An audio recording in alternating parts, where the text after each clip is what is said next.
Hello.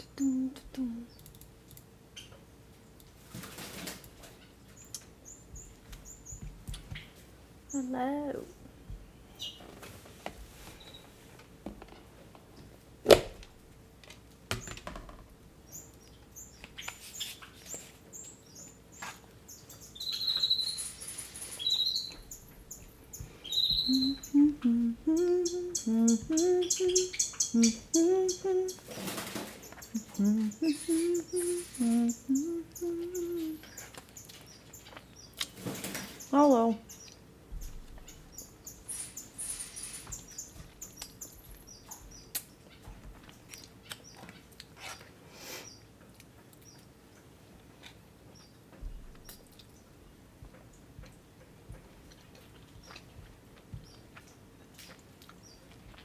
I'm gonna watch some deathbed confession. Alien secrets an insider took to the grave.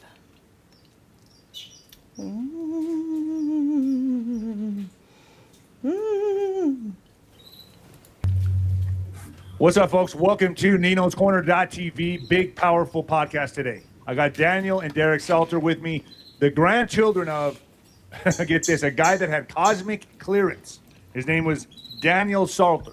This is their grandfather. Had cosmic clearance, which is levels above the president, in which was, I don't know, dealing with aliens, UFOs.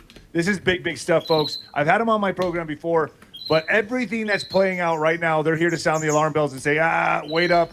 My grandfather warned about this time exactly. Am I right, guys? Yeah. All right, so I don't know who wants to take it away from here. Obviously, let's get my audience, let's get them up to speed with who your grandfather was. I don't know who wants to take it from here. Yeah, Dan. Our grandfather, he started his career in the Air Force in 1947, and he went on into the NRO, the National Reconnaissance Office, which was a secretive organization up until the 90s when it came public, but it was heavily tied in with the CIA. And he, throughout his career as a radar specialist, he had a personal sighting with a UFO while on base somewhere. They picked it up on the radar. He was read into some higher programs based on what he had seen. And he gained cosmic clearance, which is 38 levels above top secret. I've never heard of cosmic clearance. Like you mentioned. And his specialty at that classification within the NRO was UFO investigation, extraterrestrial communication. Did I see aliens visiting Brazil last week? No. Link me a video in Discord. And particleization, which is the basis for time travel, actually. In 2001, he was part of Dr. Stephen Greer's original disclosure project. He was one of 21 witnesses that came forward to testify in front of Congress at the press club hearing in Washington, D.C. Oh, is that where you told me he had like a nervous breakdown or something like that? Like he freaked out because there was so much stress about coming forward because other people who have done that in the past have suffered consequences, some with their lives, for disclosing information that was supposed to be sworn to secrecy. So he was very nervous about that, and he gave me testimony on video, but at the actual hearing, he was kind of freaked out, and he stepped away from that and really felt uncomfortable for the rest of the time that he was there. But he did, provide that testimony to Dr. Greer in a video on this disclosure project, talking about his experiences and what he was witness to and what the government really has behind the scenes. 2 years later, in 2003, he came out with his book, Life with a Cosmic Clearance, and he did a deep dive into all this extraterrestrial history, starting back with the Nazi Germany and them, how they came to get that anti-gravitational magnetic propulsion, and they were using that, and they had bases in Antarctica, and some of these stories you probably are familiar with. But he went into detail and depths of their technology, the history, the Brotherhood Lodges, the dark occult stuff that is kind of pulling the strings with all these different black ops programs. And he talks about his. So your grandfather was involved in this from a very early age, probably his 20s, right? Yeah, right. Was his first encounter at Warner Robins Air Force Base in Georgia. Yeah. So I've always kind of figured, I've always known that the government was going to play this fake alien card invasion. I'm sure your grandfather warned about that, correct? He said that this was coming. And right now it looks like Trump is trying to break the UFO disclosure, in my mind, from what it seems like, before anybody else can, before the deep state can. At least that's kind of like, that's how I'm seeing it play out. I could be completely wrong here. But from what I'm seeing, Trump's trying to get ahead of the ball here, get ahead of Obama, get ahead of the deep state players, and release everything. And a lot of these people are saying, these aren't aliens, these are interdimensional intruders. I've had L.A. Marzulli come on and speak about this, many others that have talked about, these are not, you've heard it from Tucker Carlson, you've heard it from others, Anna Luna say, these are interdimensional beings, these are not what we think of from that are aliens. This is actually interdimensional beings. You have Dr. Stephen Greer even saying it's our own government doing this stuff. Can you guys elaborate on this? Am I wrong? Am I right? Well, I will say from my personal experience, when I was a teenager in the late 90s, my grandfather told me when he first started coming forward with he felt comfortable expressing this information just to his family, he told me that there are, he called them extraterrestrial beings, but they did not require to be in our, they don't require physical bodies to be in our dimension. They were from another dimension, basically, and they materialized so that they could interact with us in our environment. But they were from another realm where, it was just energy beings, and they don't need bodies and things like that. And that, so they don't need bodies. So they're from a different frequency altogether. Right. That's how we put it. Yeah. See, because I have my whole dilemma here, man, is are these the Nephilim? Are these the fallen masquerading as aliens? Are these really demons? Are they something entirely different? Are they not from other planets? Are we being lied to about the whole shape of the Earth? The whole thing, man. Everything just comes at me 1,000 miles an hour, warp speed. I just don't know what is real or not anymore. All I know to do is ask the question. So I would like to ask you guys, from what your grandfather has told you, to the best of his knowledge, what kind of reality are we in right now? What did he say the Earth is? Does he say it's flat? Does he say it's obtuse? Does he say it's something completely different altogether? Are we living on a globe? Is there a firmament? Are we in an enclosed system? Are these aliens coming from outer space, or are they interdimensional? Have we been visited by aliens from other planets, or are these strictly just interdimensional beings coming in from a completely different frequency? It's kind of a combination of a lot of that, but he definitely was of the belief that the Earth is certainly a sphere, and that he mentioned beings from different galaxies, from Orion, from the Lyrians, but he said they've been coming here for thousands of years. And the way I say it's like a mix of all that, because there are different dimensions and realities that exist on these different planets and these different star systems. Even here on this planet, there are different dimensions that we're not aware of. And so these beings, while they can be located on a planet, in our dimension, we could see one thing, and in another dimension, it looks completely different. And some of them, they phase in and out of these different frequencies to interact in certain ways. But it's all, there's layers of these dimensions, or even among the different galaxies and planets that we're between them. So it's not one size fits all, man. There's just a plethora of different combinations, and it's ongoing, it's infinite. Different frequencies, different vibrations, different planets, different universes, multiverses with different life forms. I mean, it's infinite. Creation is infinite, is basically what you're saying. And we could be getting visited just not from one, not two, not three, but thousands of different species coming from other planets and interdimensional. Correct. Yeah. It's so well hidden, how is this even, I mean, I tend to believe, the government's going to release what it wants to release. I think there's a nefarious agenda behind it. Can you guys talk about that? Yeah, I think there's obviously a lot of factors going on right now. And so coming up, well, it's already come up this past May, was exactly 25 years to the month of the Disclosure Project in 2001 when my grandfather was there. So, I mean, it's been a while that all this has been leading up to what he was talking about. But you can see, obviously, things are coming ahead. And what he said back then was, if we don't release the information, if the governments don't do this and let the people know what's happening, then the ETs will let us know. It's almost as if there's like a deadline to meet. It has to be sooner than later. And there's a lot of factors involved, I believe, just to why. But he did say that, and a lot of people are now claiming that that's exactly what's happening. We're coming up to the deadline here. So the deep state, the evil, the ones on the the occult side, the secret government side, they're kind of trying to get their foot in the door and put their spin on everything. At the same time, well, say like Trump and the other guys are trying to do this and slowly get it out there to not cause panic, to not cause the fear, perhaps. And you can see it just by even like how they released alien.gov. That was an interesting way to do it, right? Yeah, right.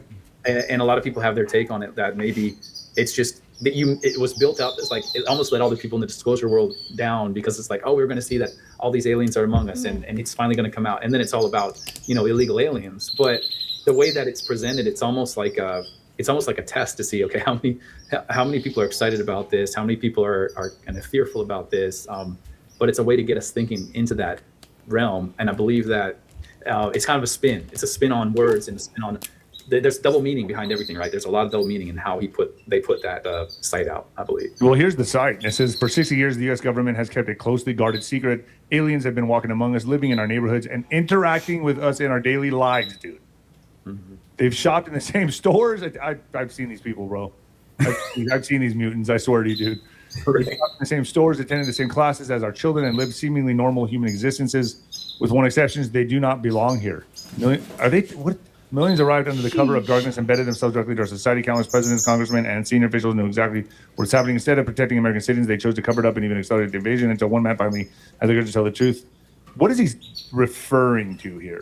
Oh, right. It's like, okay, we're like, okay, this is huge. This is going to be big. But it's talking about illegal aliens. He's talking about illegals, bro. Yeah, basically. What a letdown. yeah. That's what this is, bro. That's basically what it is. That's what I've been told. Everybody's saying, That's what a letdown. I can't believe this is all this is talking about. They're definitely trolling us. I believe they did this on purpose to get people ready. I believe it's another way of saying, okay, we got more to talk about, but at least this kind of gets your head spinning a little bit. Hold on. So this is all about illegal immigrants, this whole site, alien.gov? Apparently, at least for now. But then once we reveal, hey, we were not alone, then we're going to be like, oh, by the way, we're also talking about all the other types. I was getting excited for a second. I was like, yeah. You know that movie, They Live? Oh, yeah. Exactly. That's what I really think is going on, by the way. I think they hide that stuff in the open. Yeah, they walk amongst us, and we don't know. What they just described is actually true about real aliens. Yeah, I mean, about real aliens, maybe that's a disclosure right there. They're playing it off like, oh, illegal immigrants, but they're really saying, because you've heard of that guy, Valiant Thor or Valiant. Mm-hmm. He was like, he's the head of all the nuclear physicists or whatever, but he's human. He looks human. Yeah, right? He's from Venus, looks exactly like us. Yeah. Yeah, I mean, Philip Schneider talked about this guy, and I think Philip Schneider is completely credible. Yeah, so did our grandfather, and they were friends, and the whole chapter dedicated to Phil Schneider in his book. And I'll just say this, like, that's probably the he didn't go into the darker side. He went into the cold, into the dark side of the human history of how we got to where we are, and the occult and Secret Brotherhood Lodge and everything. But he wouldn't talk about the negative ET aspect, other than what Phil Schneider went through, and there was a war with the Greys and his testimony. But that's a whole other aspect of it. He just didn't want to scare people, I believe, at the time writing the book. He kept it in a more lighter side, but I know he knew about that. We know that now from all the papers and documents he had. But I'll just tell you this: like, I did have kind of a reptilian experience of actually seeing the physical being, not just a shape-shifting thing. But that happened as a teenager, and I know I've told the story many times, but it was a real thing. So that at that point, that's what kind of at least got triggered something in the back of my mind to keep an open mind, basically, and be like, hey, something else is going on more than what we see. So it does go back to, it ties into what's been here all along under the earth and in earth and the factions that are involved there too. It's so complicated. Right. It's like it's a very complicated puzzle. Right here it shows Valiant Thor. That supposedly this is a picture of him. He's supposedly an alien, allegedly, and he looks human, right? He would blend in with anybody. I heard he had like 6 fingers and 6 toes or something like that. I don't know if that's true, but so you're saying not one size fits all, not one shoe fits all. This is something that's so elaborate and so complicated in the sense that all things can be true at once, man. Yeah, at least there's some disclosure here. Like all things can be true at once. Exactly. It's perspective. I mean, it's our awakening to it, and we create our reality, obviously. But there's so much life and so much infinite, forms of life and intelligence in the universe. Of course, there is. So, what's been interacting? I think the point you were making is why isn't it so well known yet, or how's it being kept secret from the masses? Kind of like this, the dumbing down or whatever, and this. You see the sheeple everywhere, right? It just shows you, man. It just shows you how dumb we really are, dude. Like seriously, it just shows you how people are really at the bottom of the food chain. We're not even anywhere close to the top. Like this is like we look at what we do to cattle, chickens, and we are the smartest animal on the planet, and we evolved, and all of that goes out the window with me. Evolution, NASA. I know they're all lying to us. This is a way more complex story than people can ever imagine, and I don't even think people can begin to comprehend it, because when this stuff comes out, the free energy, religious institutions will crumble, the truth about everything, right? Yeah, humans were our own worst enemy. I mean, the people that are controlling us and suppressing the technology and the information and the capabilities that could change the planet for the better, because of their own greed and their power struggle and wanting to maintain control. If we have free energy, the whole oil thing goes out the window. All these people lose all the power. It's something catastrophic within the governments of the world. I think has to change before they would allow us to have access to any of this. So let me ask you this: Trump, what part is Trump playing in this? According to your grandfather, what your grandfather has told you, what is Trump? How is he playing into this? Is he playing along with it? Do you think he's getting ahead of it? Do you think he's intercepting it? Well, yeah, Trump wasn't a factor, obviously, when he was still alive and still well to talk about any of this stuff. But I mean, he knew of basically the white hat movement, and I believe we've been told he was even a part of that, so he could see that happening. And I think, from what history the Ike Eisenhower era started that, in some aspects, and Laura talks about that a lot. So yeah, I believe he was well aware, and he knew there were the good guys within the military, even the secret government, that wanted to get this stuff out and do it the right way. So. Is there a plan that's been well underway? I'm sure there has been, as long as we've been playing like this chess game, And so where we're at now, like you hear a lot of times, if there's time travel technology, and that's what he had access to with his clearance, then there does seem to be a converging of timelines, and it's kind of like a temporal war when you think about it. Not just about getting the UFO technology, but with that comes this time travel aspect, and a lot of stuff plays into Tesla and John Trump and Trump's uncle having access. So. Who has the upper hand in that, and in the temporal world side? And yeah, I think if there is a convergence, a singularity of happening, there's only going to be one timeline left. I know. I guess it's the ultimate negative, ultimate positive, however you want to put that. So I think inevitably we are going to be going to the positive timeline regardless. And the ones on the darker side know that. They know that their time's up. They only have so much time to play the last card, to do whatever they can. And that's why you see so much happening, so much noise everywhere. What's your thoughts on 2030? I mean, they've said that that's like the race to 2030, right? Agenda 2030. We've heard things about, my audience has heard people say that that's going to be like the time convergence. That's where that's where one of the timelines has to be prevalent. Like right now we're in a blurred double timeline. That's why the Mandela effect is so prominent. Because we're coming into this convergence of one timeline.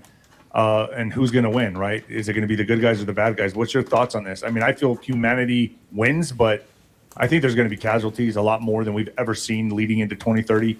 Did your grandfather ever say anything about that? I don't know, Dan, if you remember. I don't know how much detail he kind of just left it. He left it on a very positive note that the time is coming, and there's so much help that we have. We would not be here if we didn't have help in some aspect, whether you want to call it angels or higher dimensional beings, like the positive ones. But there's got to be something that's kind of orchestrating this in a way. And the only reason we're here speaking and trying to get the info out is just it proves that point, I think. I feel like Trump is being, after seeing him dodge that bullet, I often wonder to myself, that was divine intervention to me. He's had like 5 or 6 attempts on his life. I often wonder, like, he's here for a purpose in my mind. Then you see someone like Charlie Kirk get knocked off, like it's just, go ahead. I think Trump's the catalyst to help bring some kind of convergence here. I'm not sure how his role will continue to play out, but I think he's here to shake it up and to make sure that there is what our grandfather talked about is everybody's waking up now. This is the age where people are waking up, and it's inevitable that it is going to happen. People will be aware of the truth in one way, shape, or form. And I think the way the politics are playing out with Trump and things like that, it's helping that movement that in his strange way that he does it. But yeah, I think it's all coming to that eventually here, probably, hopefully pretty soon. But there's definitely beings looking out for us. They've stopped us from putting nuclear weapons in space on multiple occasions. They've kept us from destroying ourselves. If they weren't looking out for us, I think we would have destroyed this planet like 50 times over by now, honestly. Right. I have to believe there's some kind of galactic federation that, wants to accept us into this federation. But I still believe we're in our fetal stages. We're just, who knows what we're going to do? You know what I mean? We're so unpredictable. And so that's the point too. I think all eyes are on us. It's like this planet is the Super Bowl of all Super Bowls right now. This time, this place we're in, and there's a reason for that, because we're the hybrids. We are the hybrids. It's not like we're waiting for the aliens to come. We are the aliens even of this planet. We're not all from here for sure. We're a mix of a lot, and so because of our DNA and because we're so special, all eyes are on us. We're like the great grandkids of these races that are like waiting to see how it's going to play out, and it's like the whole Star Wars and the whole, using the Force, the good Force, all that right now, basically. Yeah. So do you think that they're allowing us to clean up our own problems, maybe helping us a bit, but allowing us to clean up our problems here first before we enter something like the Galactic Federation? And we've got to kind of set humanity straight, put us on the right track so that we could be a part of something much bigger? I do, yeah, for sure. It's like we're still in the sandbox, but we're playing with nuclear weapons. You know, we're playing with firecrackers as little kids, and it's like they're like, okay, guys, if you want to sit at the big boys' table and be adults here, you gotta change in a lot of ways. You gotta crayons. playing with crowns. I mean, it's crazy. It's true. It's so true when you look at that. We are just these kids. We're just dumb kids that could blow up the universe because we have the technology to do it. And they're like, okay, knock it off. But there are those other factions that have always been here, that have always been manipulating us because we weren't evolved enough or awake enough yet to combat that. But now we are. It's our time to step into our power, basically. And you know the story. You've heard it before, but I think that's where we're at too. Yeah. I'm just trying to make sense of all this. You have Dr. Stephen Greer, which I don't know what to think about him, right? I'm kind of like 1 foot in, 1 foot out. I like the guy. I've met him before at a UFO conference. But he tends to believe that all aliens are good, right? Doesn't he believe that? What's your thoughts on that? He's a hard one to figure out. I mean, he's done a lot of great things, waking up everybody and putting out a lot of good content. But like to your point, and Carrie Cassidy's really butted heads with him, and I love Carrie, and she sends me. I get to message her. It's amazing. We get to stay in touch too. But it's true. He's always had that, and I feel whether he knows it or not, he's been kind of like. He's been handled in a way, or he's been not in that way, but you know what I mean. But he's got somebody, kind of controlling the narrative of what he puts out there. It sure does seem like it, man. Because whenever you can fit in everything into one box like he does, like they're all good. I just don't buy it because that goes completely against biblical texts, against the spiritual war we're in. I tend to think this all kind of meshes in together. I don't believe all extraterrestrials or interdimensional beings are good. Obviously, we know there's a good versus bad fight, evil versus good. We know this. Yeah. Innately, we all know that that's what's going on. How could they all just be good? Yeah. How would we have much diversity with the good, and there's so much good we can do and so much terrible things we can do. I mean, of course, we're the microcosm of the macro. Everything is, as above, so below. So of course that plays out throughout the universe also.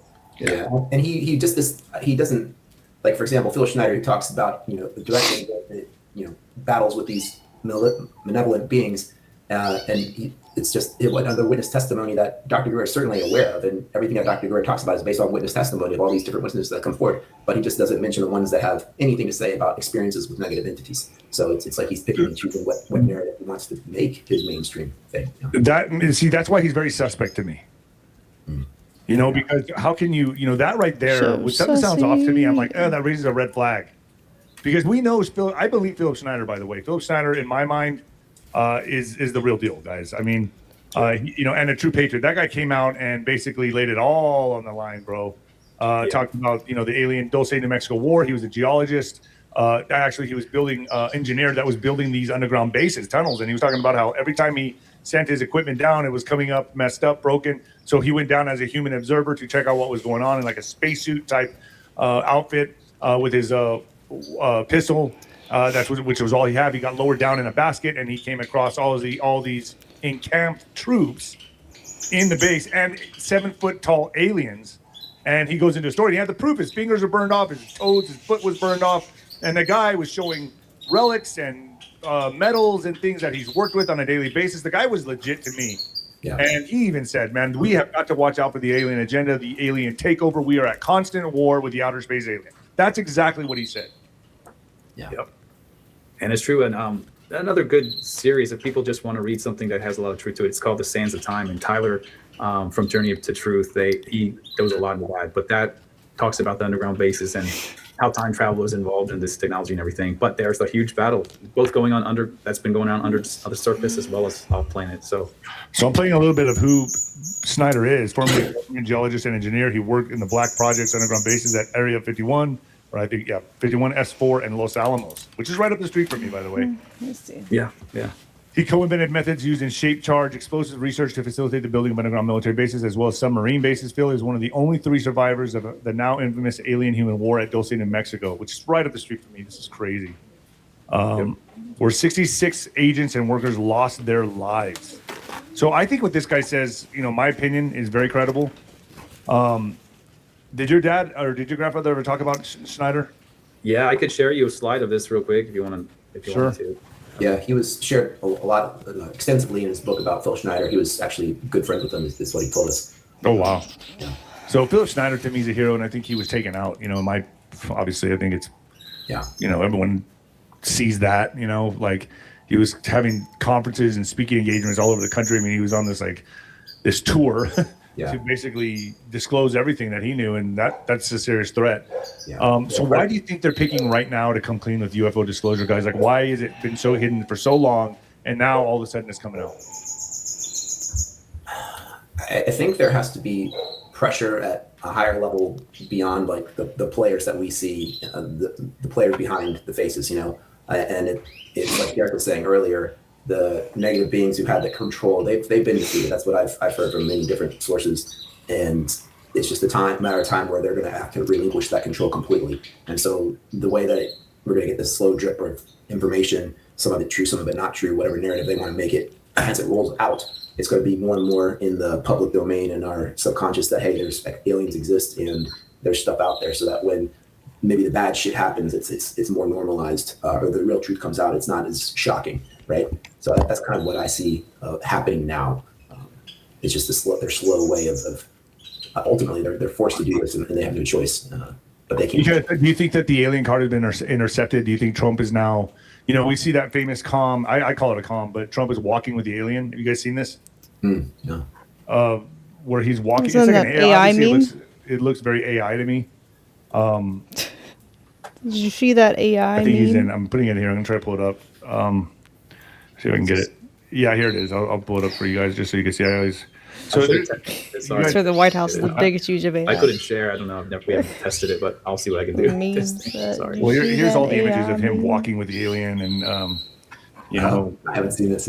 yeah. So he's kind of just, Yeah. here he is walking with the alien, and it's like an saying, AI video. It looks AI to me, but people are, no, it's real. It's real. Yeah. But I think it's a calm to the deep state to say, hey, the reason this alien's in handcuffs and shackles is because he's saying, we took your alien card. It's done. Yeah. That's what I think. That's what I think the message is to them. Like, we took over this agenda that you were going to try to play on the American people, on the global population, the entire planet, and we have taken it, and he's showing that he has the alien prisoner, which I think that's what this means, in my opinion.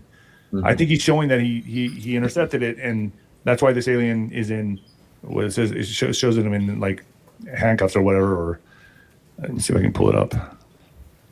Yeah, there it is. I don't know if you guys can see it. Oh well. Yeah. But I don't know. That's how I see it. I don't know what you guys think about that.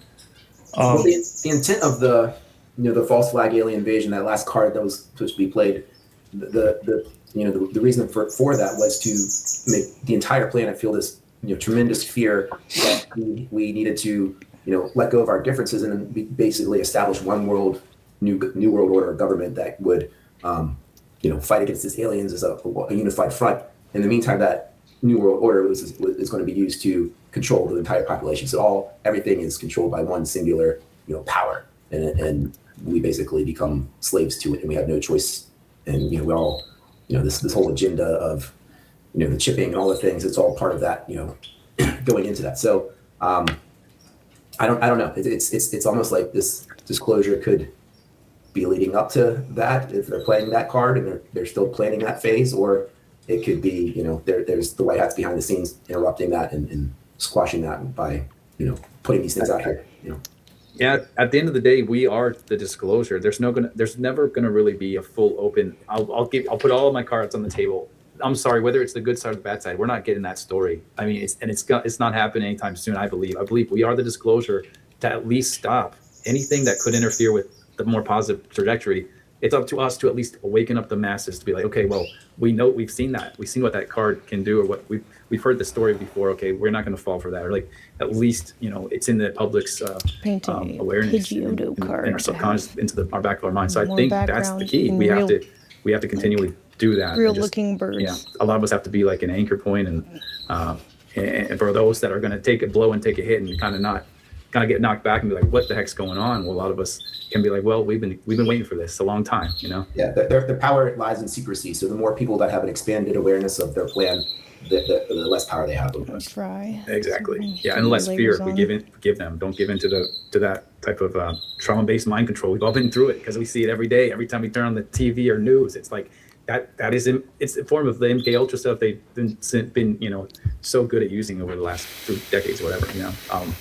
I think we're finally getting past that point. Yeah. So I do too. I just wonder how long we have, man, before people really start to wake up. I see all the AI data centers being built up, and I think if there is an alien, what's more alien than that? And it's like we're building a digital prison right under our noses, man. I just did a video that went viral on X, got 1 million something views, where I was talking about the dried riverbed of the Rio Grande.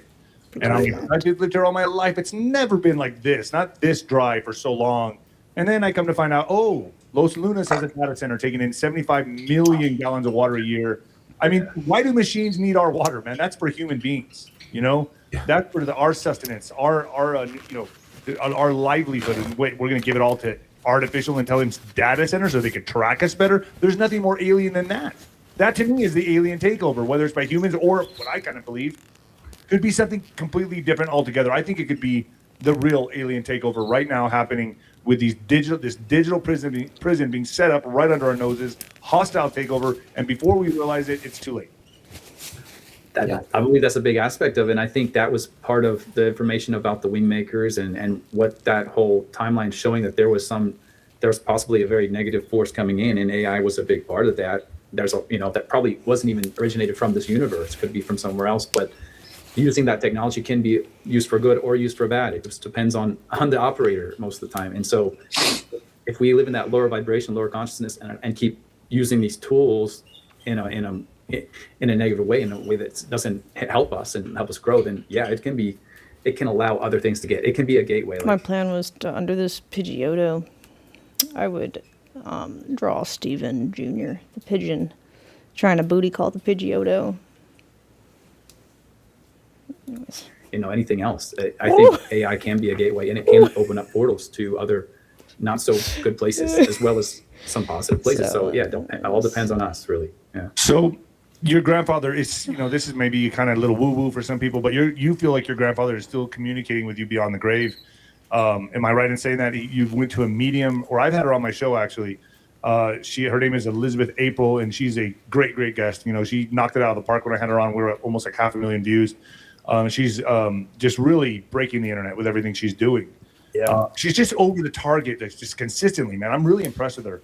Now, I think what they want with her, she's demonic, she's this, she's that. I don't know. I just find her impressive. Bottom line, you guys have been talking to her, correct?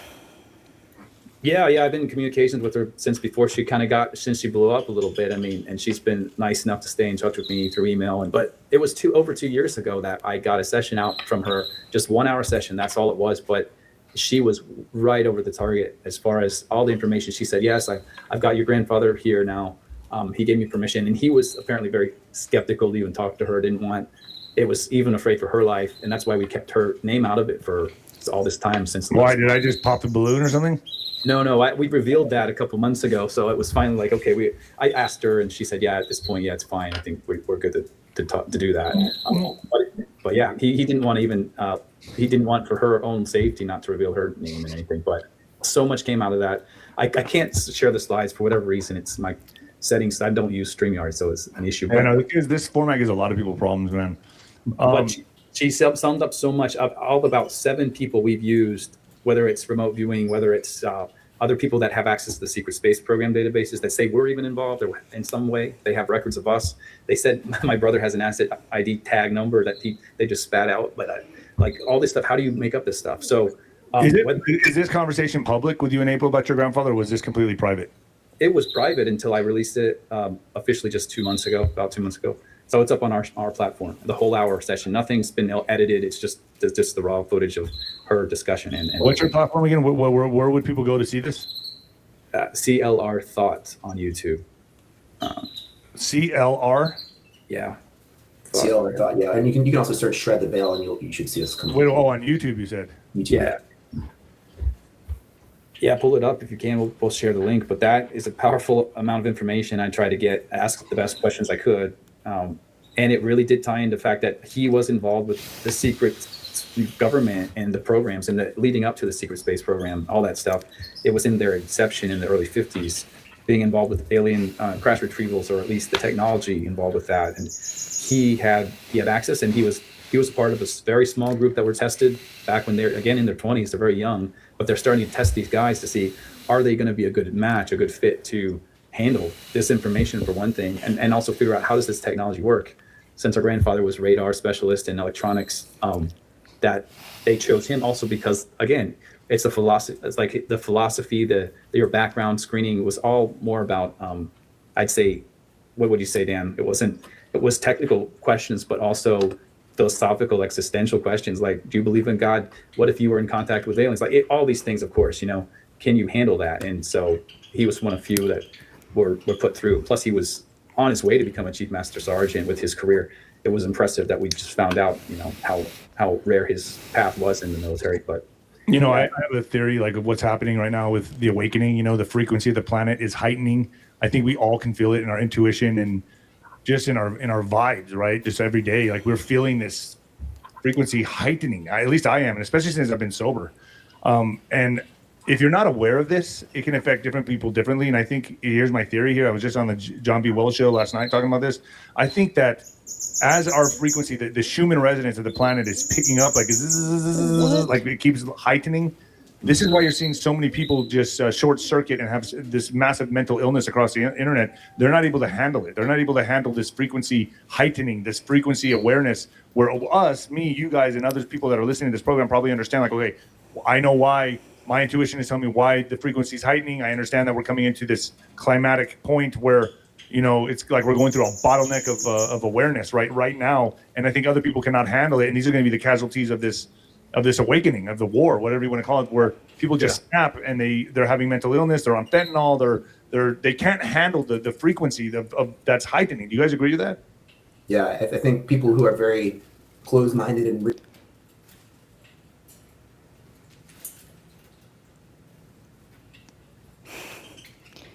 I was just thinking about like when we first started conspiracies, I guess like the month before the robbery, and I was looking up like that dragon lair or whatever. The chat was like, a lot of people were like spazzing out, not making sense, and I'm like, oh no, did I break the retards? The frequency was too much, and that's why they started typing weird and having crash outs. I don't know, maybe rigid in their beliefs of how the world is. If something the falls frequency outside of that, just the frequency, man, they're just bombarded by it. It's going to be too high. It's gonna be disruptive for them. Yeah, on that point, do you mind playing the second video on that? And it's our grandfather talking about this, and he called it out. He called out the shots. He called out the brainwashing, and he said flat out, we learned this in Korea and the Chinese and all this, but he's basically calling out what we've gone through the past few years. Is that the right video I have right here? Bingo. Is that the right one? Yeah. All right. So let me go back here and then play this for you guys. This was a lecture he gave in like 1997. I don't know if the volume. That they're going to have to reveal to you pretty soon, because they've lost control over the nations that they did control through petroleum. One nation is China. One thing your government fears more than anything else is to march 6 billion people in any direction. We learned that in Korea. The Chinese did not ride to Korea in trucks. They marched. Just like in World War II. They moved their factories, their machinery and everything to the mountains to get away from the Japanese, put them all back together and successfully sustained themselves throughout the war. So what force do we have with air against China? None. So that's the reason our government fears China more than they fear any other government. China don't listen to us. Shit. We learned how to do that in Korea. We learned from the Chinese. Then brainwash. It's very simple now. You don't have to do anything. You go get shot. We get more shots than any country in the world. All you have to do is have the right thing put in by any doctor, especially in the military. You got to go all the time. Thought we're going to get a tetanus shot. Well, maybe it's not a tetanus shot. Cool. Then maybe you go to your civilian doctor. Well, I'm depressed. I need a shot. Well, maybe you get what you think you're getting, and maybe you don't. In the future, you probably won't get what you think you're getting. The bottom of the cards. Now, I want you to ask this. What I've told you so far, is it going to make any difference in your life, Lord? Now, Harold, Paul, Pat, they can tell you things about your government. You better wake up, better change, get interested, changing your life. It is only through public demand that the veil of secrecy can be lifted. The entire subject of UFOs should be open to a thorough study with public involvement. The Black Project should be viewed as an identifiable misuse of our Constitution and our Bill of Rights, of we the people and by the people. It is not a time to be fearful, but a time to be bold. So that last part was a quote from my grandfather's book. I mean, he was all about really making sure that this stuff gets out there and people are aware of this. The secrecy needs to stop sooner than later. Like he was, that was his passion to let that out. And that's why he wrote the book, and that's why I don't think it's my mods blocking me from saying retarded. I think it's the auto mod. Yeah, it's auto mod. I don't know. I think retarded is fine. People don't actually call retarded people retarded these days. So retarded just means slow. They call them, you know, mentally deficient, special. Trying to help to carry his legacy, but yeah, you saw him talking about the shots. And, Yeah, that hit home, right? Yeah. Totally happening. Wow, happened. It's still happening. Yeah. Well, So guys, go ahead. Yeah, and just to some of the final like things that we discovered recently. I used AI actually, and we just did a interview, or was it? I forget. We just put it up where I was discussing this about the numbers. I did it with Tyler, and I added it to a presentation that I actually did most of the presentation a year ago, last summer, and it all talks about Israel and this whole thing, and it was all before Charlie Kirk, and for whatever reason I had, and you know what? To be honest with you, sometimes I feel like my grandfather helps to figure out what should I be talking about next. And that was the biggest thing that came to my mind. It's like, I got to start talking about that. And it just became a thing. But anyway, we're going to present that on Tyler and Aaron's Journey to Truth platform. But I revealed that I used AI to figure out how rare is his medals, his military record in the Air Force, become a Chief Master Sergeant within record speed time in the early days of when that was just becoming a rank of the highest rank of the Air Force. But the probability came out to be like 1 1/4 of a million, as far as going through what he went through Korea, Japan, and then Germany at the height of the Cold War, when the Berlin Wall went up. Like he was there on the front lines of the intel, of the highest intel you can be. So just having that in the military record now proves why he would have had a cosmic clearance, why all the things he's saying, he probably most likely did have his hands involved, but there's no record of that. Because of course they're never going to share that. But now I have the proof based just on his retirement line of medals of everything he did, and the AI's helped me prove that now. And I was so mind blown when I saw that. I was like, wow, this is revealing so much that's validating everything he talked about in his book that he would have gone through. And the chances of him then becoming to that level in the Air Force and then lying about all this stuff and fabricating everything, the AI said the chances of that are definitely less than 5% that somebody would go through that and enter. You know, and wow, man, that your grandfather's still very proud of you guys, man, carrying his legacy on. Yeah, it's amazing. I found that like 25 years to the day from his Disclosure Project that opened up like a whole nother, avenue for us to go down and to keep searching for the truth and say, hey, there's a lot to this, a lot more than a lot of us know, and that we even know for sure. So, so much. Wow, man, I'm always just blown away every time I talk to you guys, man. It's just incredible stuff. And David Wilcock, I wanted to mention him. We were trying to get in touch with him, and Nino, he went black on me, man, the last few months of his life, which now makes sense, right? Because we know what happened. But remember I told you guys, I was like, dude, I don't know what it is. We were texting every day. I would talk to him every couple of days. We became friends. Like I was friends with Dave, and right. I always, dude, your instincts are never wrong, man. Like I sensed this weird blackness around him, and it got worse as I was talking to him, and then all of a sudden he just went dark. Like he would like respond when I would text him, he would respond, take him 3 days to you know what I mean? It was just, I just kind of stayed away. I was like, well, maybe I'm annoying him or something. I don't know what's going on, but then boom, look what happened. Yeah. You know what? There was a lot. There's a lot of forces that play that, and I believe that knowing David's personality, like he hated to have that some of the negative feedback, and he knew there were those trolls out there, and that would just not leave him alone. And with the financial problems on top of that, I'm sure that makes you go into a dark place, and you can't get out of. I'm sure. Tailspin, yeah. Man. He just checked out. I mean, he was under some serious threat, and I sense that blackness around him, man. Sucks. Yeah. I think we lost a great mind and a great personality. I wish he could have pulled out of it. A lot of people did him dirty, dude. Yeah, all the best to him, and I think he's still helping us out from the other side. He's helped us out so much, and those global peace meditations that he was doing was a powerful thing. I think we should all try to keep doing that, coming together like that. I think he was getting too big on a spiritual level on that side of it too, and they were very scared of what he was capable of bringing people together. So we just got to keep doing it for him and for getting the disclosure out in the right way and helping everybody. Yeah, it's a big loss, but we wish we could have got real conversations with him, because he did talk to our grandfather one-on-one and had stuff that he was willing to share for sure. So, Jeez. yeah. Well, guys, I appreciate you coming on. Thank you so much. Where do people find you again? That website, the YouTube channel? Yeah, you can look at. That's interesting.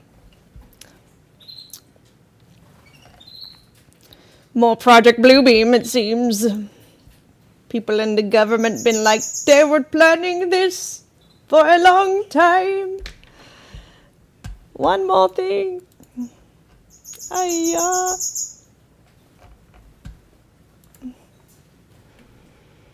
Okay, let's see.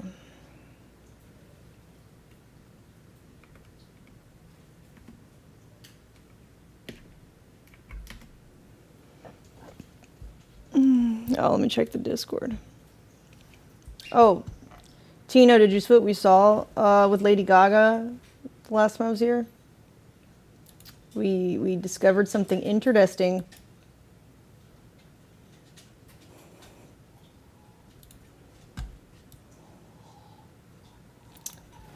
Let me see.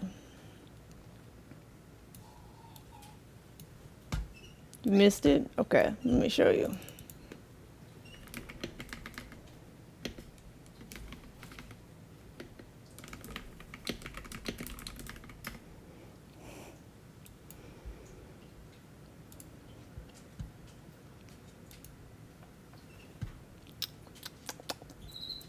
Load it. Piece of shit. What is she stepping out of, Tino? In 2011, live at the Grammys. What does it look like to you? Cause you were born this way, baby.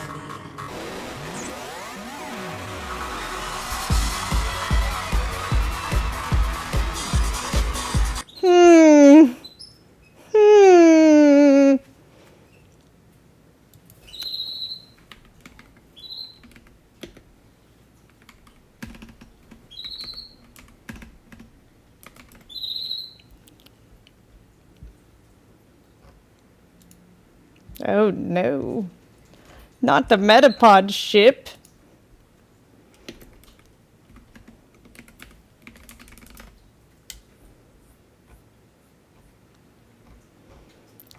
Man. I found it the other day. Now AI is trying to be like just the video itself. A strange video. The exact same shape as the Metapod. Like, even like how it notches out up here. And then it notches down here again. And then has the dome of opening. very unusual shape has recently resurfaced on the internet. Its unusual form very quickly gave the UFO the nickname Metapod. Indeed, its apparent characteristics suggest that there could be... If Lady Gaga did it first, so that makes you think that they're probably telling the truth. There's probably truth to this. 2015, because Lady Gaga did it at the Grammys. Same shape, different color, 2011. Interesting.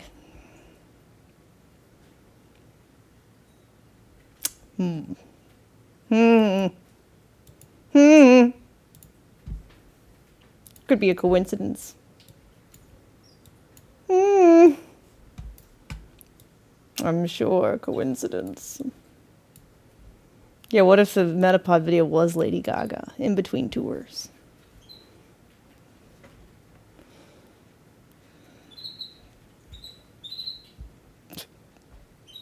That's actually kind of really funny.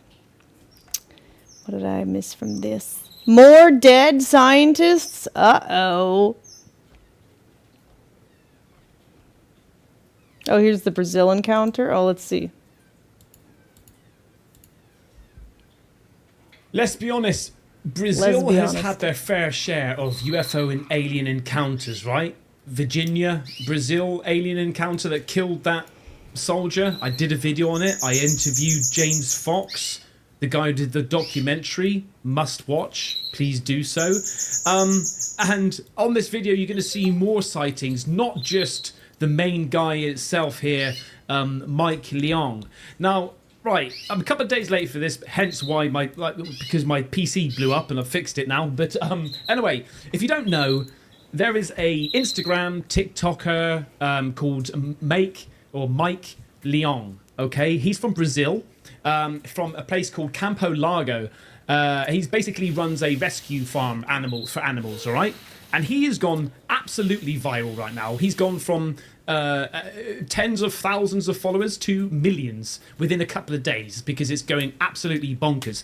And people have covered it, but I don't think people have covered what I'm about to cover, because thanks to you guys sending me things and doing my own research and stuff like that, it seems like there's a lot more to the surface. Now, hopefully at the end of this video, you can decide whether you believe this or not. I'm going to show you both sides of this, okay? First of all, here's his profile, right? Now, there are hundreds of his accounts now, okay? And I think he's managed to verify his account. This is his official account. So go over there and subscribe, okay? Or follow. So let me give you a bit of context before you see this video.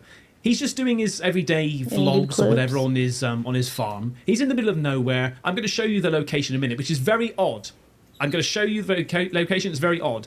He's just basically doing his everyday thing on the farm, and then he hears some weird growling, clicking sounds coming from the trees that he's never heard of before, right? Now, I don't know how long he's been running this rescue farm for, but I think that he would be well aware of natural sounds around. And this is very unique for him, okay?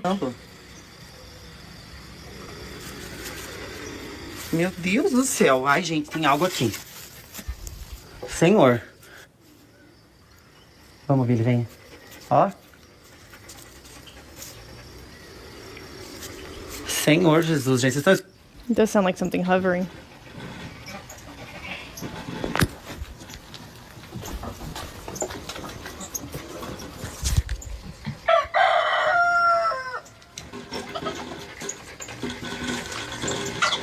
Meu Deus, o que é isso?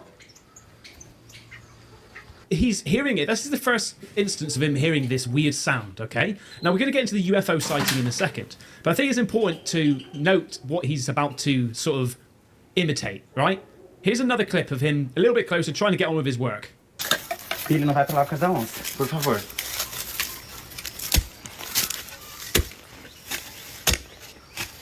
Gente, eu fui pegar um negócio lá dentro, né, pra me proteger. Os animais estão soltos. Gente, não é um rosnado, é tipo... Sabe, tipo, uma pessoa engasgada? Tipo... Right, that bit there, right? Listen Me again. proteger, os animais estão soltos. Gente, não é um rosnado, é tipo... Sabe, tipo, uma pessoa engasgada? Does that remind you of anything?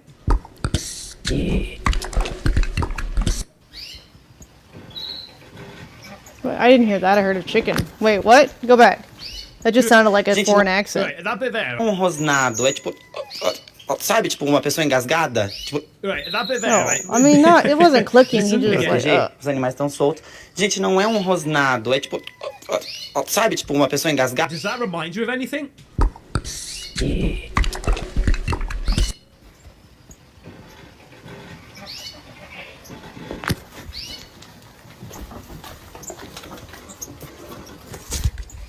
It didn't. But okay. Meu Deus, o que é isso?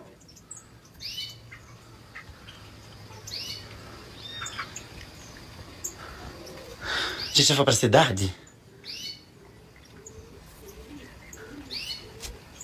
Não é nenhum animal meu, gente. Vocês escutaram? Gente, eu tô entrando em parafuso. Vocês viram que é tipo como se fosse alguém engasgado, mas tá aqui do lado. Okay, so some skeptics are saying, right, okay, clearly he's really hyped about the movie, maybe wants to get his Instagram account like boosted up a little bit, reenacts that sort of sound from Disclosure Day, which I'm going to see, by the way, pre-booked. I think he was just so trying let's to carry describe on the and let's get sound to he the heard. sighting, okay? Gente, tem algo lá, olha. I don't think he E was trying to redondo, galera. pretend he Tão was an vendo? alien. Ó. Gente do céu, o que é aquilo? Gente, ali não tem estrada, não tem serra, não tem nada, tá, gente? Pelo amor de Deus, eu não sei o que é isso aqui, ó. Like, what is that, man? minha câmera não- This thing's like coming from different colors. Now, the reason I'm pointing that out is because I'm going to show you videos of it potentially debunking it, but and then I'm going to show you videos of it debunking again. And this is where we're going to get into the video now, where it gets pretty scary, right? Consegue focar. Olha, galera, estão vendo ali as estrelinhas? That's blinking and flickering all over the shop. Gente, meu Deus, eu tô com medo. O que é isso? And also clearly he's been on there for a while, at least a few months, I would imagine, if he's just created all of this rescue farm and everything like that. He's got videos of him building stuff and whatnot on there. Like, he's been on there for a while. I think he would have recognized that beforehand, yeah, or seen that beforehand, unless he's using something that he's already seen there for ages and ages, and is just going to say like, oh, do you know what? I'm going to say this is a UFO. I'm going to put it up online and hope for the best, right? I don't know. Shadow Tag says, why aren't you wearing a cross, Amouranth? What? Just because he's wearing a cross? I don't have to wear a cross just because he wears a cross. The fuck? Also, I hate the idea of wearing something that crucifies Jesus around my neck. Like, the fuck? I don't want that.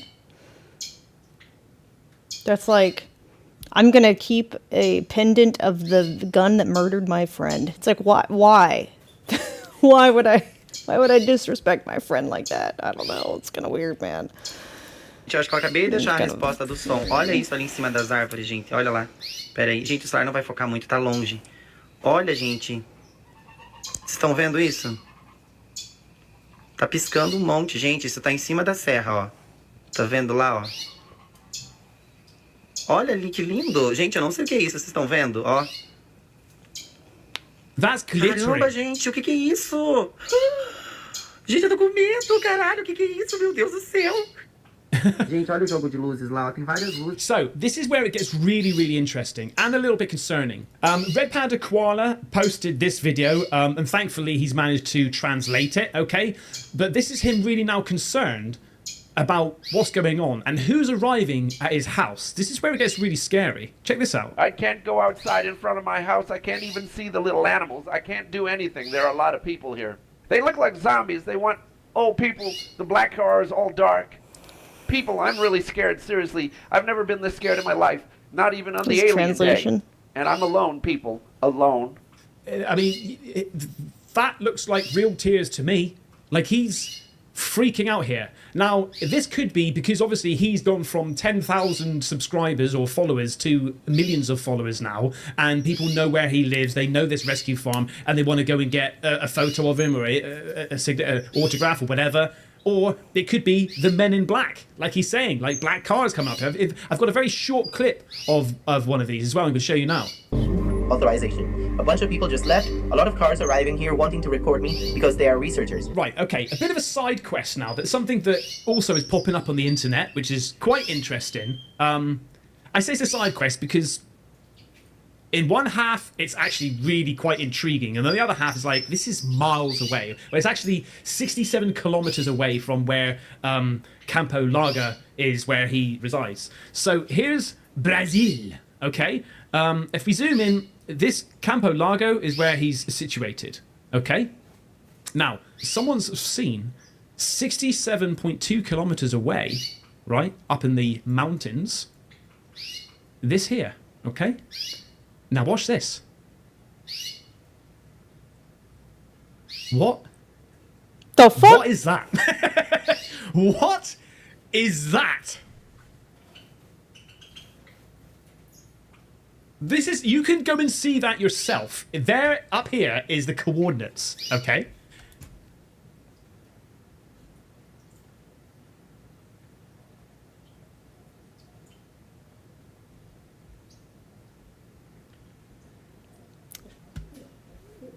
Hold on.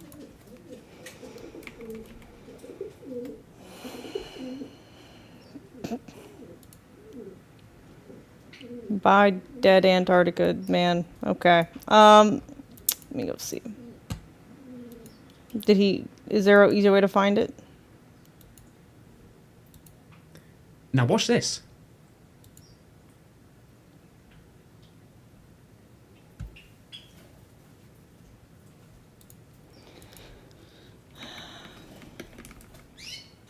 It's because I can't copy paste from the coordinates on the video.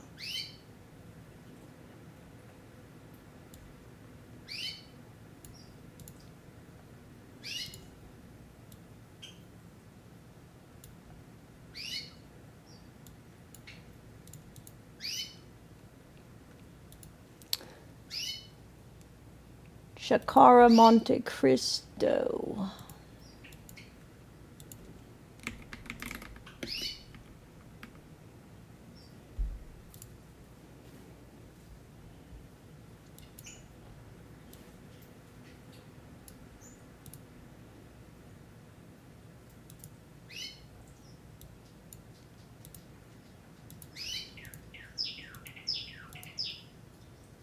Okay, so it's on the other side of this.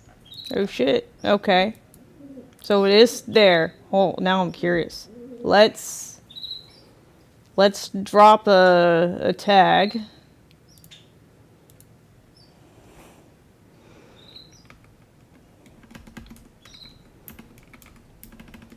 I'm gonna say Dorito.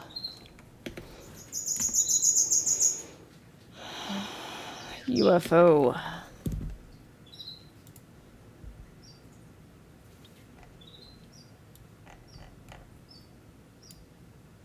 All right, and now let's look at history.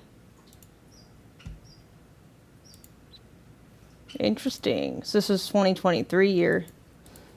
And 2021, obviously not there. Not, okay, so definitely is not likely a structure because none of the trees are cleared. So yes. Okay, interesting.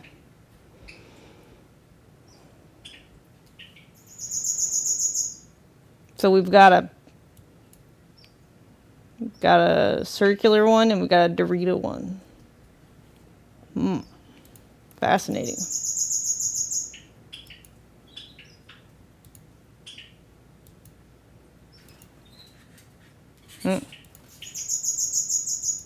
Well, neato.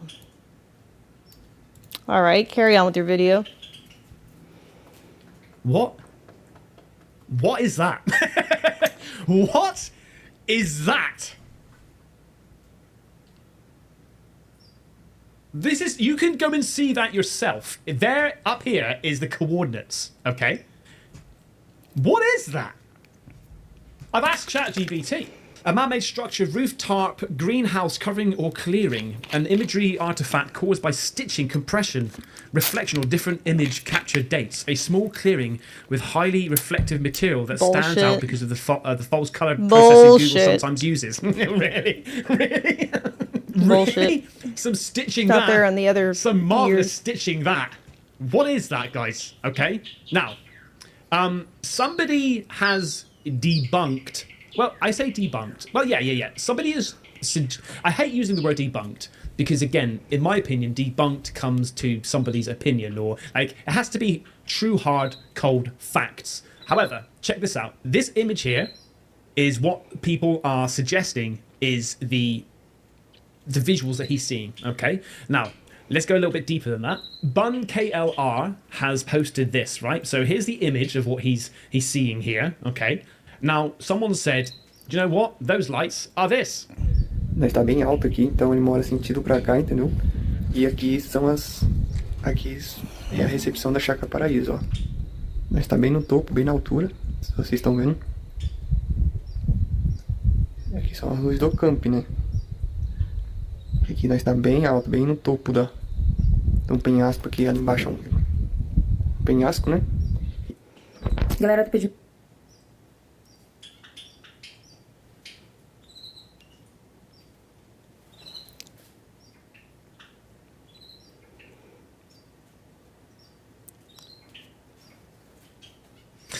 However, right?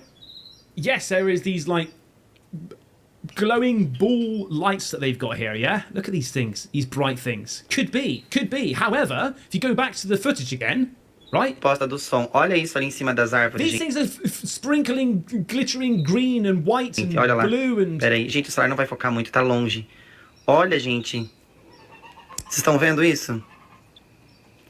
Tá piscando um monte, gente. Isso tá em cima da serra, ó. I'm not convinced. I'm not too sure if that's it. That's something else. And guys, this goes deeper. It really does, right? So, Truth Poll, breaking. The UFO sighting by Brazilian influencer Make Leong has returned on Sunday night. The same object appeared again and is currently being live streamed on his Instagram.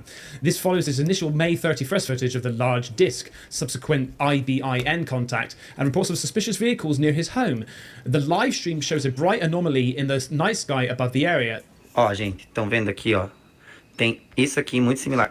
See, this is a better one, and it looks slightly different. And I've got to be honest with you, this one looks more like the video of the guys showing his house or his location. Tá no chão, aí tem uma do lado, tem essa e tem mais uma outra aqui em cima, ó. Estão vendo aí, ó? Acendeu.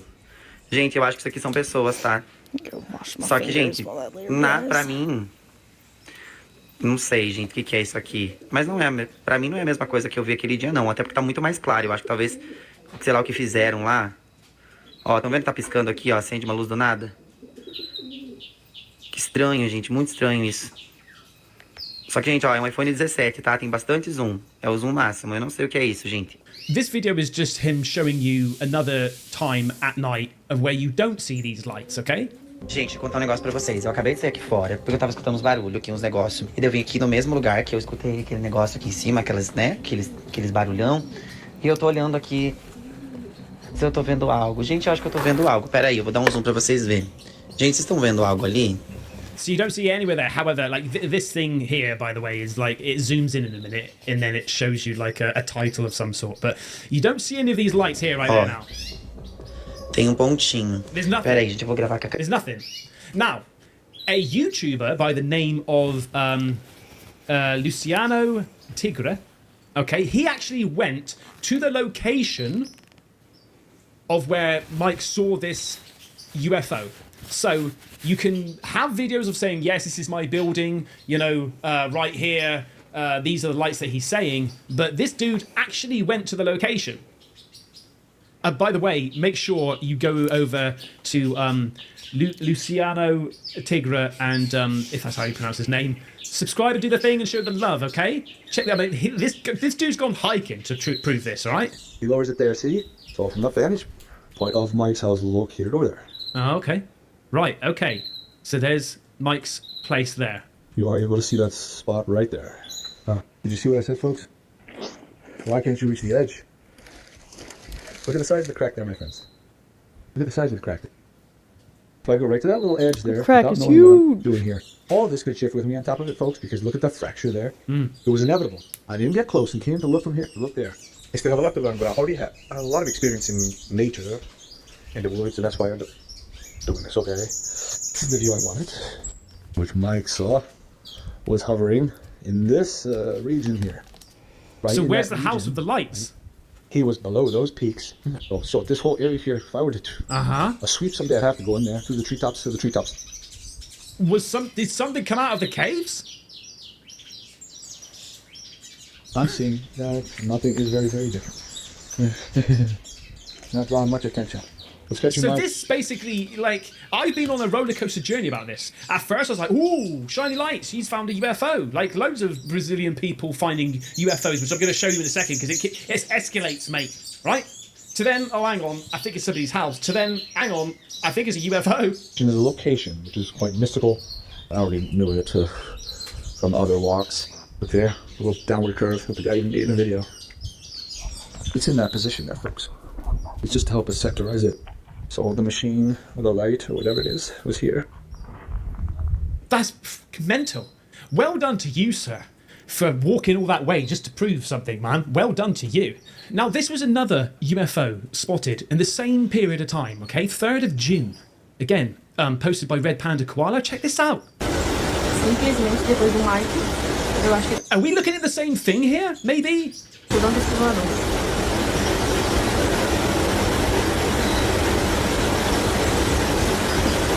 Look at it! Maybe.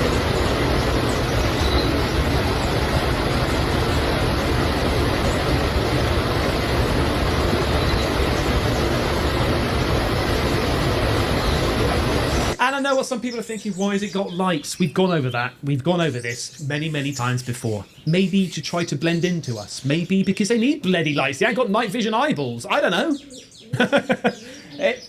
Some sort of navigation system. Some sort of warning system. Some sort of, hey, we're friendly system. Why not? Agora eu tenho que ficar com medo das coisas que aparecem no céu, porque o povo tá dizendo que são alienígenas que vão me raptar. Tá repreendido. Mate, Não sei o que é aquilo ali. Brazil is Não hot sei. right now. Eu não acredito. Ah, sei lá, eu acredito, porque eu não acredito nem eu sei mais. Só sei que eles são... Não tem casa, não tem civilização, não tem pista. Eu não sei que dia acha que é aquilo ali, porque ele é só árvore. Montanha, gente, é só montanhas com... So that, yeah, again, right up in the mountains, the bush, no civilization, there's nothing there. What the actual F is that? That's what she's saying. Tem um vídeo de dia pra vocês verem, velho. Que loucura, viu? Eu tô aqui, me tremendo de frio, mas não consigo tirar o olho. Stationary, again, just like what Mike saw. And in fact, also, you know, there's more clusters on the left, on the right, than the right, I should say. Or is that in my imagination? Also, you've got to think, like, these phones won't capture, from the naked eye, that thing's going to be glowing up like no tomorrow. It's always the way, is when you put your phone on it, it's like, oh, it's not as good on the phone. Now, this one is being posted by, can't pronounce the name, right? That one there, okay? Hulk Yufu. It says, it's a UFO sighting that's been making waves in Brazil, but new footage has been released by another person. The date is May 28th, and you can see a mysterious flying object floating in the sky. The way that object is glowing looks pretty similar to the one that's been trending now, obviously, Mike's, right? It also kind of looks like the illustrated UFO I featured in my previous post. For real? What the hell is this thing? So this picture here, this is what Mike Leong drew to show like what he can see, right? This is what he drew, and this is what somebody else captured a few days before.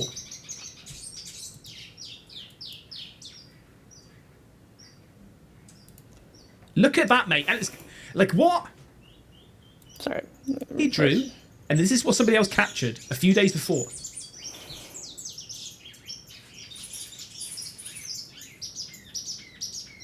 Look at that, mate. And it's like, what? So bright. Brazil is hot, mate, right now. I'm telling you. It's so damn... And not the temperature. Multiple eyewitnesses clips sees this UFO, some claiming it crash-landed in Brazil. Não é nada alienígena lá. O tamanho da vez comparado com o rio. Ó, o rio, o tamanho da ponte. E o tamanho do negócio. As luzes Second continuam lá. witness of the... What the fuck? What did I just read?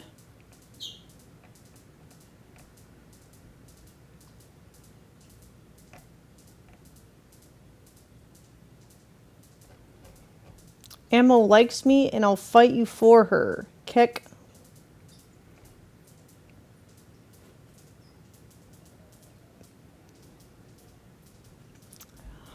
I don't think you're sending enough money to be able to say that. Crash landing. Aquilo ali não é a lua, galera. A lua, ela aparece aqui, ó, onde tá claro, tá vendo? Olha ali. Olha a força dessa luz, velho. Agora que porra é essa aqui? And what the hell is this, mate? Right? The aftermath, yeah? The same location as Lyon. Now watch closely to this, man. Watch closely. Olha lá, como se tivesse alguém, velho. Se mexendo. Agora que porra é essa aqui? Olha lá, como se tivesse alguém, velho. I'm watching closely. Notice something that I saw, right? What's this little dude? What do you mean, what little Who's dude? this? Oh shit. Olha lá, como se tivesse alguém. I don't know. Se I didn't even mexendo. see that before. Is that like some sort of portal? Is it manifesting in there? What is that? Olha lá, como se tivesse Here I alguém. am. Se mexendo. A strange object spotted I streaking mean, that across could the just sky be in like Brazil, leaving if people it's divided. if the disc is Another- rotating, that could just be like the beam is casting off and the air particles. If it's like misty or something. one recently. It didn't look like a Surrogate, human. It was just like a posted line this moving on back and X. forth. Because Come on.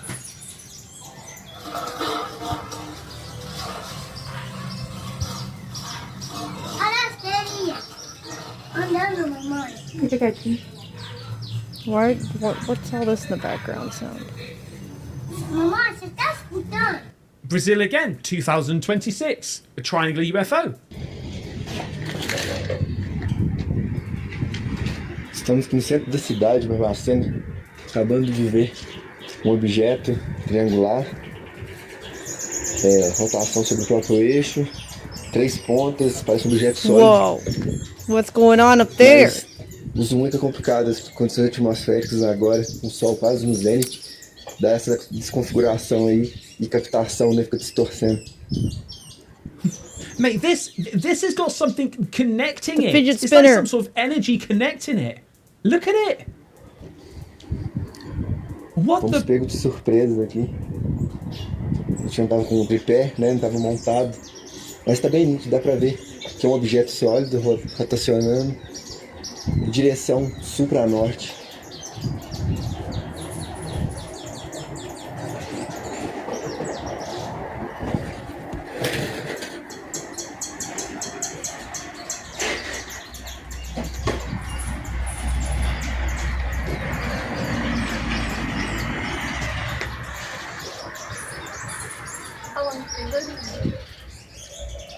What is going on here, mate? What the actual F is going on here? Look at the state of that. Mate, one of the best captures ever. I just can't help but be reminded of the light up fidget spinners.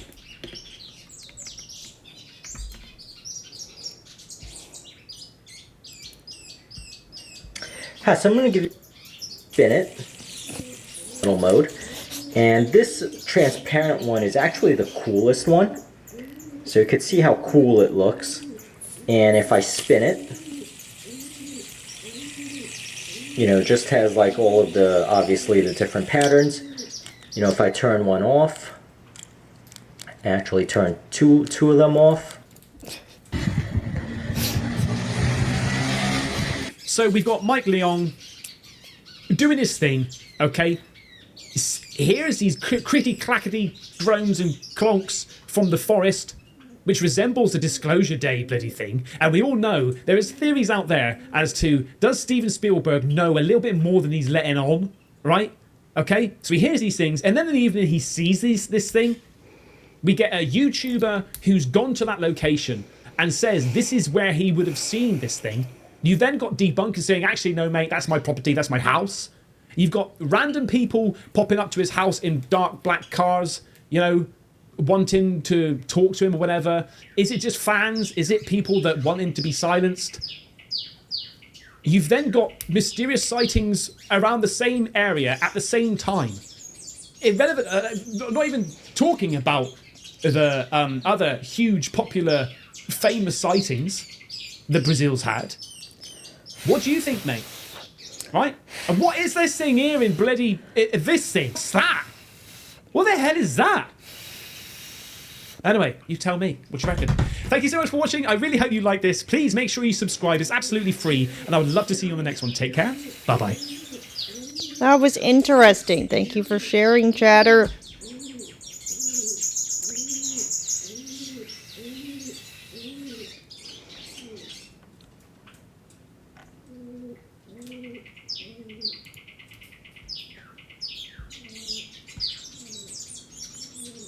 Tonight, the FBI continues its probe into space scientists dead and missing as the death toll actually rises to 17.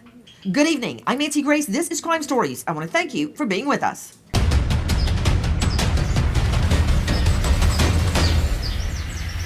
The toll of missing and or dead space scientists has risen. Where you have very, very clear people who have these kinds of very strange and suspicious circumstances around them. Anti-gravity, jet propulsion, special alloys made for high-intensity heat, ideas and theories that most of us have never imagined until they go missing or are found dead. A number of them have gone missing Hey! in the same circumstances. How can these not be connected? This is highly alarming and trying to ought watch to be video. investigated thoroughly by the FBI. Thank you.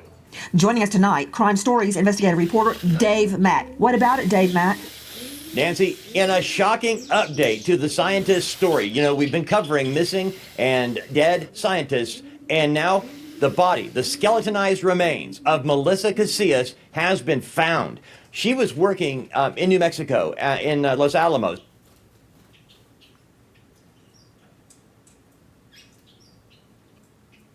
Why does he look so weird? Is it the lighting?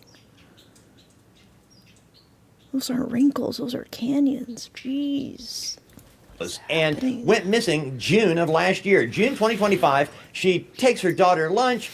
She is seen walking down the road the last time she was seen. And when she went missing, the investigation began right at her house, where investigators found 2 cell phones of Melissa Casillas at home and were factory reset.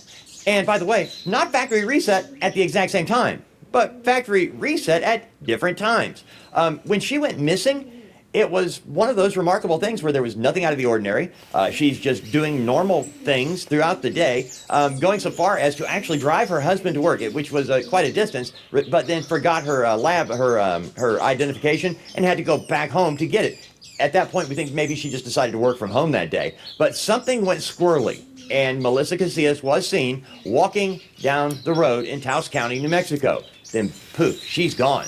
As Melissa Casillas went missing and became part of this list of scientists, you know, we've had several from New Mexico and California and in the Northeast. It's amazing how there's these clusters of scientists and people associated with labs dealing with UFOs, dealing with nuclear power and alternative energy sources. I mean, it's just amazing. And in New Mexico, there have been at least 4, maybe more, workers associated with Los Alamos and the people with security clearance that have gone missing. And Melissa Casillas, the first Sure, join the Discord. Let's do it. Get in here, Tino.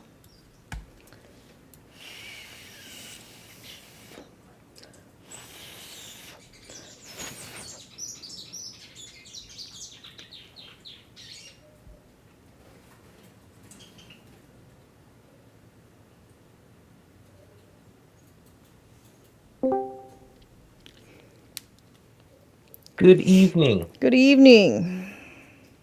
I just wanted to say real quick that I saw another video talking about them finding her body, and then they had, I think it was a Fox story, Fox special, and they had this guy who, I don't remember his exact title, but he was like former police or something like that, dealt with missing persons cases, yada yada yada.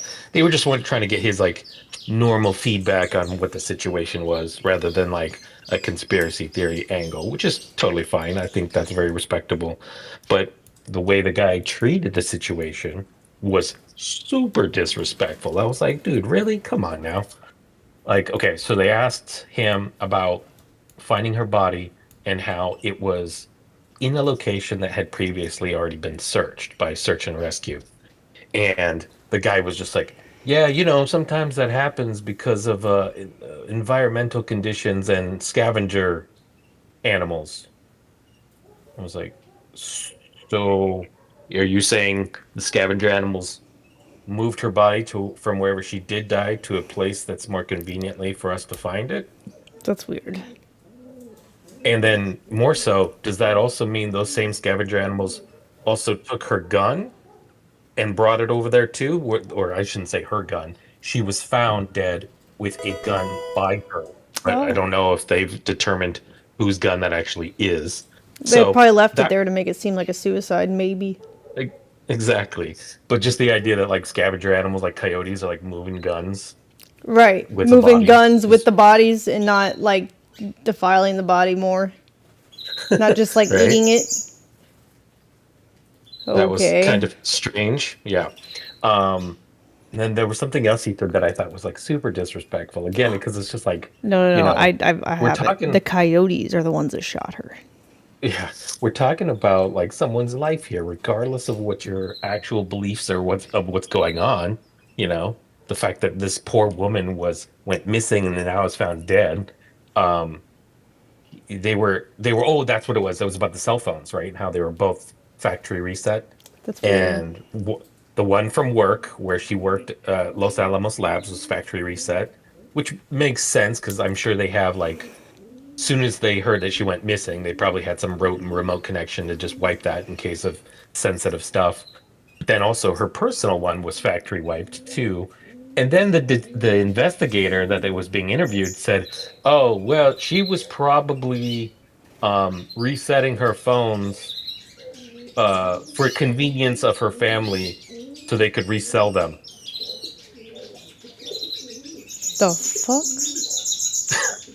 I was like, that's what I often think about right before I'm ready to commit suicide. Is I wonder if my family would like to resell my phones. Let me factory reset them. Yeah, no, that sounds like murder to me. Right? I was like, this guy. I'll have to find you that clip because I was like, this guy's an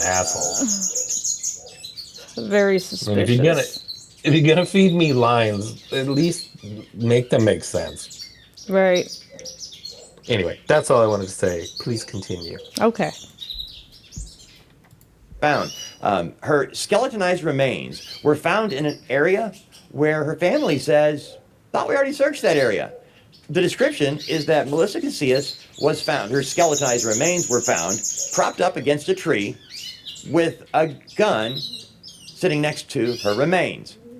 This is an amazing turn of events as we continue to try to find out what happened to the scientists. Wait. How do we know it's her remains? Are we just claiming we DNA tested it?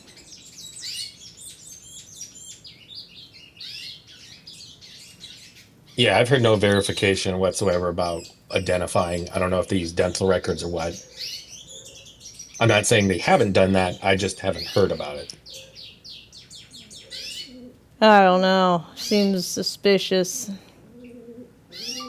How are there just skeletons? Because, you know, if it was like, if she was rotting that long where she turned into a skeleton, then animals wouldn't have left her bones altogether. You know what I mean?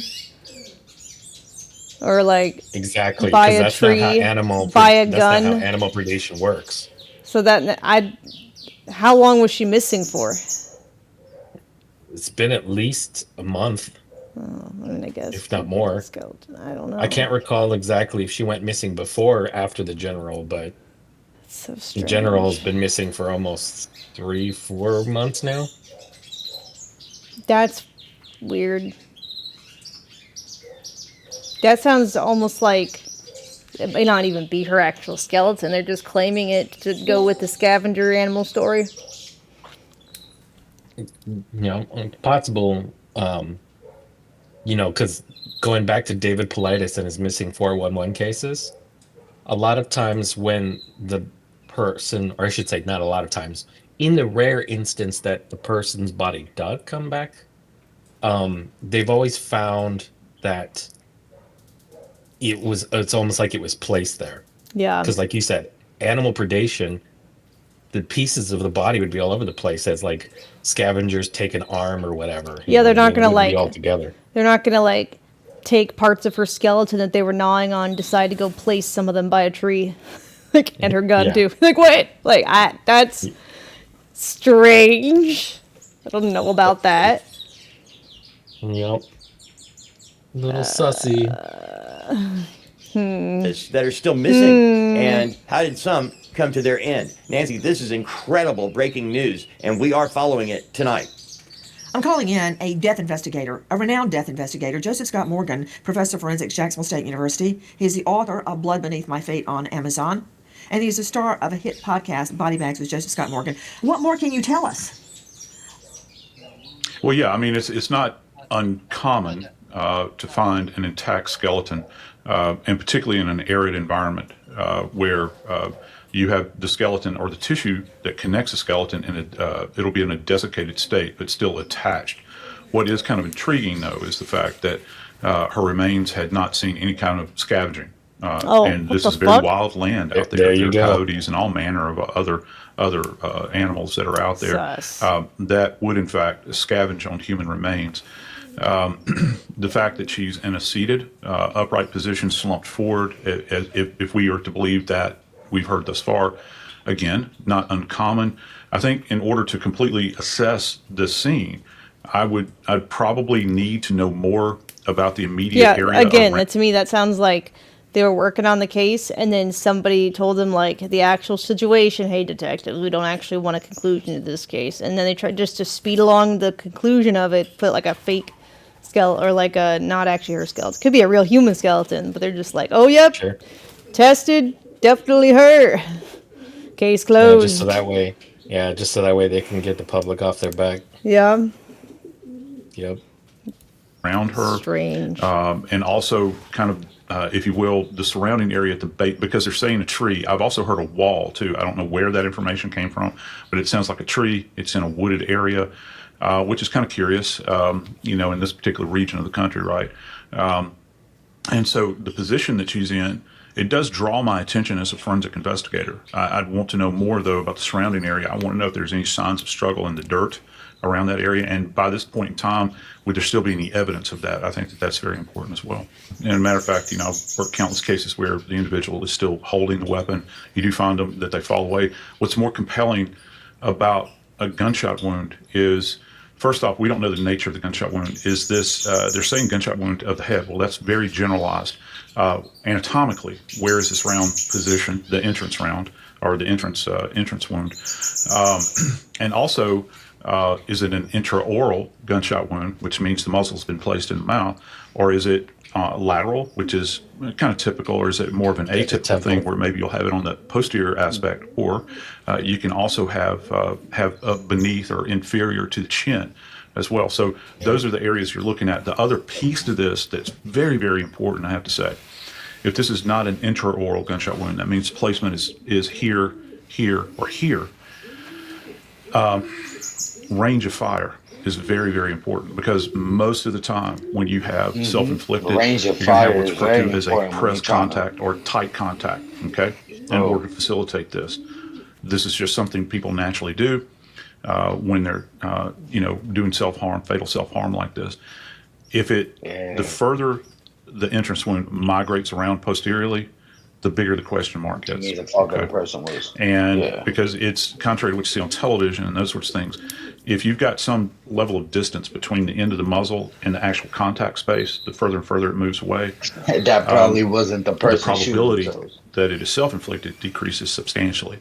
So range of fire is going to be very important. And with skeletal remains, that can be very, very difficult to determine if there is no soft tissue, or even the desiccated tissue. We can actually, begin to suss that out as well. We've heard that term before. The sinew will still be intact, particularly in an arid climate like New Mexico. Okay, but yeah, the clothing facilitates that. The type of clothing, right? Some of these synthetics that tightly fit to the body like this.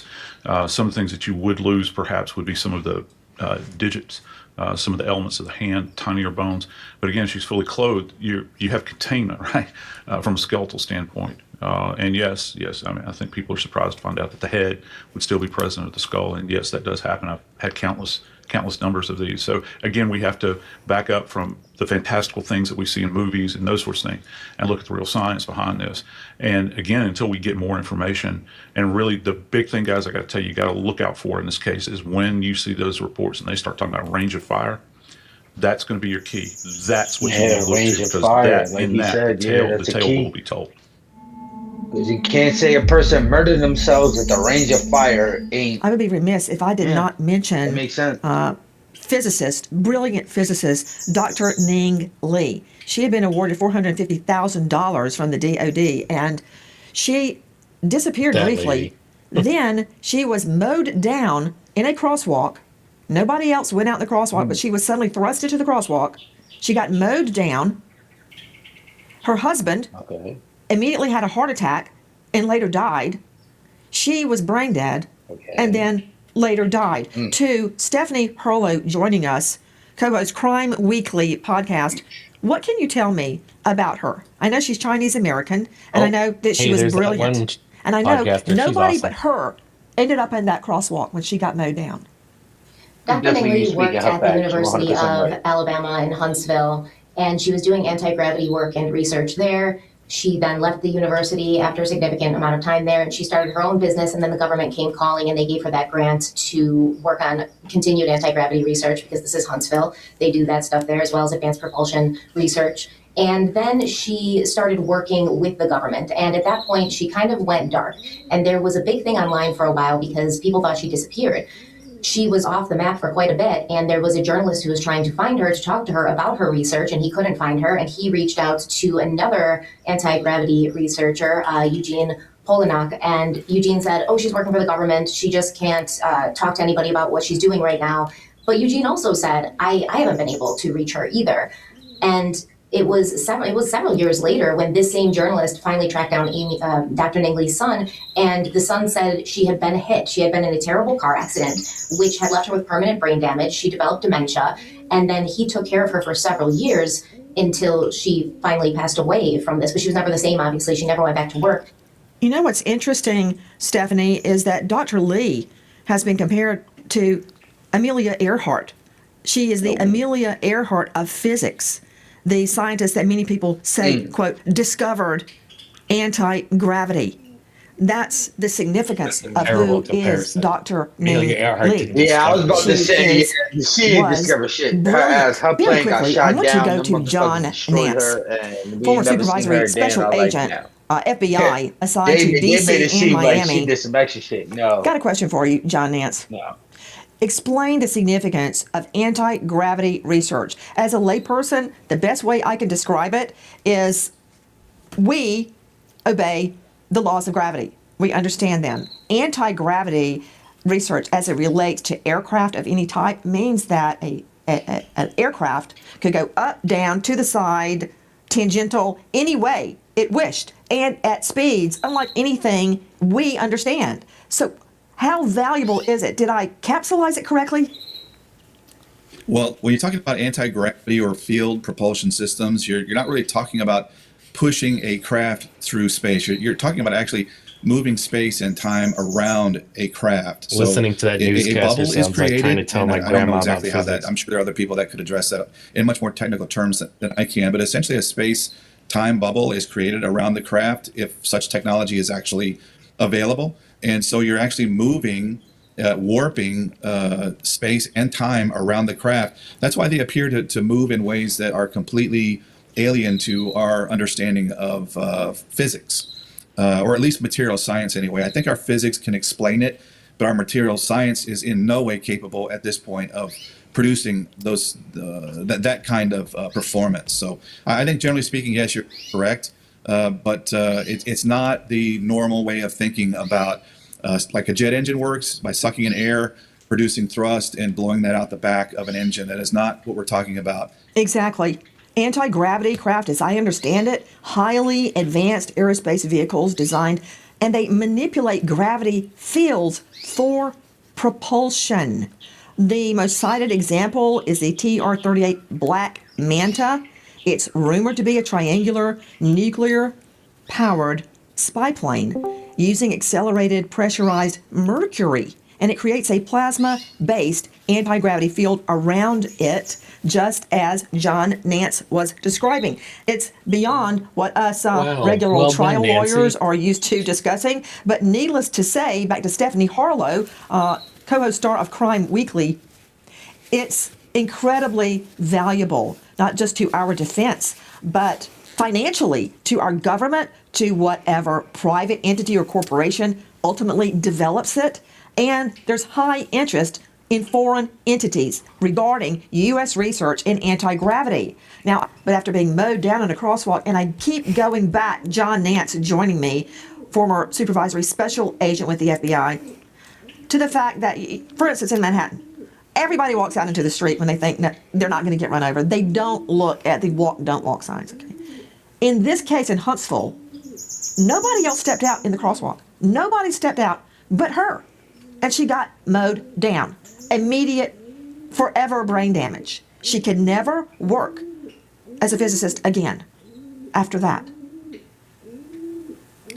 There are simply too many data points to think that this is, explainable by coincidence. The all these events that are surrounding, especially what we're calling the anti-grav technology, is simply the correlation is simply too strong to ignore. And it kind of reminds me of some of the things that the Bureau used to do back during the Cold War. In fact, agents assigned to counterintelligence functions would often tail KGB agents into the New York subway systems and quote unquote give them a bump, so to speak, as an intimidation tactic, kind of pushing them toward the subway. So what happened to her sounds, hauntingly familiar to that type of thing. Obviously, FBI agents weren't trying to kill KGB agents, but not something that is certainly unheard of within intelligence or counterintelligence communities. So obviously incredibly suspicious, and we keep going back to people who are involved in the UAP sphere, or more commonly known as the US UFO sphere. I think we've had 3 congressional hearings on this so far, and Matthew Sullivan's case is extremely disturbing. You have an individual that was getting ready to come forward and testify before Congress about matters of incredibly sensitive intelligence value. So I think that the FBI has every cause to be highly concerned.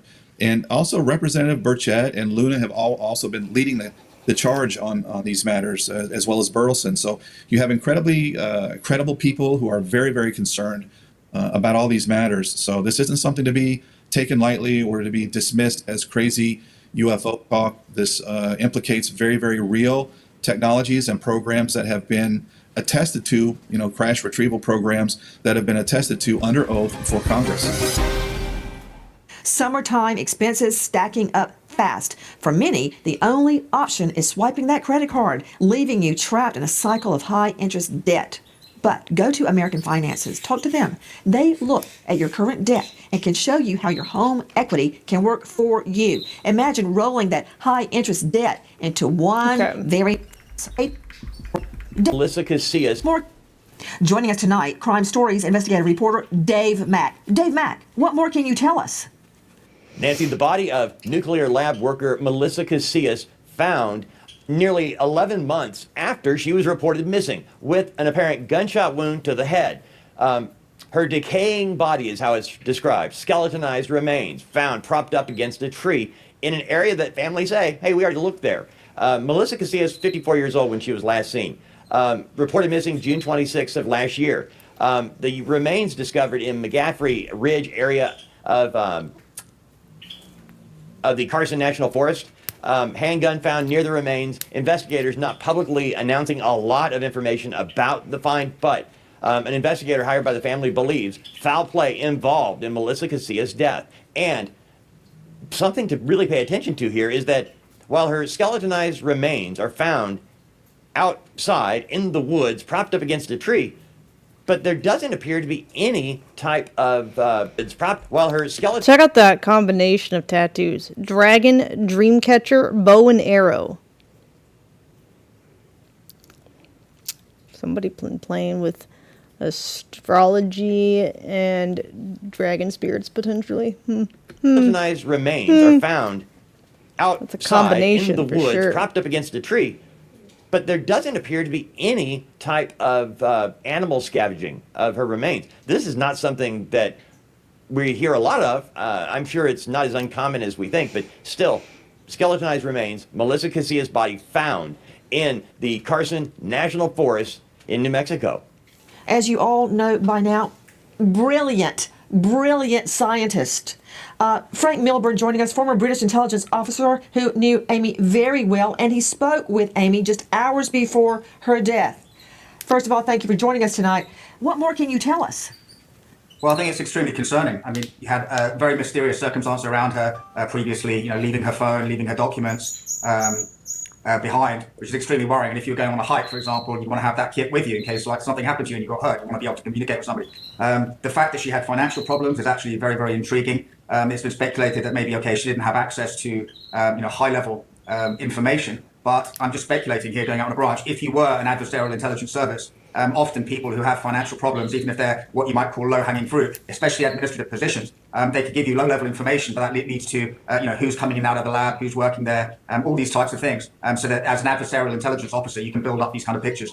Well, I mean, that would be of prime interest to, for example, the Department of Energy's Office of Intelligence and Counterintelligence, because you would be worried that somebody has effectively a lever that a hostile intelligence service, well, they're all hostile, but an adversarial intelligence service could actually use to try and gain access, to gain further access. And that's a very common thing that comes up. I mean, when you do your vetting, it's about your reliability, your loyalty, and also, do you have drug problems? Do you have marital problems? Have you stepped out on your husband or your spouse? Do you have financial problems? All these kind of things are exactly what a counterintelligence investigator would take into account. I think Joseph was bang on, especially about, he's obviously got expertise in the area, but the ingress and egress routes, I want to know more about those with the terrain, like, easy go, slow go, hard go. How did she get in? And if it wasn't her who actually put herself there, was there access for, like a quad bike or a horse? Or, where's the nearest place that you could park a vehicle effectively to get into those areas? Also, as well, I want to know, you have to know more about the circumstances of death. Is it or is it a murder that's staged to look like it? That's a big question that we want to know. The other thing I want to know as well about the weapon is if it were, I'm speculating here, an extraneous weapon, i.e. not one that was associated with her or her family or something that she could have got her hands on easily, or that somebody could have got their hands on and staged with the body. I'd want to know if the barrel had been cleaned before firing, if there were, say, excessive oil residue on the body, because, and again, I'm speculating here, but professional operators, former military people, they always tend to clean the barrel before firing. It's just like a habit, because you don't want to have excess smoke coming out of the barrel, which can give your position away, okay? That's like a professional point. So that's what I want to know. But I find, obviously, I don't have access to the forensics, and I don't have access to, what the FBI and the Department of Energy counterintelligence people are saying about the wider picture surrounding her. So those are all key things. So beyond that, it's really speculation for me. Back to Lou Elizondo joining us, former U.S. Army Counterintelligence Special Agent, former Director, Advanced Aerospace Threat Identification Program. You have refused in the past to give me the name Kevin Childress, but I found it elsewhere. Kevin Childress, and correct me if I'm wrong, was set to have a meeting describing very, very sensitive scientific information. He was going to Congress and talking about what was in the UAP files. And then suddenly he's found dead on a sofa. And there was never an autopsy. What can you tell me about Kevin Childress other than he was brilliant? That much I already know. Sure. Well, Nancy, thank you very much for having me. It's certainly an honor and privilege. You're absolutely correct. Kevin Childress was a senior special agent with the Department of Energy. And as you continue to look at some of these other cases, there are definitely ties. When you're talking about a national laboratory, there are always ties with the Department of Energy. And so in this particular case, Special Agent Kevin Childress was the special agent in charge. He was their headquarters of the Department of Energy. And he had reached out to me. This is right after I left the Pentagon. And he was very concerned. He said, look, the Department of Energy has a significant role in the UAP business. And I'm pretty upset by what I have access to. And now that I've raised it through my chain of command, I feel that the Department of Energy is trying to keep me quiet. So I'm worried about that. But there's a lot of information. This is what he's saying that I have access to, and I would love a chance to talk to somebody in Congress about it. So I was in the process of arranging a meeting between Special Agent Kevin Childress and some members of Congress back in the 2020-2021 timeframe, and to spare the family their want to be cognizant of their privacy. Let's just say his spouse is extremely well trained in the medical field. And I think it was a surprise to everybody. She had left for work that morning. He seemed fine. She came home that evening and he was dead on the sofa. And clearly I had some surprise as well when I heard this news. But if you look at his obituary, which I find very interesting, specifically one of the last paragraphs, it talks about his interest in the UAP topic. And that's actually what was the basis for our conversation we were going to have in Congress. I was going to bring him there as a whistleblower and allow him to speak his piece. Can we identify that, please? Unidentified aerial phenomena. That's what we're talking about, UAP. That's correct. Unidentified. It sounds very aerial conspiratorial. phenomena. But the reality is that our government has spent a lot of time, a lot of resources looking into the topic of UAP, or what was known in the vernacular as UFOs in the past. And of course, people like to snicker and giggle about it, but the reality is we took it very seriously. And we spent a lot of money, taxpayer money, looking into this because we had, in some cases, almost mid-air collisions between a UAP or a UFO, if you want to call it that, and military aircraft. We also saw these things over controlled U.S. airspace, over sensitive military installations, over nuclear facilities. And this is why Department of Energy is so important here, because the nuclear tie it may be actually something that we need to look at. All these scientists that have disappeared. The nuclear tie. Hold on. You know what? Pardon the pun, but you're light speed ahead of us regular people. What do you mean the nuclear tie? So one of the things that we noticed while in the Pentagon running the UFO program was that these UAP or these UFOs have an interest in our nuclear equities, whether it's nuclear propulsion, nuclear power, nuclear weapon systems. And what a lot of people don't know is that the Department of Energy plays a significant role. When anything that is considered radioactive or has a certain yield, the Department of Energy has primacy. And so in this particular case, you have a lot of scientists writ large, not just Kevin Childress, who was the special agent, that were working at these national laboratories under the Department of Energy cognizance, and a lot of the work that they were doing could be related to some sort of Department of Energy project. Now, I want to be very careful here because certainly I don't want to talk about anything that's classified. But as one of your participants here mentioned, these individuals had security clearances, in some cases top secret SCI security clearances, as high as it gets. And that's the reason why you have FBI now involvement in investigating these what we call national cases. But there are other individuals, and I'm sure our friend here, Frank Milburn, can tell you, Amy Eskridge was no different. I had the opportunity to speak with her in person in the 2018 timeframe in the Huntsville, Alabama area, Redstone Missile Arsenal, where she had indicated to me that she was working on an anti-gravitic technology, her and her father, and that that research was being suppressed. And I know this sounds very conspiratorial, but I was there for the meeting. It was actually over dinner. And all I'm telling you is what she told me. And she said that they are being harassed and that she's very, very afraid that there are certain elements that are trying to, quote unquote, shut them down. And yeah, she told me that verbatim. And then, of course, unfortunately, she wound up dying, passing away. And General McCaslin, the same thing. A lot of people don't realize Neil McCaslin, who we talked about, AFRL, Air Force Research Laboratory, and some of these other national laboratories, he was a linchpin to a lot of the military's black projects. Basically, they're working on technologies that, in theory, we won't see for another 50 years. And McCaslin, what a lot of people don't know, is that he was also an advisor to one of my colleagues, Tom DeLonge. Tom DeLonge is the former frontman and current frontman, I think, again, for the Blink 182 rock band. And as crazy as this sounds, Tom had an interest in the UAP topic, UFO topic, and General McCaslin, Neil McCaslin, I know as a fact because I worked with Tom, was one of his advisors on the UFO topic. And so I want to be very careful here not to sound conspiratorial or draw any lines that aren't there.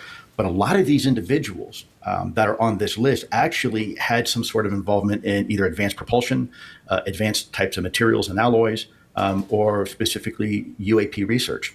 Question to you. What was the cause of Kevin Childress' death? He supposedly died from COVID complications, but when I spoke to him earlier, he seemed fine. And according to other witnesses, who I won't name here, who saw him that very morning, said he seemed fine.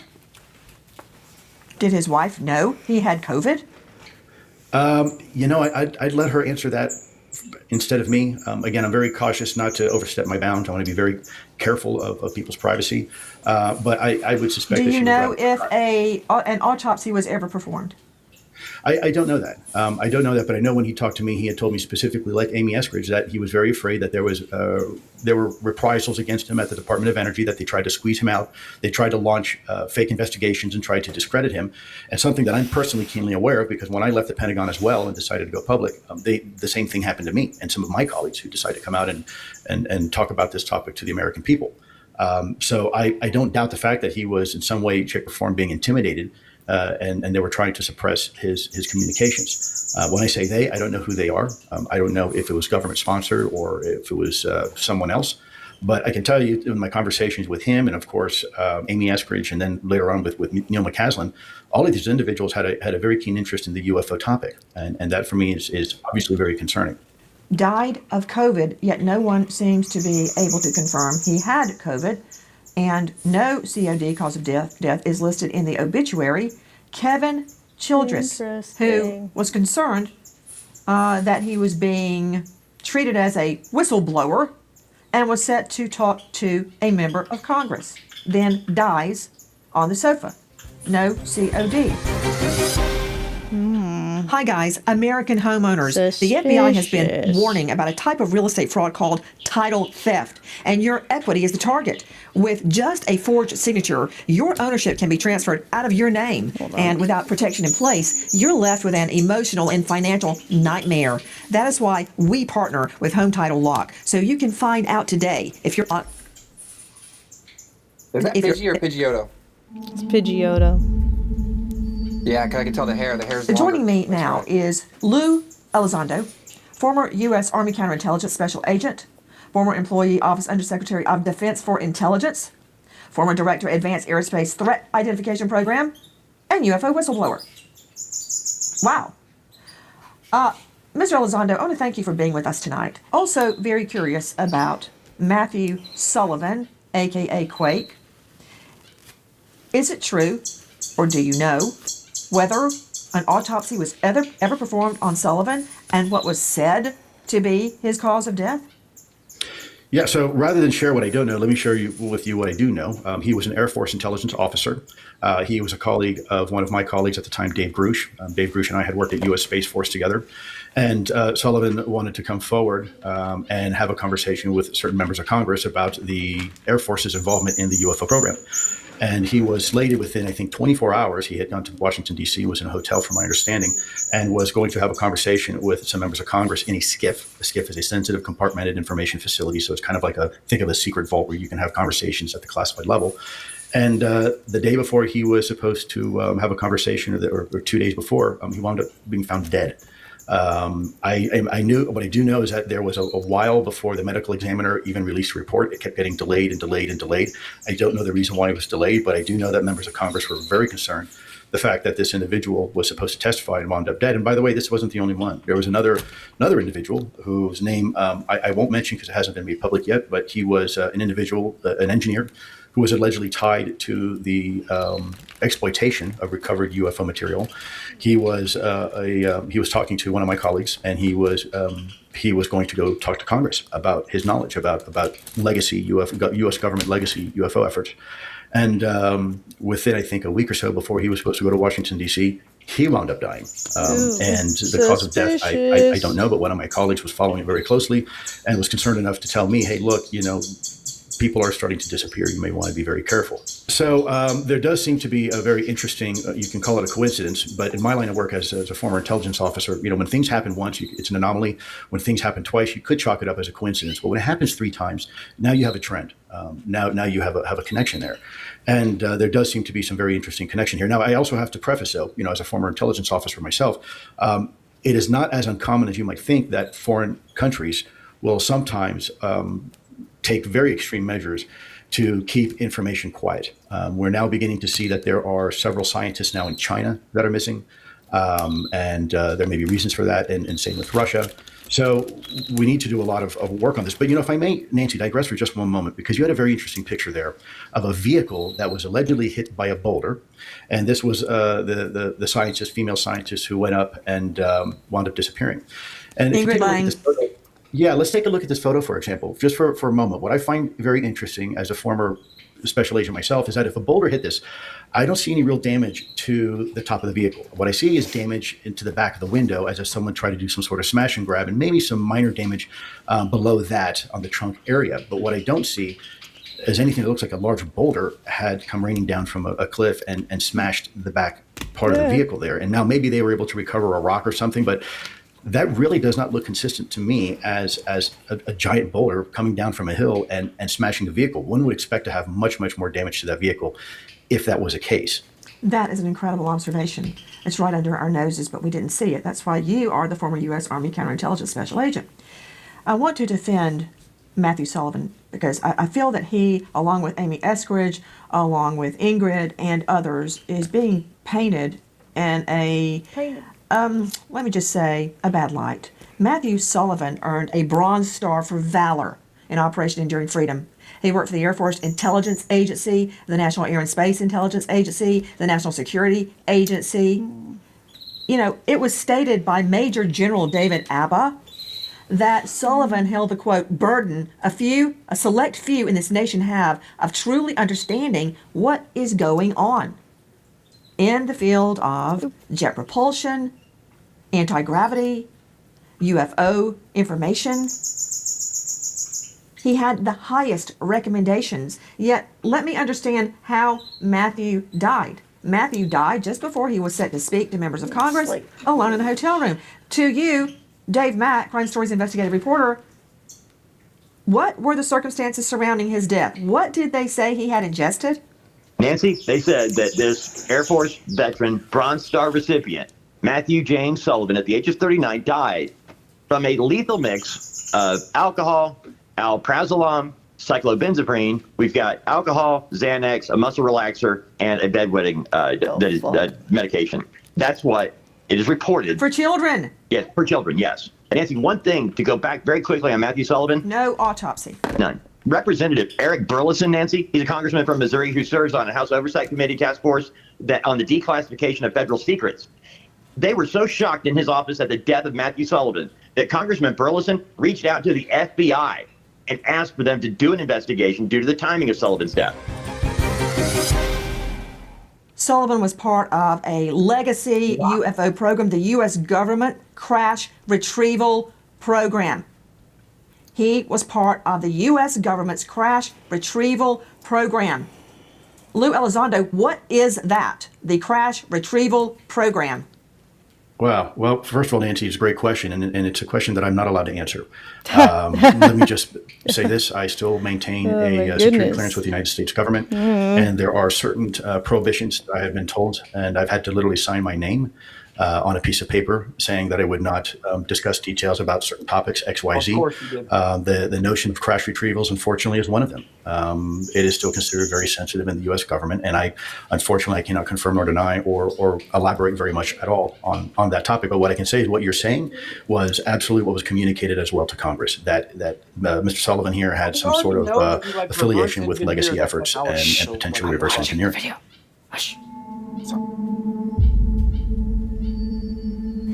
Now, correct me if I'm wrong, Frank. First of all, thank you for joining us tonight. But Amy Eskridge, brilliant scientist, was found with allegedly a self-inflicted gunshot wound to the head, Huntsville, Alabama, near the NASA space station, which is not just in Florida, but also in Huntsville. She texted with you some very disturbing information. Now, to my understanding, of course, I'm just a trial lawyer, she was studying anti-gravity. Is that correct? Anti-gravity propulsion. She was interested, yes, in anti-gravity. She was interested in free energy, which is the extraction of energy from the ether in potentially unlimited amounts, which would obviously change the whole way that we have and produce energy on Earth, and potentially would help every poor country in the world. But it could also be very dangerous to use as a weapon. What she was actually working on when she was attacked with the directed energy weapon that's been that was especially documented with videos, testimony, and other witness there. She was actually working for Homeland Security on a project which would defend U.S. subways across the continental United States from chemical, bio, and radiological attack. So, across the board, she had a very interesting portfolio of things that she was interested in and working on. But, she was an American patriot. Can I circle back to what you just said, Frank Milburn, that she was working with Homeland Security on methods to protect public transport in the U.S. Could you expand on that, please? Yes, certainly. She and a colleague, they were approached. I actually sat in on a couple of the meetings with people, senior members from Homeland Security and from another agency that I'm not going to mention.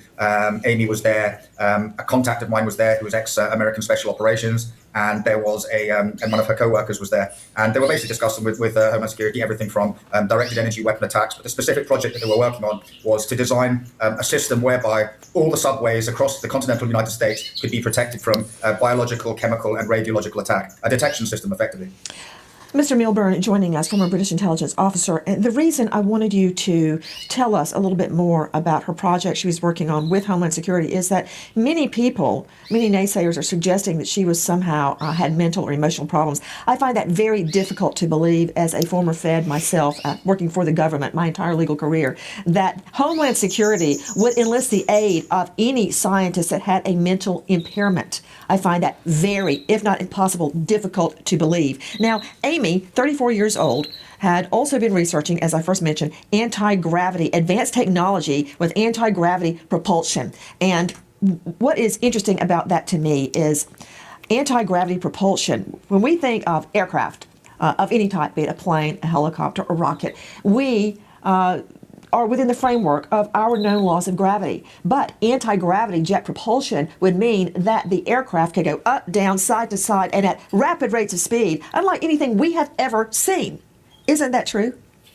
Yeah, that's true. And I mean, if you're looking now, we're looking, the next big step for mankind is colonization of space effectively, and exploiting space's mineral resources, and also exploiting space strategically. I mean, they've just gone to the moon, Artemis, and they're looking, for there, have a base and then be able to jump to Mars. So if you had this anti-gravity technology and also, free energy, potentially, as a fuel system for other propulsion, you'd be streets ahead of anybody using, or streets ahead, you'd be light years ahead of anybody using traditional rocketry technology.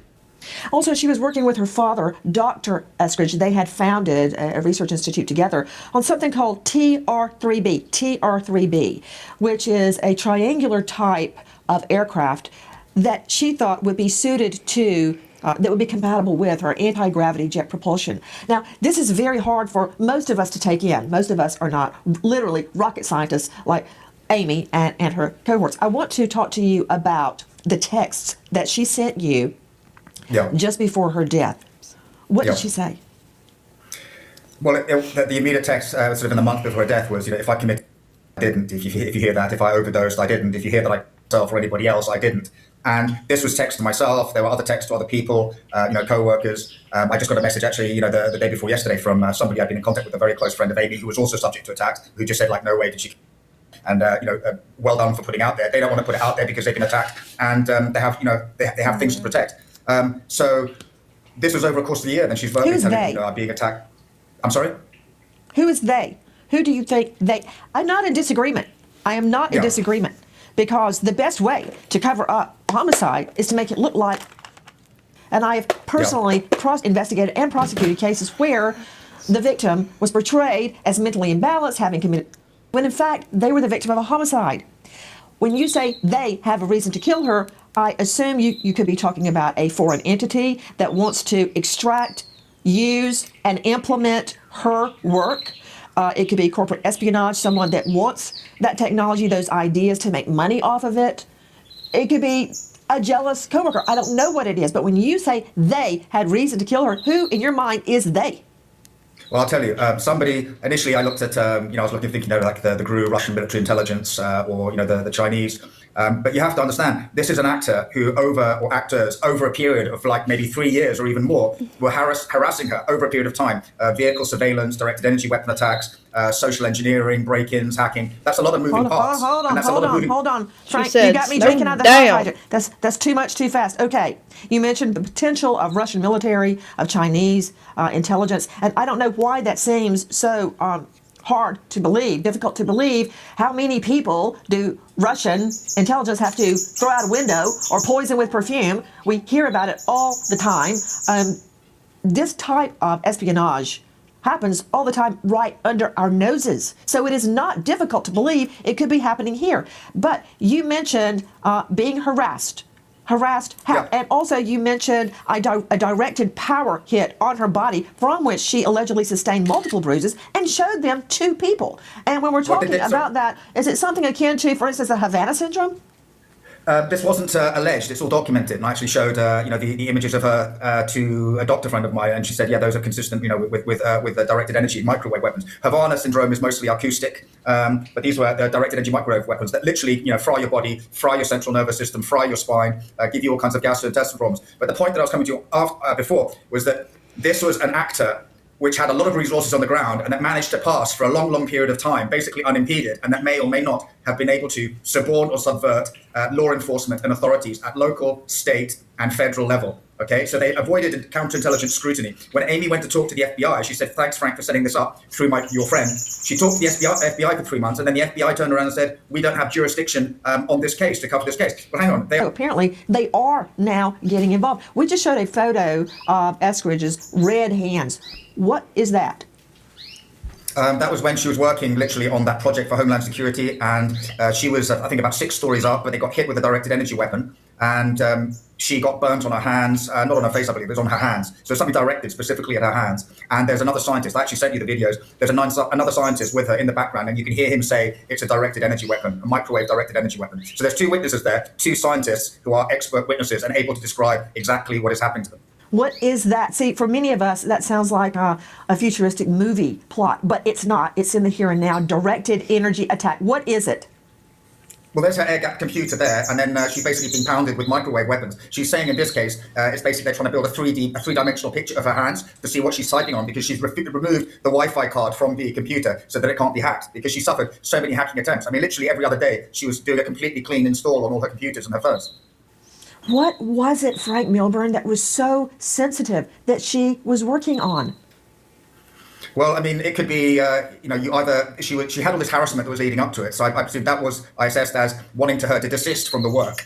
Okay, she was never offered a job. Nobody ever said, here's some money, come and work for us. It's like, they wanted her to desist from it. And then they did these microwave energy weapons attack, knowing that would debilitate her, so that she would be unable to continue with her work slowly. And then eventually, because she was too stubborn, she ended up dying. Now, I can't say hand on my heart that was murder. What I can say, it was very, very suspicious. And you will say a lot of people saying, oh, she was off her meds, she was crazy, she was this or that. I spoke to her every day. She called me 4 hours before she died, and she said that she was feeling fine.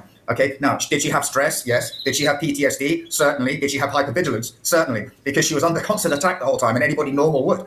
So, but she wasn't hallucinating. She wasn't delusional. You could see that every day. And she's going to work. She's in the car, talking to me for half an hour. She gets to work. She's talking to me again from work with her co-workers. This is someone who was functional and working at a very high level scientifically. A highly intelligent woman.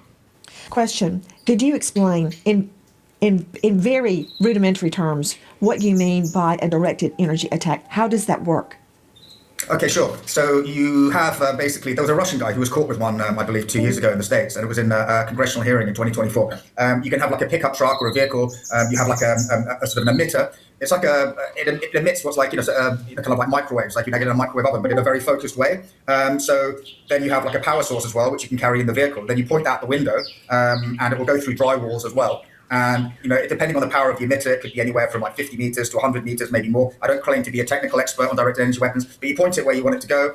Presumably before that, you will have established a pattern of life, so you would know roughly where, okay, so at 9 o'clock, she goes down to her laboratory or whatever. And then you'd set up the directed energy weapon emitter in your vehicle and wait for her to be at a specific point in space and time, and then it hits that. Frank, why are you speaking out?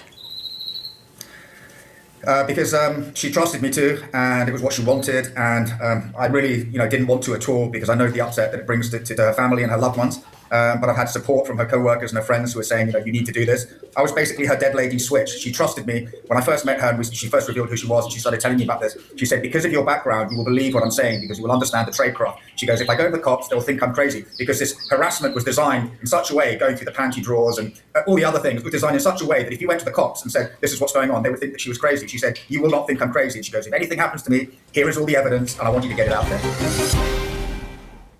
You know what? Let me go to Lauren Collin joining us. She is contributor to LA Magazine. She just wrote an incredible article dealing with this exact material. You can see her at Pop Crime TV. Lauren, thank you for being with us tonight. What do you make of that? Yes, Melissa Casillas, she went missing in June of 2025, and everything about her disappearance is incredibly chilling. And now, almost a year later, her remains have been found, and it was pretty shocking, at least to me, and I think to her family as well, because she was found 6 miles away from her home in Taos County, New Mexico. And this is the Carson National Forest area, and her family put out a statement on Facebook that they had already searched this area. Now, Melissa was an employee of Los Alamos National Laboratory, as is her husband. And she was an administrative assistant, so, she didn't have, I think it was something like it was like a level 1 security clearance. But I have been learning a lot about Melissa's home life and the strange things around her disappearance back in June of 2025. And I think it starts with the fact that, it started off as a normal day. She drove her husband to work, which is over an hour from where she lives. And she said, I have to turn back around. I forgot my badge. And she drops her husband off. She turns back around to go home.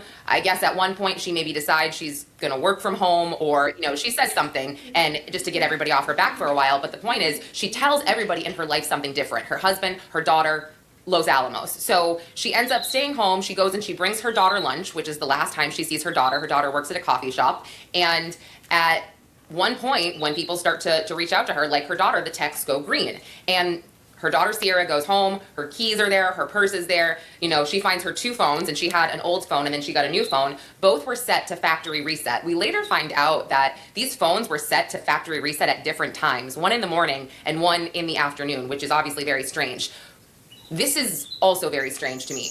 Her toothbrush, Melissa's toothbrush, and her thyroid medication were gone. So I take thyroid medication, I take Synthroid, and you know, if I'm gonna go somewhere, I take this medication with me so I can live a healthy life. So I found that to be really strange for someone who allegedly themselves. Why are you gonna take this medication that, you know, kind of keeps you alive, I guess? So Melissa was last seen walking along New Mexico, I believe it's Highway 518. She was spotted on camera. At one point there was a vehicle, a blue pickup that was kind of hovering by her.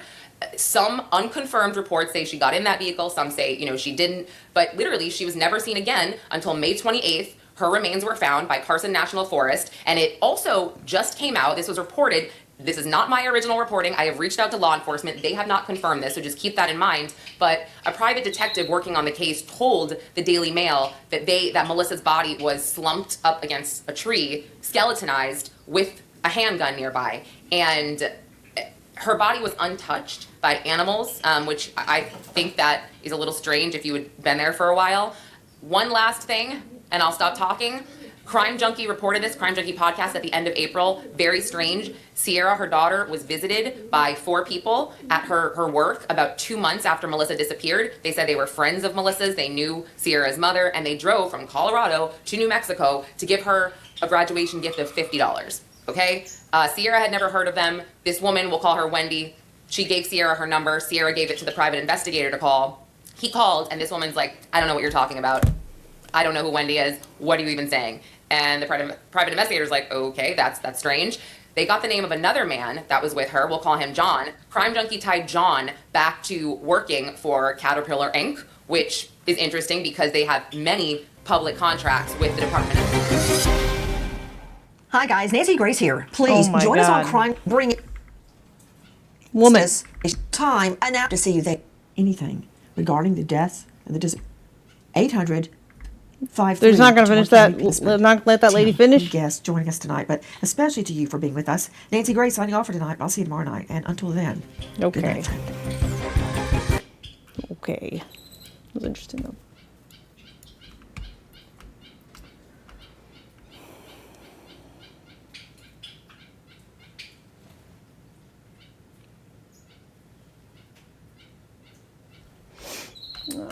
Let me see what else we got in here.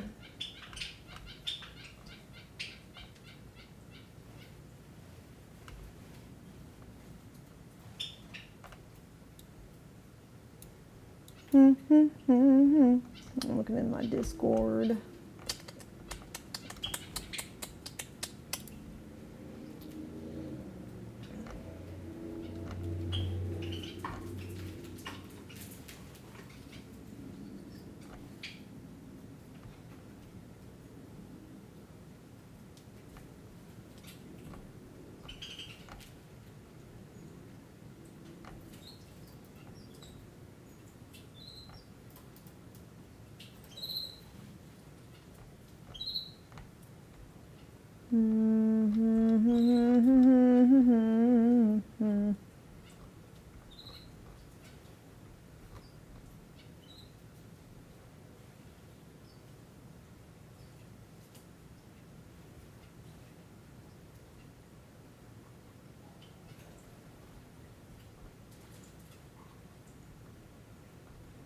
There's some like Twitter links, but I just wanted videos right now because I'm trying to draw.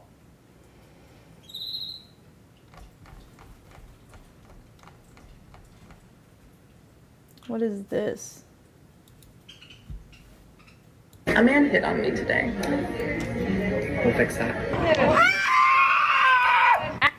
Leftist. As we navigate 2026, the line between calculated content and vulnerability, Yeah, actual find me some better stuff. vulnerability. I don't has want been to watch fucking mentally retarded people have a meltdown.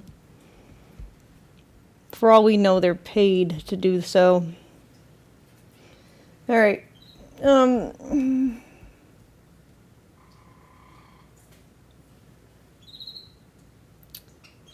I saw that Caleb Hammer was on the Joe Rogan podcast. Good for him. I listened to snippets of it while Nick was listening to it, but then he left the room and I didn't resume the video myself. But that's cool. I'm doing faint pencil drawing of the pigeon right now because I don't want to mess it up with just trying to wing it on the paint alone.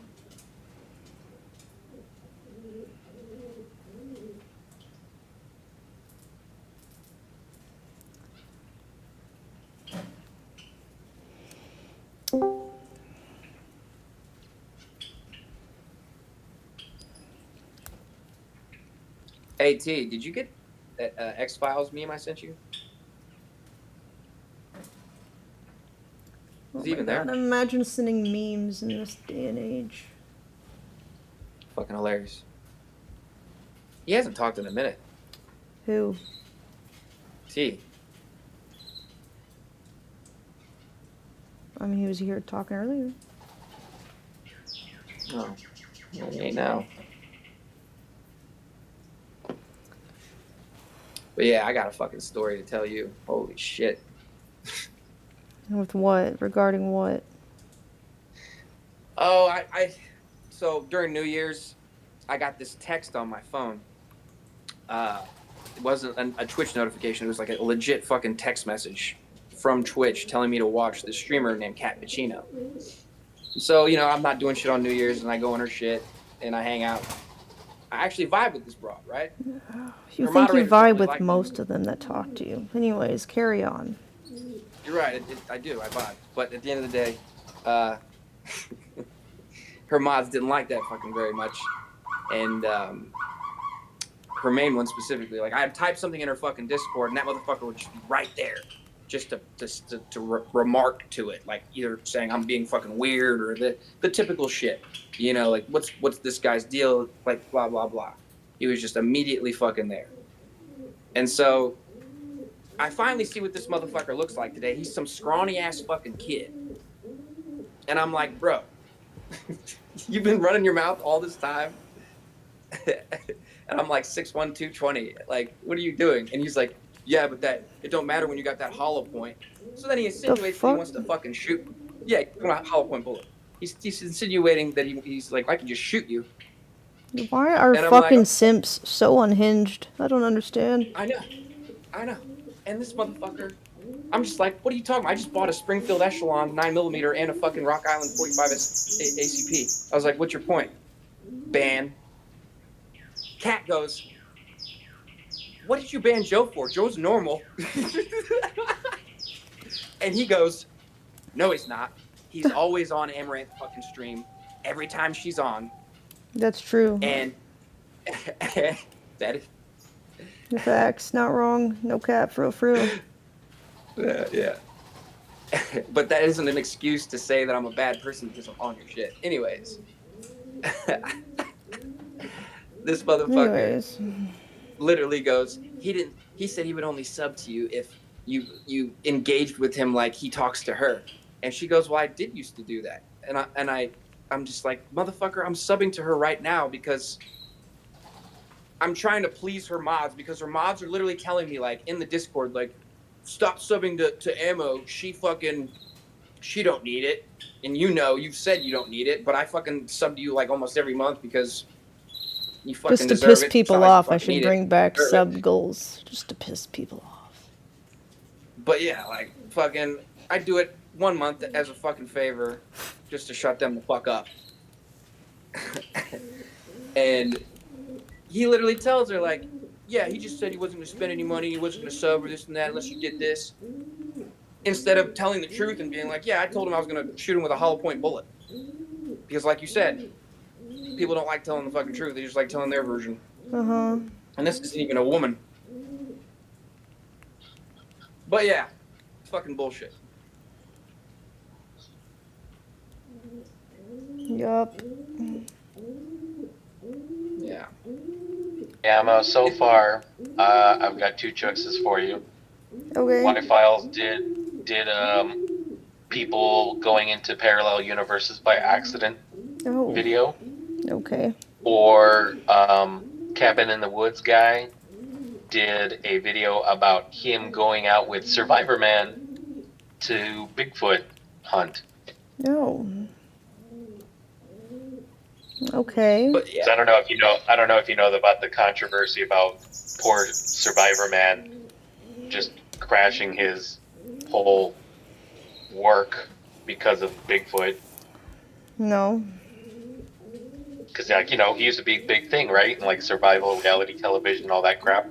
Okay. And then he saw Bigfoot and he took pictures of it, and then everybody was like, "Oh, so you're crazy now? Well, fuck you." And now he's just not as popular. Which is pretty fucking lame. Okay, so which one sounds more interesting to watch? I personally think probably the parallel universes one would probably be better. Okay. That is some cool shit. We were just talking about that 2 days ago, weren't we, T? Where are you linking it? It's a disclosure. Okay. T, you were gone earlier, but I was asking, did you get that X-Files meme? Yeah, I saw it. It was silly. I didn't know how old it was. I figured you were going to be like, yeah, I've fucking seen that one before. It's like 10 years old. This episode of the Y-Files is brought to you by PDS Debt.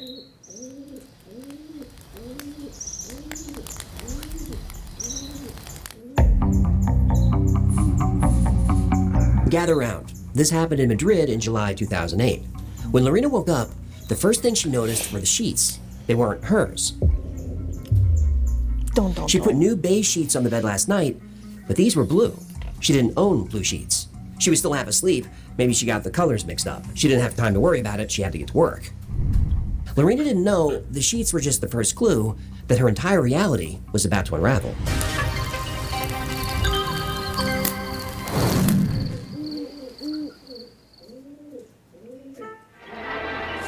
Oh, we're back to laughing. Ewan, quiet on the set. We are rolling. What set? What are you talking about? Well, I'm making a major motion picture in the backyard. It's called Jaws 6. This time around, into a cow. It's a... Dean. No. It's on it. Yep, sure did. Full excellence on your unique one either. As the BB for deal personalized from your first. Perfect. Now I'm already writing the sequel. Jaws 7, 8, 9. You see what I did there? Sequel? You haven't finished the first one. That's pre-production talk, Human. Think bigger. I'm building the HCU. Heckle for Cinematic Universe. I get it. See you at Sundance. Ciao.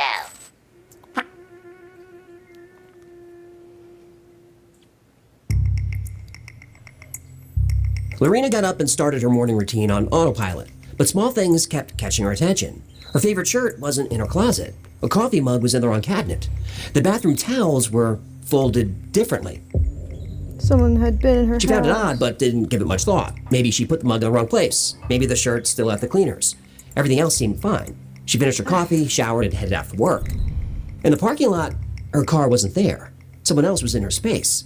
She clicked the car alarm and heard a beep from the other side of the lot. She never parked on that side of the building. So either someone moved the car, or she stopped herself from thinking about it. At work, she saw a couple of new faces. New hires, she figured. But one of them said, "Good morning, Lorena," like he knew her. She didn't recognize him, but she said good morning anyway. She got to her office and froze. Her nameplate was gone. A different name was on her door. Someone else had moved in. She could see their things through the window. Now, the panic came fast. Her first thought was that she was fired. But she worked for this company for 20 years. They wouldn't do that to her. Maybe she got off on the wrong floor. She went back to the lobby. She was on the right floor. The directory listed her name, but in a different department, in a different part of the building. She walked to her new office and her name was on the door. Her pictures were on the desk. Her sister, her parents, her favorite coffee mug was there. Her diploma's on the wall. But she didn't recognize the room. A man walked in like everything was fine. He asked about the Hernandez proposal. Apparently that was a project she'd been working on for months, and this man was her boss? Lorena started to feel sick. She said she needed air. Her boss looked concerned and told her to feel better. She got amnesia. She sat in her car trying to calm down. Nothing made sense. She needed an anchor, someone who knew her and could help her figure this out. Augustine, her boyfriend. She'd been with him for months. He helped her get over a bad breakup with her ex Miguel. Augustine would know what to do. She grabbed her phone and scrolled to his name. It wasn't there. But she knew his number. She dialed and a man answered. But it wasn't Augustine. He never heard of Augustine. And he said he'd had that number for years. She looked online. Augustine's social media was gone. It was never there. Augustine didn't exist. Lorena was sure she was going crazy, so she drove to the hospital and asked a psychiatrist to prove it.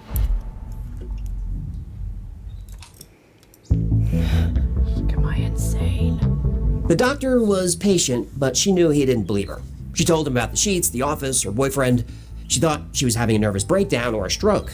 But the hospital ran a brain scan, toxicology panel, and a full neurological workup. Nothing was off. Her brain was healthy, and her blood work was clean. The psychiatrist said it was probably just stress. He recommended she take some time off from work. On her way home, she tried Augustine again. The same strange man answered. He was less patient this time. Maybe she got one of Augustine's numbers wrong. She didn't think so. She knew everything about him. Where he lived, where he worked. She knew his son. She was just at his apartment a few nights ago for dinner. She wouldn't have had the strength to leave Miguel without Augustine. Miguel was possessive, had a temper, and could even be violent when he was drinking. She was terrified of breaking up with him, that he might come after her. Well, but then Augustine she's made her feel relieved. safe. Not just physically, he gave her the confidence to take her life back. She called her sister. Her sister never heard of Augustine either, though she met him dozens of times. Lorena knew she sounded crazy. She sat in her car outside her building. She pulled out her wallet and checked her ID. Her license, her insurance, her registration. All of it was right. All of it was her. Whatever was happening, it wasn't happening to her, it was happening to everything around her. She made one last call, this time to a private investigator. She told him everything she knew about Augustine. The detective said he'd give her an update in a few days. Lorena was still in a daze when she got to her door. She went to put her key in the lock, and the door pushed open. The TV was on, and something was cooking. It was Augustine. She walked down the He hall, was- not sure what to expect. She had killed Then him. she smelled Brainwashed all cologne, her friends. a familiar smell. When she got to her living room, Miguel was sitting on the couch smiling. He looked up and said, "Hey, babe."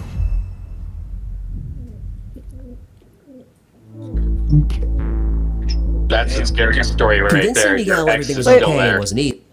Oh, Miguel was her ex? Yep. Was it the one she was scared to leave or no? Yeah, I think so. Shit. That reminds me of Donnie Darko a little bit. Easy. The hospital paperwork did it. She didn't tell him she wasn't his girlfriend. She didn't tell him she remembered leaving him. She ate dinner and slept next to him. She waited for something to tell her which of these two lives was real. Then she decided to check the rest of the world. The elections happened when she remembered them. Sports results matched. News, politics, celebrity scandals, all of it lined up with the world she remembered. The world was the same. Her life was different. So she started making lists of everything that was wrong. Her sister had a shoulder operation a couple months back. Lorena remembered driving her to the hospital, visiting her with Augustine, sitting with her afterward. Her family had no memory of any operation. Her sister's shoulder had never been touched. And then there were the photographs.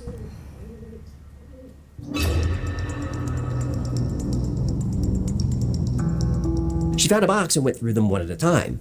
She was half looking for proof and half hoping not to find any. Most of the pictures she knew, birthdays, holidays, faces she could name. And then one she couldn't. She was at an outdoor music festival in August, smiling, standing next to a famous blues guitarist. But she remembered that weekend because it was her birthday. She was with her family in the city, not at a music festival. She found pictures from New Year's Eve. She was with friends at the beach. But Lorena remembered that night perfectly. She was at home in Madrid. She remembered the meal. She remembered the wine. She remembered who was with her. Augustine, the man no one else could remember. Not even the private investigator could find him.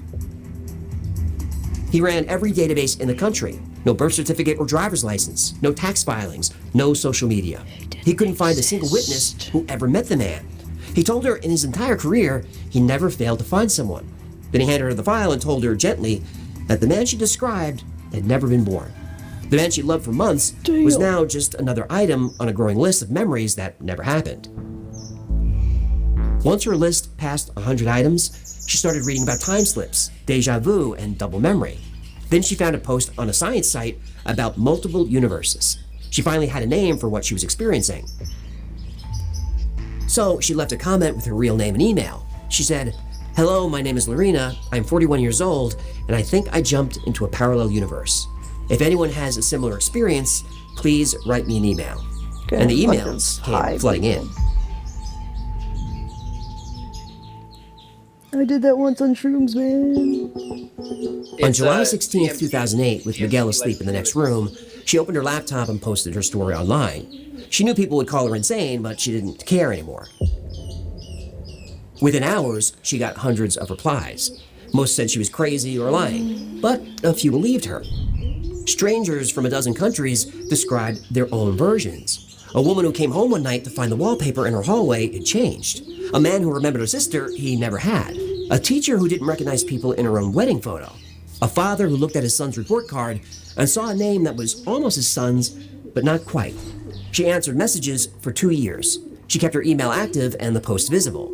She responded politely to people who called her insane, a witch, or a liar. Some people called her a grifter, but she never gave a single interview. She never wrote a book. She never made $1 from her story. She wondered if none of this was real. Maybe we're all characters inside something, a game or a simulation. Maybe whoever was running her simulation hit a glitch and saved her into the wrong life. She said she was tired. Part of her wanted to believe she was stuck in a very long dream, and she just wanted to wake up. Then she stopped writing, and Lorena Garcia Gordo was never heard from again. Lorena's email is gone, but her post is still online. You can read it in the original Spanish. You can read almost 20 years of replies.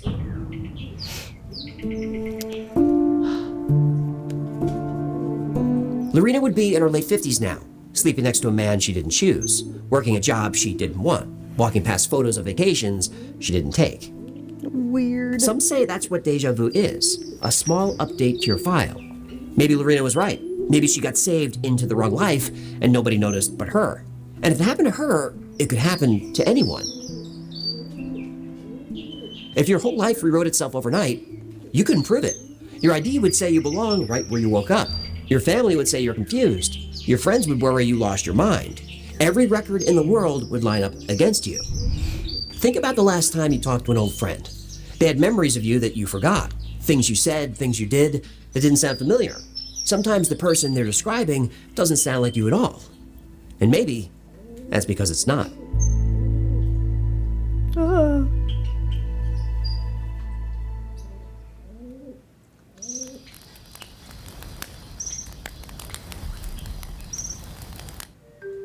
Gather round. This happened in Riverside, California in 2006. Carol pulled off the highway, turned onto her grandmother's street, and stopped the car. Her grandmother's old Tudor house was gone. So were the giant eucalyptus trees that were in front of the house forever. Her aunt and uncle lived next door, and their house was gone too. Instead, there were different homes, not new construction, lived in for years, lived in by strangers. But Carol would soon realize the only stranger here was her.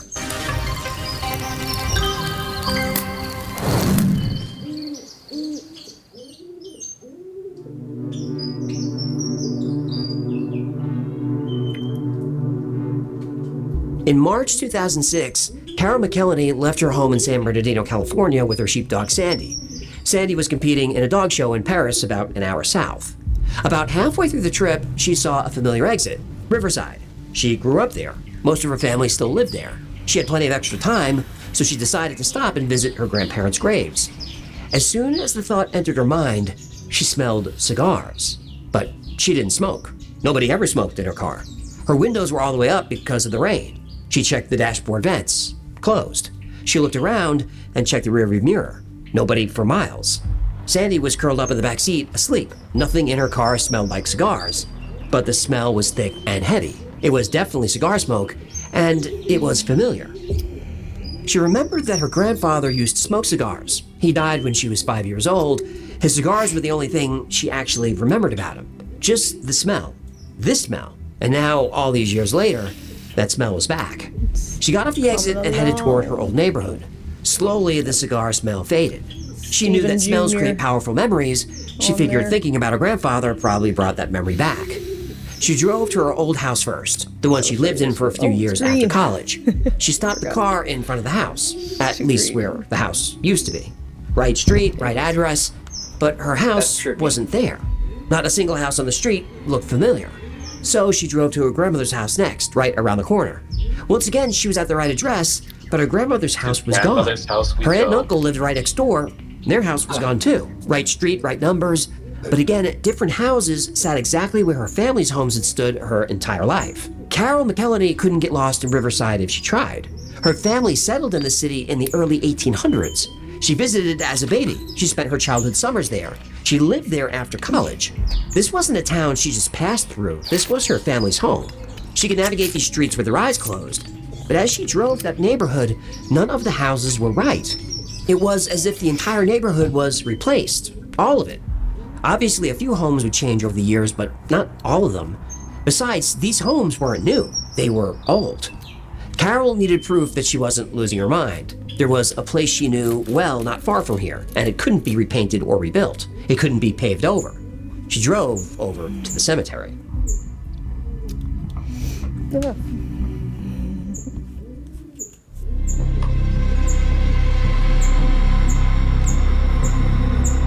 Carol knew the cemetery well. She'd been there dozens of times. She knew the ornate iron fence at the main gate, the long gravel driveway, and the specific spot where her grandparents were buried. She stopped the car at the entrance, but it wasn't an entrance to a cemetery. There was no cemetery, just a rusty chain link fence around a dirt lot. There was no sign, no way in or out, just dirt, scattered trash, and weeds. You can rebuild an entire block, maybe even an entire neighborhood. That was unlikely, but Carol knew it was possible. But not a cemetery. You don't make a cemetery disappear. Certainly not in the few months since she was here last. That's when Carol realized everything was too quiet. The rain was still coming down, but she couldn't hear it. She couldn't hear anything outside. No rain or wind, not even the sound of traffic. Now that she thought about it, there was no traffic. She hadn't seen a single car since she left the highway. She hadn't seen any people either. Carol turned on the car radio to check the news, but all she heard was static. Across the dial, AM, FM, no matter where she tuned, she only heard static. She turned off the radio when she heard Sandy whine quietly behind her. Her dog usually loves sticking his nose near the window. Not this time. He was pressed hard against the floorboards, shaking. Aww. She pulled away from the empty lot, desperate to find anything familiar. The local middle school looked correct. Riverside City College looked correct, but nothing else did. And still, there wasn't a single person anywhere. She turned onto Riverside's main street, University Avenue. This is where most of Riverside's restaurants, banks, and shops were. The Mission Inn Hotel looked like a castle and took up an entire city block. The hotel was built in 1876 and was the heart of the city. But University Avenue was deserted. The buildings were run down and covered in graffiti. And the Mission Inn was gone. It wasn't boarded up. It wasn't renovated. It didn't exist. Carol suddenly had an understanding that she couldn't describe. She could only feel it. This was not Riverside. It was built like Riverside, named Riverside, laid out street for street like Riverside, but this place, whatever this was somewhere or something else. She kept driving, hoping to break the illusion, but it only got worse. Trees were the wrong size. Stores she knew since she was a kid were missing. Then she noticed the light outside looked unnatural. It was flat and gray, and she couldn't see any shadows. She kept driving slowly, but the urge to get out of there was getting stronger. Then, up ahead, she saw people. A small group stood at a street corner. She pulled over to take a look. She was afraid of them, but couldn't explain why. There was something about them that felt unnatural. They had 2 arms and 2 legs and looked like people, but their proportions were off. But she couldn't tell what proportions, just like something wasn't right. Then they moved, and it was like they were moving in an old film, like a slow stutter, as if the whole world's frame rate was too slow. These weren't exactly people. They were something wearing the shape of people. Even though Carol would love to ask someone about the town, she knew these were not the people to ask. She knew it deep in her soul that if she spoke to whatever was on that corner, she would not come back. She was never more sure of anything in her life. Then one of the things started turning its head. She didn't know if it was turning to look at her. She didn't wait to find out. She double-checked that the windows were all the way up and the doors were locked. Then she got out of there as fast as she could. She didn't stop for gas, didn't stop for food, she didn't stop for red lights. She definitely didn't look in the mirror. She drove as fast as she could until she saw the freeway entrance. Just like the town, the freeway looked empty, but she had no choice. She got on the freeway to head back home. She just hoped that when she got to her house, that the house was actually hers.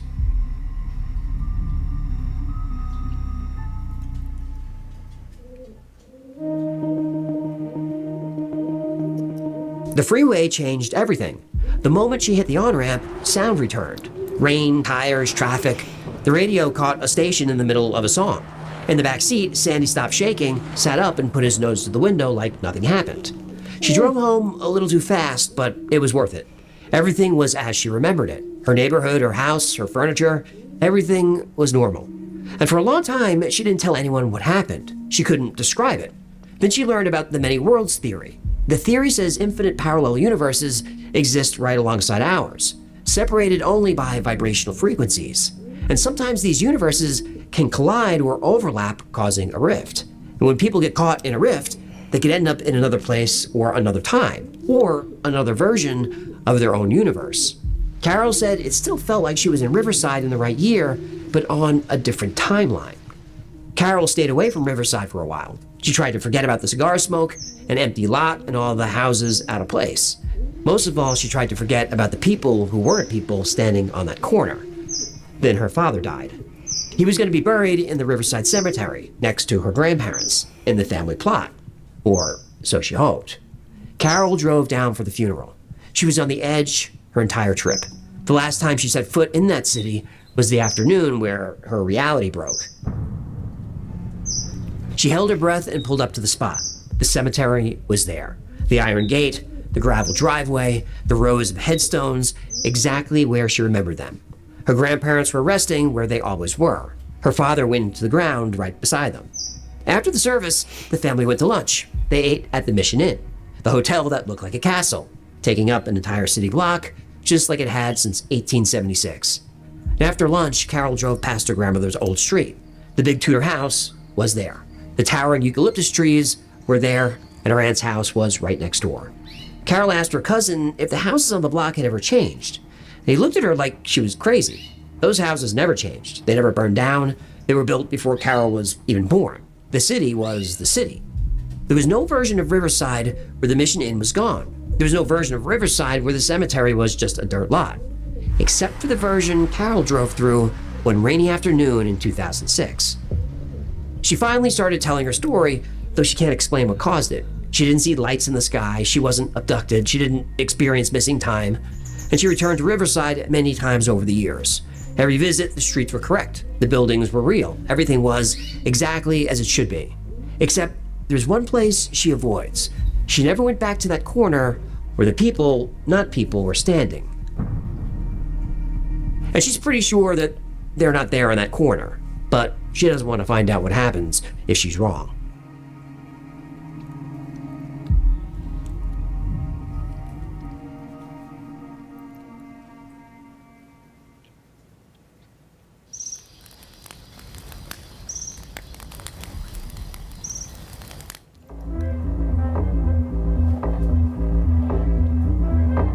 Gather round. This happened in Richmond Hill, Georgia in August of 2004. At 5 in the morning, a Burger King employee carried a bag of trash to the dumpster. There was a man on the ground. He had long matted hair and a beard down to his waist. He was naked, sunburned, and covered in fire ant bites. He was still alive, but just barely. She dropped the trash, ran inside, and called 911. When the paramedics rolled him onto the stretcher, he opened his eyes and tried to speak. He couldn't remember his name. He couldn't remember his birthday. He couldn't remember a single day of his life. He didn't know it yet, but on paper, he didn't exist. Not for the last 21 years.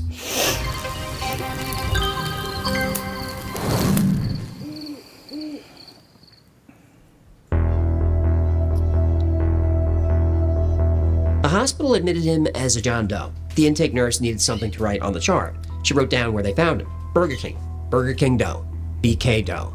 For weeks, the hospital tried to identify him. They ran his fingerprints, they checked missing persons databases, they circulated his photograph. Nothing. His blood came back clean. No drugs, no alcohol. His vitals and reflexes were normal. He could talk, he could read, he could tell you who the president was. He just didn't know who he was. The doctors found 3 depressions in his skull. Blunt force trauma from a long time ago. He didn't remember the injury. He had cataracts on both eyes so thick he was nearly blind. He didn't remember that either. He told them what he could remember: a monument in Indianapolis, a cemetery, a mall in Boulder, Colorado, a river, a college library with long tables. He remembered 2 or 3 brothers, not their names, just the fact that he had them. The doctors thought he was lying, so they tested him. Spelling, vocabulary, math. He passed everything. He knew the capitals of every state. He knew the rules of poker, how to bone a chicken, how to fix a carburetor, the lyrics to every song from the 60s. When the cafeteria handed him a tray, I've he heard prepped the a last 2 sandwich like a stories, short but I don't order think cook. I've heard this He didn't one. think about it for a second. The skills were intact. The man who learned them was gone. The hospital kept him for 2 weeks, then they needed the bed. But to discharge someone, the system needs a name. So he gave himself one. He chose Benjamin with 2 A's and Kyle from the initials they'd been writing on his charts. BK, Benjamin Kyle. Then Benjamin moved into a local shelter. About 9 months later, surgeons removed his cataracts. The bandages came off, he looked into a mirror, and didn't recognize the man looking back. He thought he was about 40. The man in the mirror was almost 60.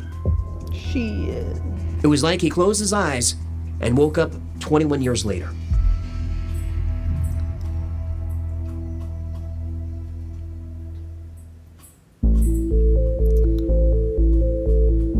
For the next 11 years, Benjamin Kyle legally didn't exist. The FBI ran his fingerprints, no match. Interpol ran him internationally and found nothing. The U.S. Marshal Service searched every cold case file they had. The Social Security Administration couldn't give him a number without proving his birth. He couldn't prove his birth without having a name. He couldn't get a name without proving his birth. He legally couldn't rent an apartment. He couldn't hold a job, open a bank account. He couldn't get a library card. He couldn't vote, couldn't drive, couldn't get on a plane. He couldn't see a doctor without paying cash. As far as the United States government was concerned, the man behind the Burger King was never born. He went on Dr. Phil, he went on CNN, Anderson Cooper, National Geographic ran a feature with his photo on their homepage. The Today Show ran his case 3 times. Tens of millions of people saw his face, and the whole country was rooting for him. But nobody called. He took odd jobs that paid in cash, washing dishes, sweeping floors, cooking at a barbecue joint where the owner didn't ask questions. He slept in shelters, on couches, under bridges when the shelters were full. The press called him the last unknown man in America. But 11 years later, his DNA found him.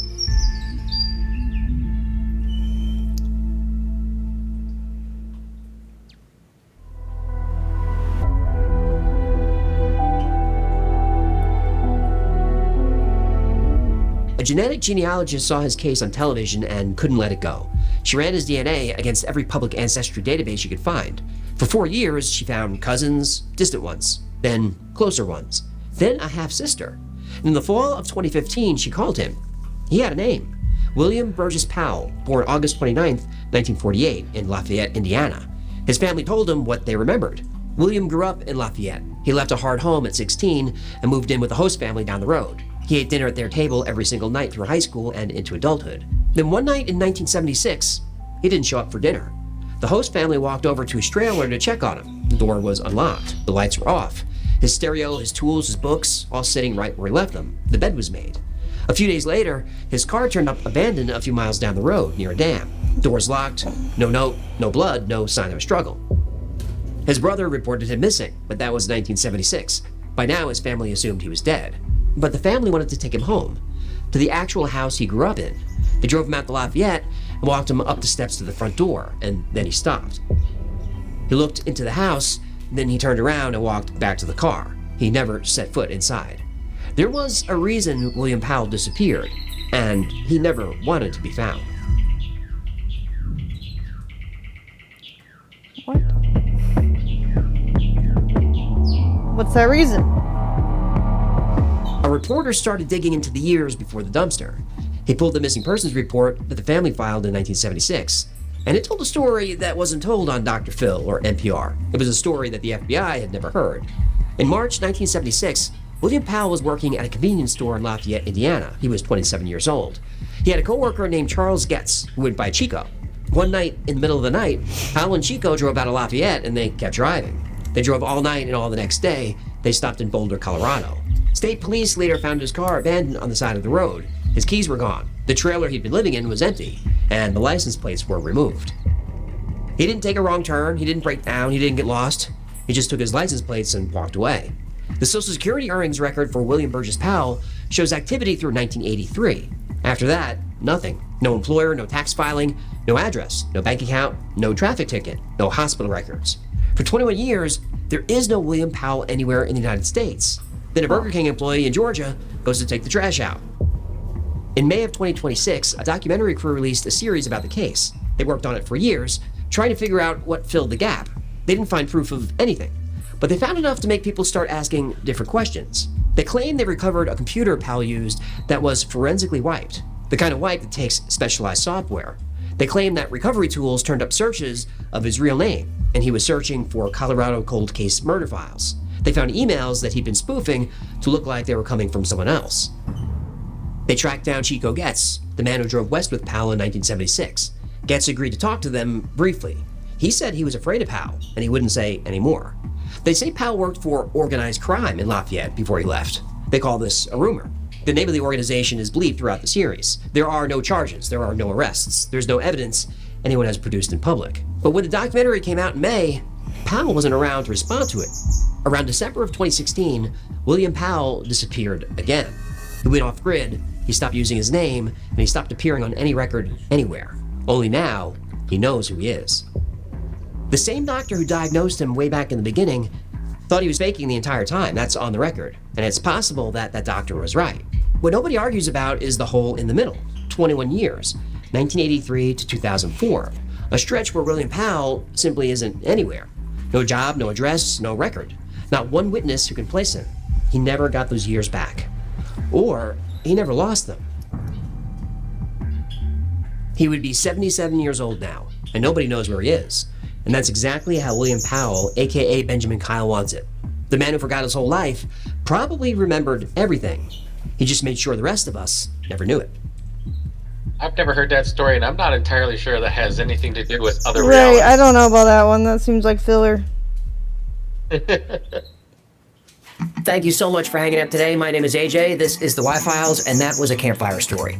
No debunking, no analysis, just a creepy story to scare you and the kids. And that one is true and unsolved. Now, if you had fun, I'd appreciate it if you can like, subscribe, comment, and share. That stuff really helps. And like most topics we cover here, today's was recommended by you. So if there's a story you'd like to see, go to yfiles.com/tips or send us an email.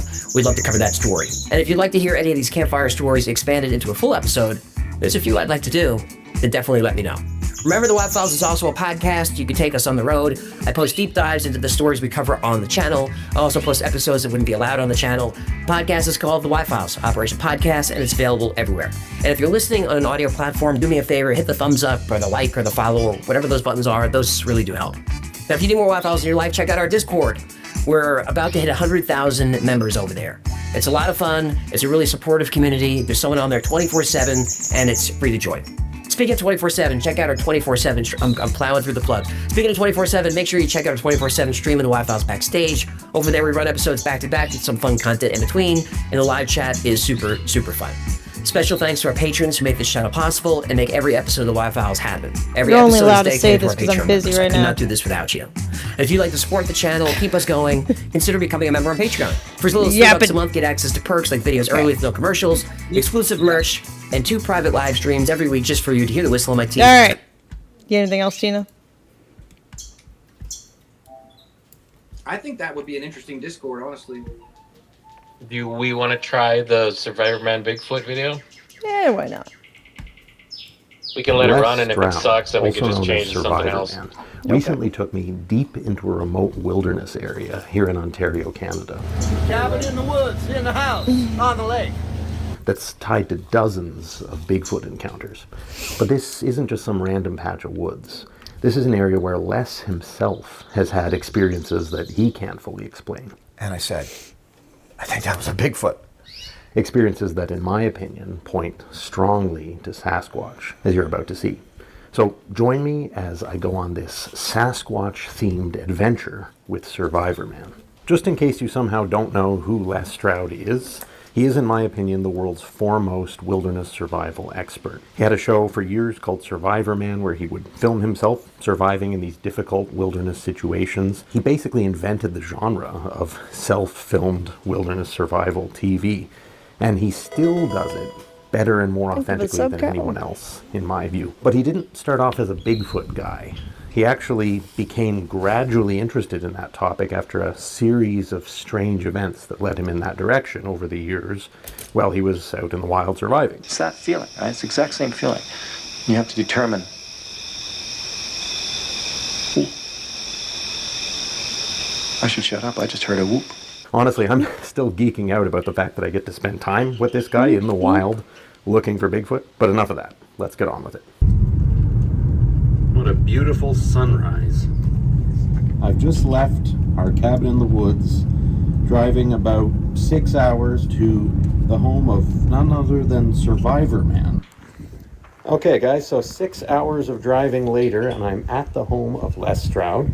Tomorrow, we go out to the expedition proper in Temagami, Ontario, close to where Les had some trees pushed over and that type of activity. Not a breath of wind, no air, nothing's moving, and a big tree, boom, boom, comes down.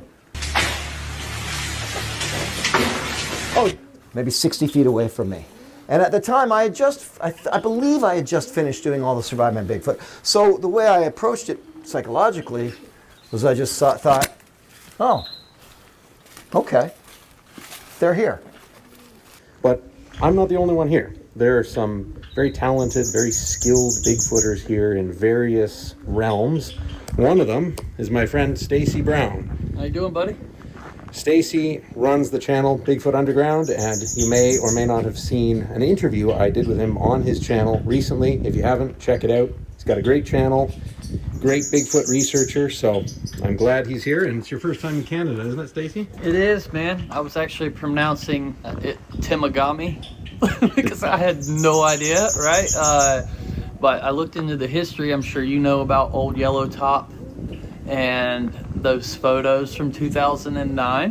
What was the lady's name? Janice something. The photos Stacy's referring to were taken by a woman named Jean Hybert, right around the area where we're planning our adventure in Temagami, Ontario. The story goes that she was standing outside her cottage when she saw this massive hair-covered figure standing 50 to 70 yards away. She figured it was about 10 feet tall and extremely broad. Now, normally I wouldn't put much credence in two photos in isolation, but the fact is these aren't in isolation. Again, this area is chock full of reputable people reporting encounters with Sasquatch, and Les Stroud is one of them. That's why he chose this area. But you didn't click on this video just to get the history of the sightings from this spot. You probably clicked on it to hear about Les's take and experiences to do with Sasquatch. So let me cut to the chase and give that to you right now. This is essentially my cabin. I've had this since, I think, probably 2001, maybe 2000. Just a little cabin, little 1972 stick cabin in the woods. I keep it simple. Been joining us with my family for years, not paying attention to anything. I was doing a Survivor Man episode with this guy named Joseph McConnell. It was a fan episode. He got to come up with Survivor Man. Well, that took place about 3 miles, maybe 2 miles as the crow flies from here, from where we're standing.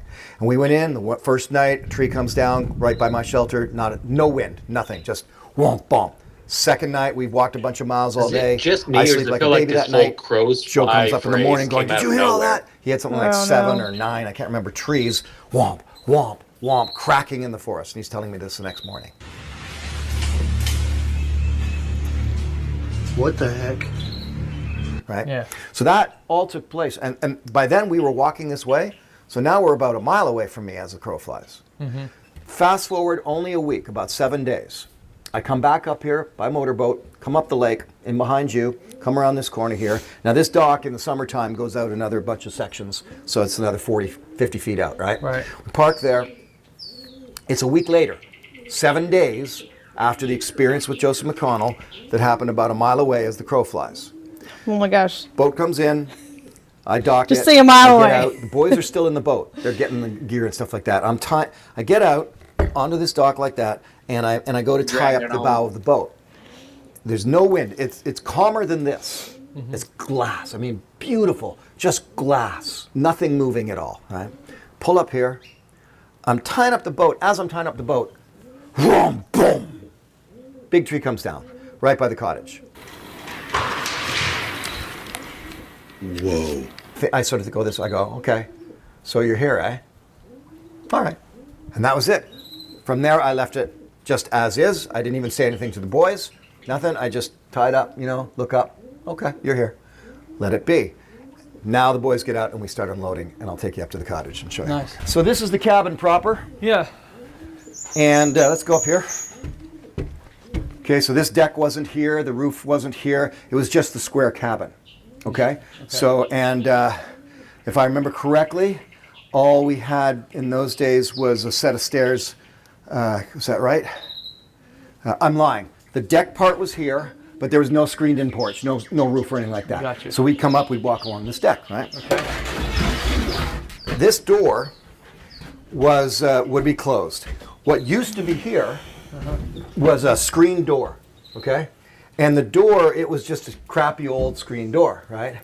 So that night, we're hanging out, having our dinner, laughing, playing cards, stuff like that. We go to bed. That night, big storm comes in. So we go from Glassy Lake to a big storm. And here, if we get a storm from the north, I'm literally looking 2 miles north across this lake. It all comes and hits me here. One year, it took a 60-foot dock and turned it all into matchsticks, the ice. Right. So when the ice came down that spring, they just destroyed my dock system, right? So I get big winds come down here. So, Emma, if you're screen interested, door, I found a News Nation story about Epstein stuff.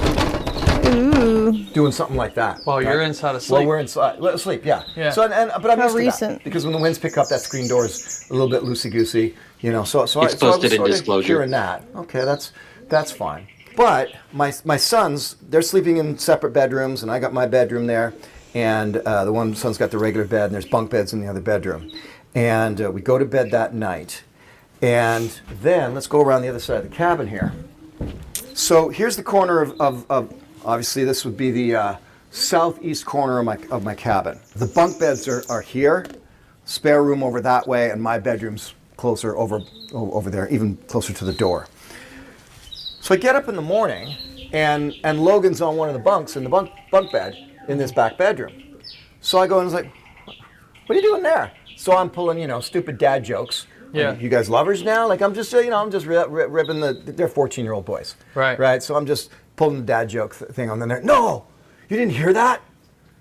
I'm like, hear what? He said something was banging on the cabin all night. I'm like, Logan, the screened-in door and the wind. No, Dad. On all 4 corners of the cabin, something hit the cabin. And I said, well, describe it to me. And he said it was like this.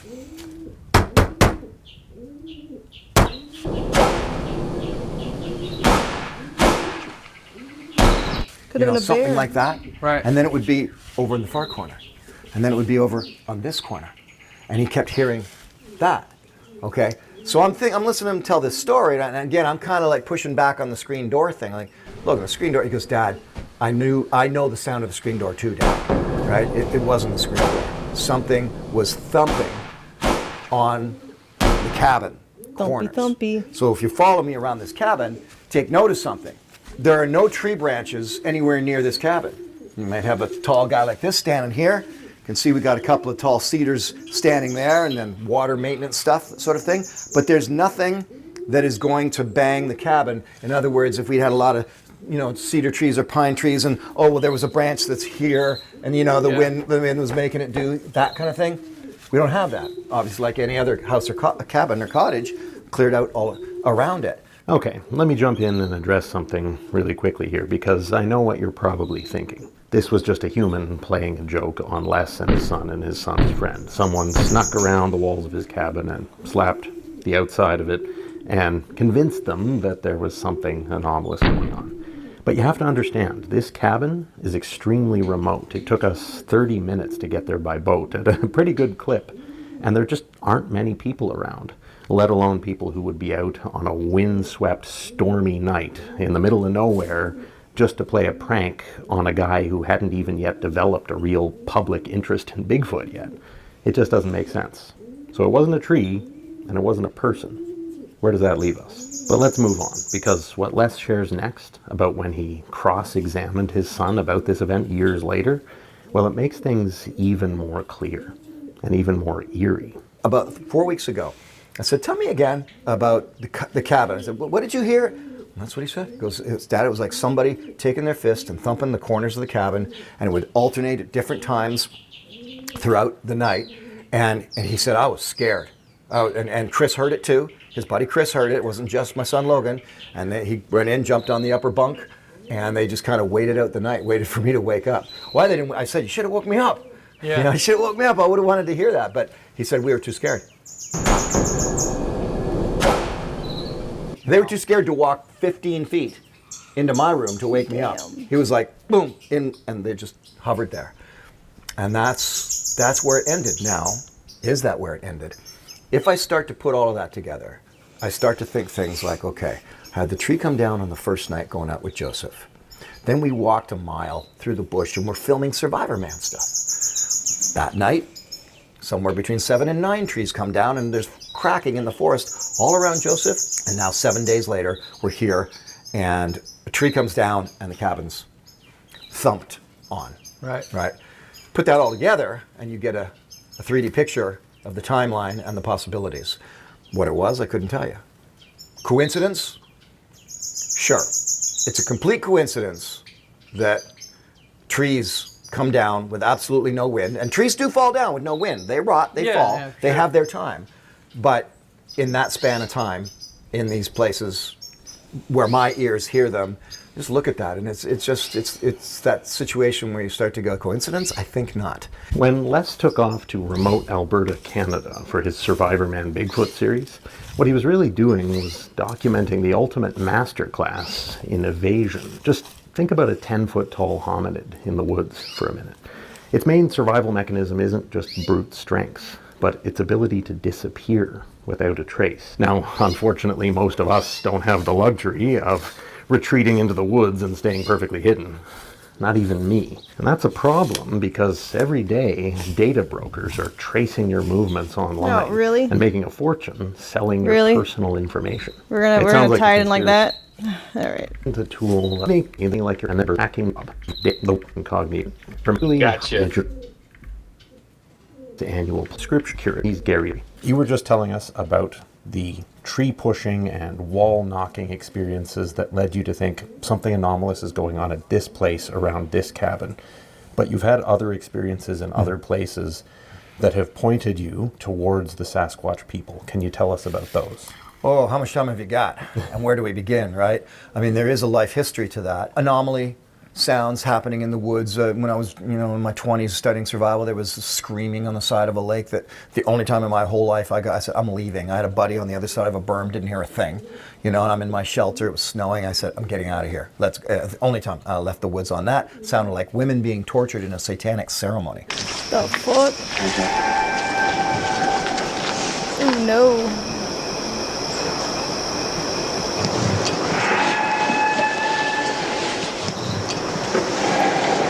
Scary stuff. Who knows? Who knows? Bears don't do that. You might think that Les is out of stories at this point, but he has some more, and I'm saving them for the end of the video. Some of them are arguably even creepier and more intriguing than what you've heard so far. But for now, I really want to get into the expedition itself, because some cool things happen there too. But first, if you're enjoying this content so far, it would mean a lot to me if you would hit that subscribe button and notification bell. It goes a long way to supporting me as I continue on these expeditions and try to bring you truth about Sasquatch. As I said, our expedition was planned for the backcountry of Temagami, Ontario, but we didn't start there. We actually started a couple hours away at Les's house in the country. And the first job on the agenda was to all work together as a group to install some Bigfoot live stream cameras, courtesy of Logan Shesso, who's the guy behind the Bigfoot live stream app. If you haven't seen my video about his work, it's a fascinating project. He's basically engineered a way to set up multiple solar-powered cameras which are streaming continuously 24/7 at various Bigfoot hotspots across North America.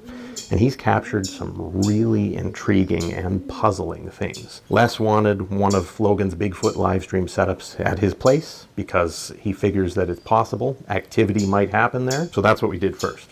It was all hands on deck, Les included.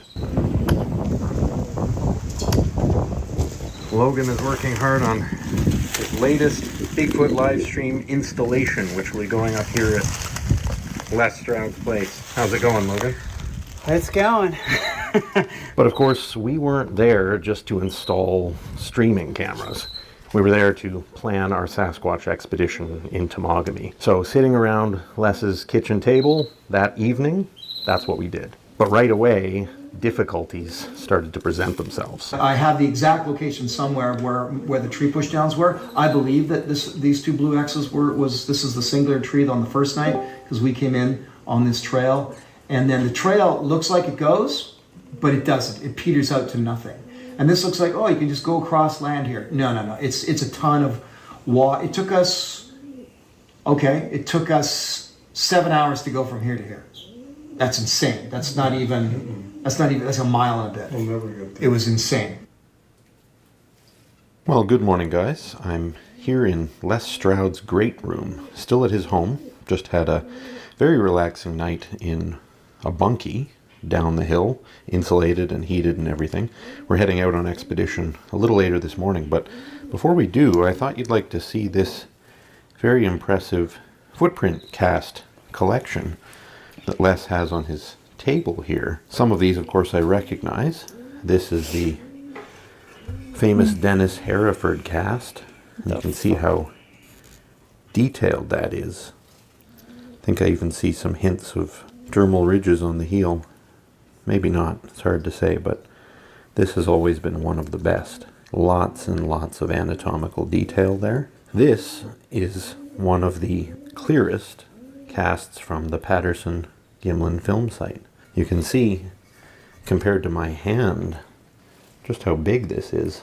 So we're just packing up our trailer with our belongings and a lot of firewood. Glamping. Glamping. We're glamping. Don't even pretend that we're roughing it.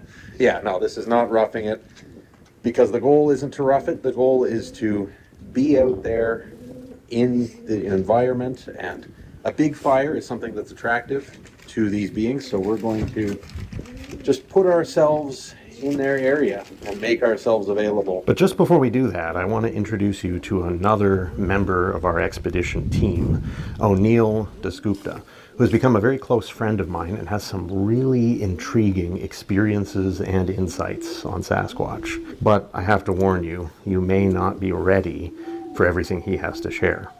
I certainly wasn't at the time. Hello, my name is O'Neill Dasgupta. I'm a retired police officer, 30 years. First 10 years in the front line and the last 20 years in the tactical unit, SWAT, for you Americans. It wasn't until a friend of mine in the police service had a face-on encounter while moose hunting in Searchmount, Ontario. And because I knew him personally, then it kind of got me off the couch, and I thought, I need to get out in the bush and experience this for myself. So from then on, it was just something I personally wanted to find out more about. And it wasn't about proving to anybody. I had no intentions of writing books or whatnot. I just had a keen interest in the subject. So I had a number of experiences. I've been lucky enough. The sighting, sounds, footprints, I've smelled them. I think if you're asking me what's the most impactful thing, I would have to say the sighting. Well, it'd be a toss-up. The sighting and or a conversation through my girlfriend, who's a telepath.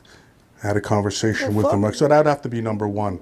Okay, before you click away at the mention of O'Neill's telepathic partner, I urge you to wait. That isn't the main focus of this video, but I got to tell you, I later met Michelle, O'Neill's partner, and I'm still reeling from many of the proofs of her abilities that I personally witnessed and that my analytical brain, to be quite honest, tried to fight against until my experience mandated that I couldn't fight anymore. But I'll be sharing all of that with you in a future episode. For now, let's stick with this Les Stroud-themed Bigfoot adventure, starting with O'Neill telling us about this roadside sighting he had. I was riding with him in his vehicle along the highway towards Temagami, and he told us about a Sasquatch he saw standing waist deep in the water while driving through that same area. So right out there where it gets grassy, standing right where it gets grassy. In the water? Yeah. Nice. Up to his waist, but enormous. Rabbit Lake Road.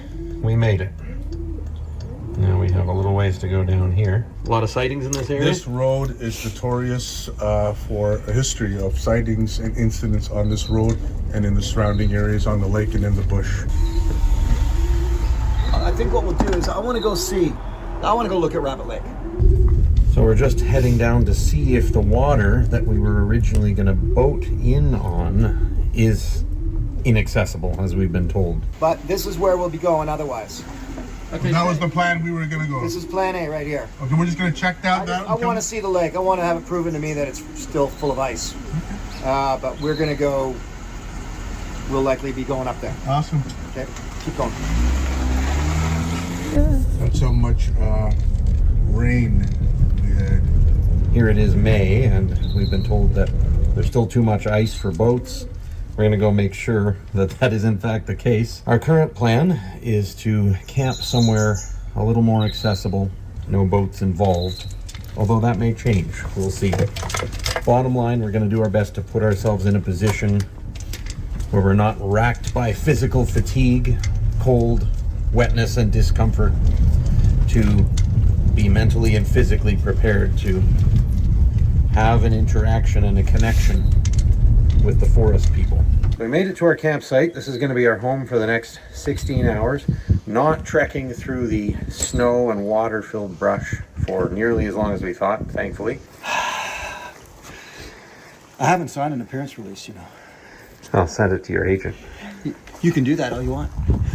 They have a special place where they file those. This is quite close to areas where activity has happened, where trees have been pushed over. We're just a little bit west of the base of Rabbit Lake in Temagami, and just setting up camp.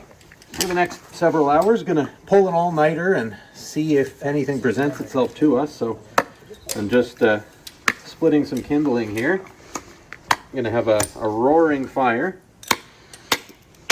because O'Neill says Sasquatch enjoy fires and people just being people and having a good time. So we'll see. We have the infamous, or famous, depending on how you want to look at it, Mr. Cabin in the Woods guy. That's Robert Maxwell. Maxwell right there. Behind the camera is one Stacy Brown Jr. Hold on to it, that's probably why it's shaking. Here's the backdrop to this. We started by looking at the maps. I wanted to get all these guys out to my personal cabin out on the lake. We were told that the lake was frozen. It is not, but there's still a lot of snow in the way trying to get to the lake, and there's probably the three foot waves out in the big water. So we aren't going to paddle that with a canoe anyway. So, plan B, we started looking at all the trails and pathways. Found this one, kind of perfect. Kind of perfect. It's close to where I've had the trees pushed down. I was out with Joseph McConnell. I was on my own. And as the crow flies, we're not that far from my cabin either. So, this is it. Emma, how you feeling about this video? Do you want to change to Epstein? Probably. See what happens. So next step is to do a bit of a group ceremony. Nothing. Probably. Where's the Epstein one? It's in disclosure as well.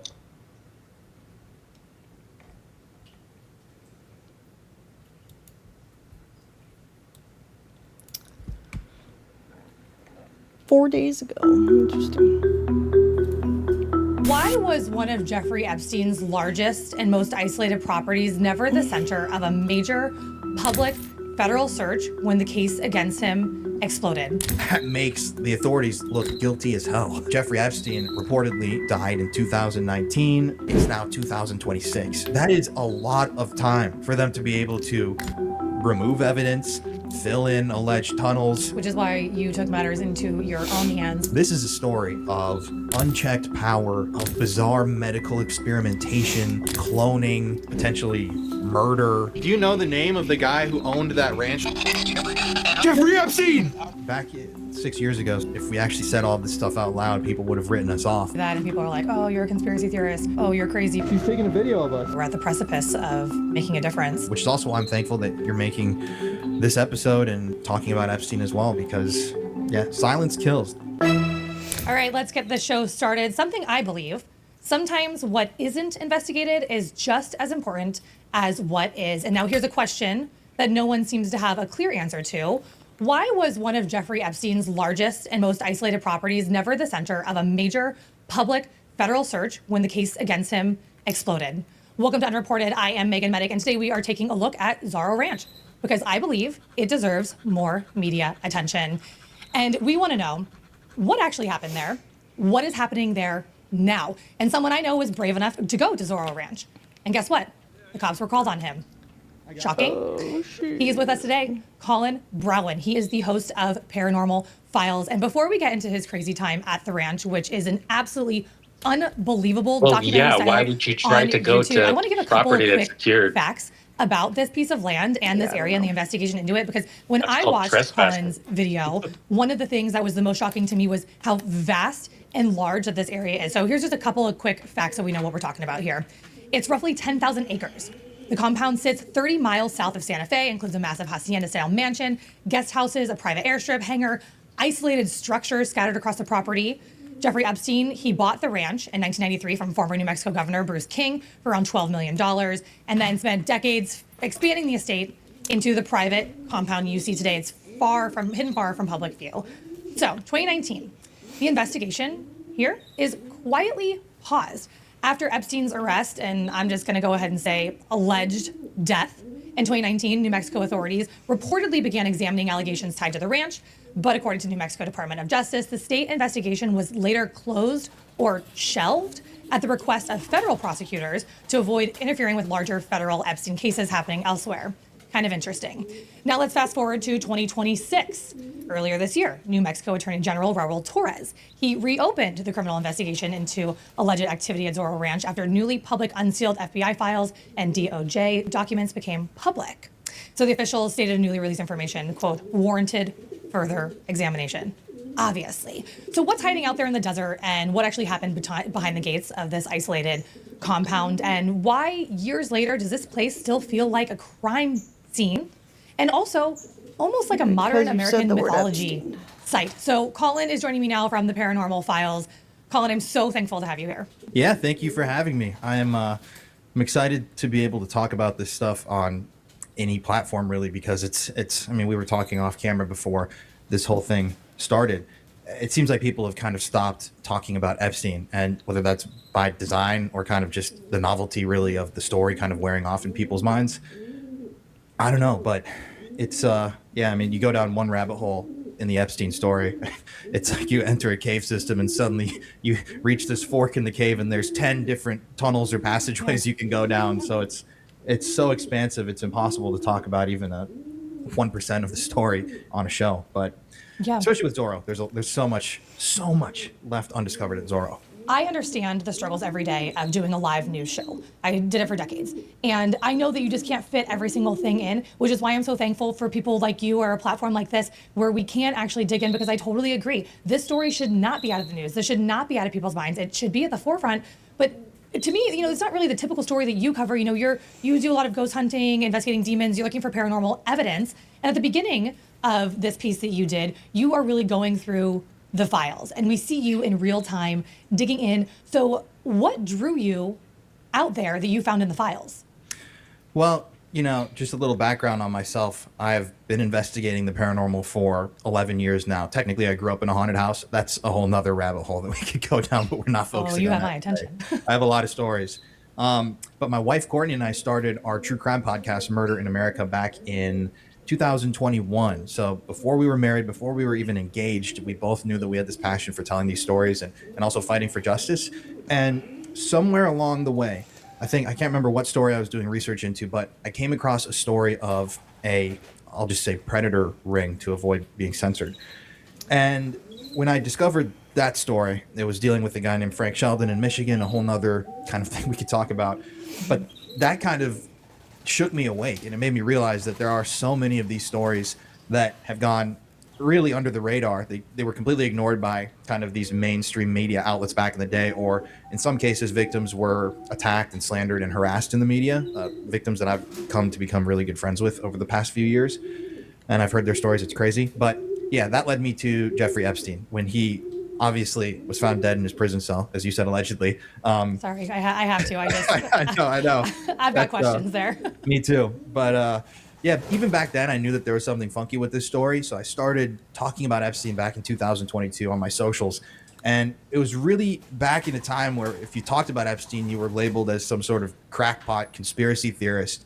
But I just kept talking about it. And eventually I worked my way into this field, whether you want to call it the pedophile ring field or not. I don't really know what the proper term would be for research into these sorts of organizations. But Yeah, I became very good friends with an investigative journalist. His name's Nick Bryant. He was one of the first guys on the Epstein case back in the early 2010s. And he, years ago, was talking to me about Zorro Ranch and the things that victims had personally told him that they'd either seen or been subjected to on the property. So when all of this kind of exploded earlier this year in January, February, and the files were finally released, we got that massive dump of documents finally giving us some sort of a look into Zorro. But you know, as with everything dealing with Epstein, you get a little crumb, but you never get the loaf of bread or the cookie or whatever that expression would be.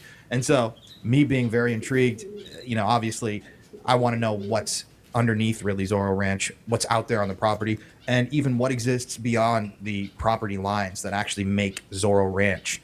And also, I live in Texas. I live in Houston, and the guy's family that now owns Zorro Ranch Huffines, he's running for a political position here in Texas, and I feel like that's definitely something people should know, that this guy is, whether he's a part owner or whatever percentage ownership he has of the ranch, Yeah, this that's dude is sketchy. running to manage your finances Yeah. in Texas.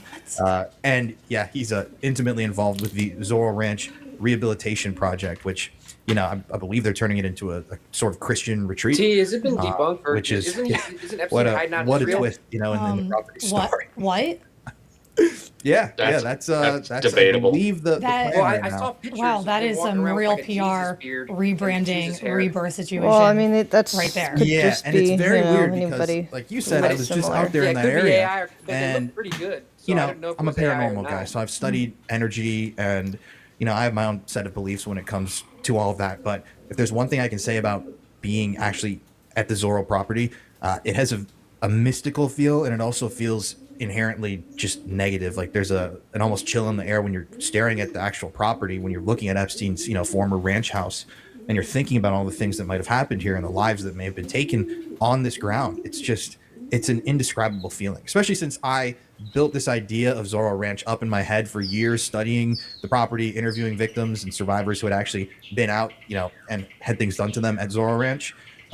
So finally getting out there was like, We see you going through these files, and I love that you have mentioned the victims a couple of times now, because this is where the story really is lacking, is talking about them and hearing what, you know, they went through. You know, you people are like getting the Epstein file dump, and they're like going to the website and they're just like typing in like celebrities' names, you know, and like big people's names and seeing like who came up, who was associated, and then they're moving on, when it's like, well, actually there's so much more to it. Yes, are these celebrities probably doing bad things? Like, yeah, they're right. It's right here in black and white. But you were saying that there was potentially an incinerator on this property. Is that Yeah. something that you read in the files? yeah, that comes from one of the tip sheets that was found in the files recently. And I believe the guy who submitted the tip was either an ex or an active law enforcement officer from the area. I believe he's an ex-law enforcement guy. But he claimed to have seen this incinerator sort of structure that was on the property. And he thought that it was so suspicious that he called this thing in and tried to report it and say, you know, it seems like they're burning something and they're kind of trying to hide this thing. At least that's what it looked like to him.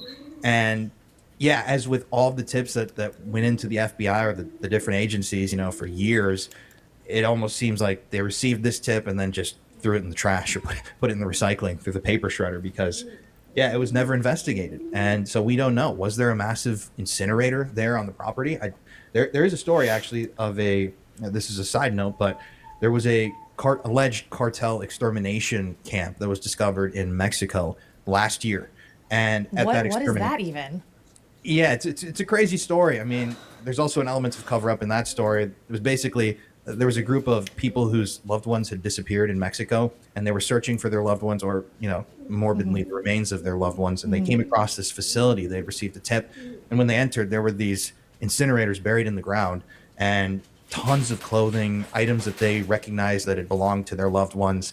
And, you know, they filmed all of this and put it out online and got an investigation started into this cartel kind of death house. And when they were brought back in for kind of a PR press event with local news and authorities, a lot of the stuff that they had discovered had been cleaned out, and they were trying to act like it never existed. It never existed. And yet they have the photos and the videos and the proof of their own to show that they believe that this is what was happening there. So that is something that these criminal organizations do. And I've always been one to say, you know, when it comes to Epstein and these individuals, yes, they made really stupid decisions. We can't give them too much credit and act like they're infallible, like evil geniuses. But they were smart enough to not get caught for however long. And I mean, I know they had the government helping them, at least some people believe.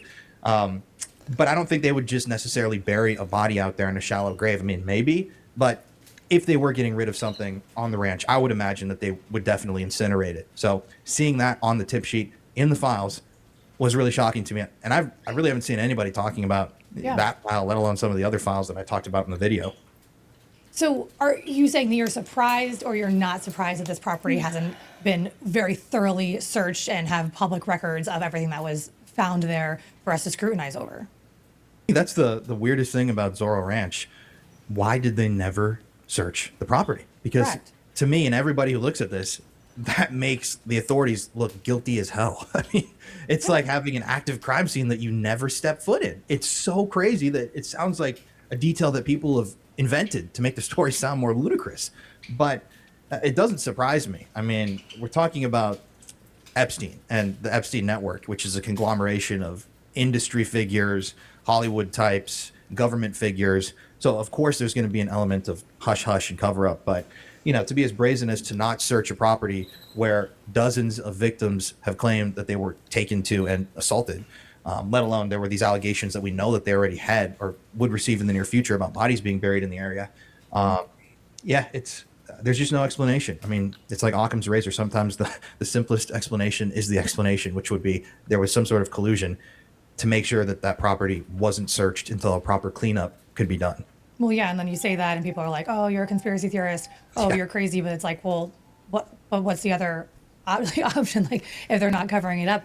Something that you did in your video, which added a lot of context as well before you went out to the ranch, was you stopped at a site nearby that was the very first Microsoft office? Yeah, that was in Albuquerque. So we were staying in Albuquerque, and I use websites sometimes that tell me weird little spots that you can go visit. I think it's Atlas Obscura is the website I used, and I was just shocked to find out that Microsoft had really started in Albuquerque. Like I had no idea. And obviously, when you know the Epstein story and you know how closely tied in Bill Gates was to Jeffrey Epstein, it just becomes one of those curious details. There's this kind of shadowy nexus of power in New Mexico that we could talk about all day. And I think Bill Gates is also one of the figures that was really more tied into Epstein, obviously, than he would care to admit. And he's felt the ramifications of that relationship in his own life. Do you think? I mean, the divorce and, his PR has taken a massive hit. But yeah, obviously we've had no arrests. So I mean, I think it could be worse. I hope that it gets worse, at some point. I mean, I believe that when the kind of current guard is changed out in the White House and in the halls of power here, hopefully somebody will come in that will actually want to do something. And I know that there are a lot of representatives or, elected officials that do want to see something done, but they're being stonewalled by the people that, for some reason or another. Yeah, they don't want this thing investigated, really. I wonder why. So let's talk about the people in the area, because as we said off the top, this is very remote and removed, and it's massive. Did you talk to anybody in the area that said, yeah, there's this spooky site on our land, it's right over here, we drive past it and nobody's doing anything? Like, what's kind of the local vibe on getting some more attention to the ranch? Well, when we were out there, there's no community directly near the ranch. So like, as morbid as it sounds, even if a victim were to escape back then, it's not like they would have had an easy run or walk to the nearest town or city. It's actually, I think, eight or so miles away from a community. Oh, wow. And so, when we went out there, I also this whole time had imagined the ranch as being a part of some sort of, I don't know, area or community really, where there would be neighbors, maybe a gas station at minimum, but there's nothing like that out there. It is just this huge expanse of property that goes on and on and on. And it's really hard to even comprehend how large Zorro is until you're standing there. I mean, even the main ranch house, I always pictured that property, like the proper house itself, to be closer to the road, but it is like way out there. We needed a telescope to actually see the house, which it's just eerie. It gives you this eerie feeling. And we tried to find people to talk to. There was nobody around. The only guy that we ended up speaking with really was the cop, who eventually got called on us. Mhm. And I will say the really funny thing about all of that is that I don't know if you caught this in the footage. When he approached us the first time that he came out that day, he said something about, oh yeah, we have an open call here, like we're just patrolling this area, but I guess some people think something happened here. Like he was being very vague about it, like he wouldn't mention Zorro or Epstein, and he was being kind of superfluous about the area. I was that actually he was in. surprised that he was even speaking to you so casually. Yeah. As casually as he was. Yeah, and he was actually really nice. I got to give credit to the officer who responded that day, but it was just interesting. Like the vibe that he gave off, it didn't really seem like he even. I mean, obviously he knows that this is Zorro Ranch, but Mhm. it was like he was skirting around it with us and wouldn't talk about it or mention it. It was peculiar enough for us to actually, as soon as he left, take a step back and say to each other, the group that we were with, like that was just strange that he wouldn't even acknowledge why we're here really, or like what this property is. Yeah. So it just makes me think, when you describe the surroundings of the property, it's just like, well, if you aren't doing something nefarious, let's say nothing nefarious was happening there, what would be the reason for purchasing that land or having that property? Like, is it just, privacy? Just kind of makes you think like, why that spot if it's not for nefarious activity? Well, it's almost like a landlocked island because there's so much land between even just the road and the house itself. If you're out there, and I've spoken with multiple victims who were taken to the ranch, they've all described it as, like being on a different planet almost. Like there's no hope of really escaping because especially at night and back in the early 2000s, you would have had no idea where to go, where to run. It's pitch black out there. There are no city lights to follow. So obviously that would be a major reason why I believe Epstein chose that property. Also, he didn't necessarily have to register as a sex offender in New Mexico due to some of their lax laws there. So a lot of people believe that was one of the major reasons also why he chose to set up shop in New Mexico and kind of make his home there even after and before the stuff that eventually happened to him happened. Tell me about the victims that you have talked to. How are you connected with them in the first place? So a lot of the survivors and victims have either reached out to me or I've reached out to them and I've, built friendships with them at this point. And I think one of the, I don't know if you want to get into the kind of medical experimentation allegations and stuff, but that to me is some of the most bizarre stuff in the files. And a lot of those allegations come not only from, some of the files and documents that you can find yourself, but also from the mouths of survivors themselves. Like Juliette Bryant, she's a friend of mine who I've interviewed now for the show and I've kept in contact with, and she's an amazing woman. But she's got some pretty out there stories about Zorro Ranch, about seeing, a UFO in the sky, or what she described as kind of a UFO sort of object floating near the ranch, which isn't surprising given that it's New Mexico, which is like one of the alien capitals of the U.S. But You heard of Roswell? Yeah, I was in Roswell on this same trip, which is side note. But Juliette has been very open about this, and she told me this on camera during our interview, and she stated this over and over again. She claims that when she was being held at Zorro Ranch at one point, she basically fell asleep, passed out, and woke up, and there were these what seemed to be medical professionals hovering over her and doing some sort of procedure on her in the belly of Zorro. And she stated to me, and this is her belief, she thinks that they were harvesting her eggs and removing them from her body. And that sounds really out there, and it sounds so crazy. But it doesn't to me. It does not to me. So yes. To the average person, when you talk about some of this stuff, you have to really work a person into it because, especially with Epstein, some of the allegations and things in the files are just so far It just beyond. makes me think of the cloning stuff. Yeah. That's in the allegations of cloning. So then yeah. Well, there's also people that have claimed to have seen two Epsteins, and like there's, you can go really down the rabbit hole with that as well. But that's what she claimed. Well, that's one of the things that she claimed happened to her at Zorro. And a lot of people, including myself, believe that there is an underground element to the ranch property that has never been revealed or exposed. There were just some documents released a few weeks ago talking about, I believe it was military contractors that had been hired to build something at Zorro Ranch. And there was also an investigation done that showed that Zorro was almost directly in the middle of two major U.S. nuclear science facilities. It's almost GPS to the point in the center of these two facilities. One of them is Los Alamos. I can't remember the other. But yeah, it is weird when you also look at Zorro because you have all these allegations too from people, like even individuals who worked at the ranch. who said that they found these secret rooms. Like there was a guy who had been hired to work on the property, and he called this room that he stumbled upon the fertility room. And apparently it had all this kind of sexual stuff on the walls and pornography, and it was really, really bizarre. But we've never seen any of those rooms or facilities in How is it possible? Like, it just goes back to the whole reason why we're speaking in the first place, because why have we not been in there?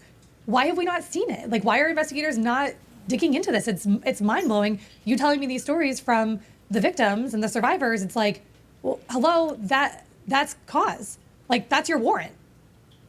Yeah, and you would think that they would have acted on that back in 2019, but with this story, I mean, nothing makes sense. Nothing ever makes sense that you look into. And yeah, Zorro to me is like the most evil place in the Epstein story, because you have those really kind of strange allegations that you find survivors repeating across, different years and trips and experiences. And yeah, there's this element of secrecy that still surrounds the ranch that is infuriating as someone who wants to see justice done. I mean, they've had a number of protests literally directly outside of the gates at this point. And yet it seems like, yeah, we've entered the time where the stories, I hate to call it novelty, but the newness of the story has worn off. And it's crazy. Like, you go look at like the headlines of today, whether it's USA Today, Yahoo News, whatever, you'd be hard pressed to even find a single article or story about Jeffrey Epstein, which to me is just insulting, because we're letting these people get away with everything that they did. But everything under the book. You have to remember as well that the official stance is still that Jeffrey Epstein never trafficked a single person. So that's just, you have to laugh at some of it sometimes. It's definitely hard to believe. So you go out there and you're seeing it for the first time. You're with your team. What is the first feeling? And this is before I want to get back into the cops coming and stuff as well. But what is the feeling when you step onto the property, other than just like, this is spooky? For me, it was really exciting to finally get there, because I get excited when we have these opportunities, because I'm able to use my socials to blast these stories out and to give people and stories these voices and platforms that they wouldn't normally have access to. And so being there, it was spooky, but I was just so curious on what we would uncover, and also anxious, because we went right kind of at the nexus of when all the files were dropping, and there was this media frenzy, and my trip just happened to be going out to California at that time, so I stopped there and did this video. And yeah, within, what was it, I think like 30 or 40 minutes, we had the first police officer stop by and ask us what we were doing. But it's hard because you can't get access to any of the ranch, really. I mean, there are also no roads that lead up to the ranch house. It's purposefully constructed as to keep people away from the property itself. And usually, and I've done so many different videos over the years, even if there's a location that you can't legally enter, there's usually still some sort of a way to get close to it. Like, for example, as a documentary filmmaker, so that you can get shots of the property. Like, there's usually a way to get up there. But with Zorro, it's this like impenetrable kind of fortress of barbed wire and signs everywhere telling you you're being watched and danger, don't trespass. So we wanted to keep it legal. I'm glad we did as well, because of what ended up happening that night. But I don't know. It's hard to even describe to somebody other than myself, because I've been obsessed with this story for years, and I've been talking about it for years. And to be staring at the belly of the beast, the kind of the heart of darkness, is like, it's a crazy feeling. And I feel like that came through on the film, like our kind of like, wow, this is just wild. Yeah. So did you feel like you were actually being watched the entire time? Oh yeah, 100%. I mean, that you're being watched. They've got cameras everywhere. There have been some people that have stealth camped at the ranch recently, which I was really shocked. I saw this one guy's video. He had actually gone onto the property and camped like in a bush area overnight. I was shocked that nobody actually caught the dude or saw him. So maybe they're not watching, but it's a feeling of paranoia that kind of haunts you whenever you get close to a story like this, especially in person. And we had the cop show up. We had Zorro Ranch security kind of come out of the gate, look at us, and then drive back into the property. And then obviously we had one of the property owners and the police come out later that evening to let us know that they didn't want us in the area. So, well, tell us who's manning the property now. If if the cameras are there and you're being watched, who's watching those cameras? And then who's the property owner and stuff that's coming out and selling people to go away? Well, that's what's, I think, strange about this whole thing. if I were to purchase a property like Zorro Ranch, I mean, obviously I will never have the kind of money to purchase a Zorro Well, we don't Ranch. know. We don't know. Yeah, I guess you never know. But the first thing that I would do before stepping foot on the property would be to go out of my way to invite investigators to come search the place, knowing that this is an internationally known criminal case that, you know, there have never been any answers in. I would immediately say, take a look at everything. I'm not going to touch a thing. But we know that that didn't happen. We know that Epstein's what's the word? His estate sold the property in, I believe it was 2023, to the Huffines Group and this new group of owners. And it was secretive up until earlier this year when it was revealed through a filing that Don Huffines, the guy in Texas who's running for comptroller, he was involved in the purchase and, you know, familial ownership of the ranch property. So those are the people that technically are managing the grounds right now. And before they came in, there were a number of stories of people who tried to visit Zorro Ranch. There's one guy who's testified in various YouTube videos that he parked his car on the border, he started flying his drone, and then an armed person came out from the Zorro Ranch property and basically threatened him and forced him to land the drone. And there have been other people, like the woman that joined us for the video. She was telling us a story about people who also were near the property a few years ago, and apparently this woman and there was a man in a white truck pulled up to them and held them at gunpoint until, you know, they were allowed to leave. So those are stories that are common when dealing with Zorro Ranch. And I believe But why? If they're not hiding anything there and the nefarious activity is over, why? I can understand wanting to protect your I wouldn't want a drone flying over my backyard, but why to take that extent? it's definitely not a good look. Oh yeah, it's not great. But at It makes this you look point, guilty. It makes you look like something's going on. yeah, it does. It definitely does. And you know that the sad thing is when they announced that they were opening up this new investigation into Zorro, I was really excited. I sat back and I actually, like, when I first saw the headline, I was almost screamed and I ran over to my wife, Courtney. I'm like, oh my God, they're investigating Zorro finally and blah, blah, blah. And it was easy to get excited about it back then. But, you know, when the reality sets in, you have to think about the fact that Jeffrey Epstein reportedly, you know, died in 2019 and it's now 2026. So that's about 6.5 years between his death and when the ranch property was searched. That is a lot of time for them to be able to remove evidence, fill in alleged tunnels, you know, exhume bodies if you want to be that dark and think about things they could have done. There's a lot of time in there where they could have cleaned the whole place up. Which Well, and you think if this international crime ring had been running for so long successfully that they would have had a plan for that. Hey, our fall guy fell. Now it's time to take the plan and go cover all your bases. Don't you think? But yeah, that's definitely what ended up happening. Epstein's not the only one that did anything wrong in this story. Obviously, there are hundreds, thousands of individuals that should be arrested and held accountable for their crimes. But you go back to the fact that 2019, the place wasn't properly searched. There was no search warrant executed.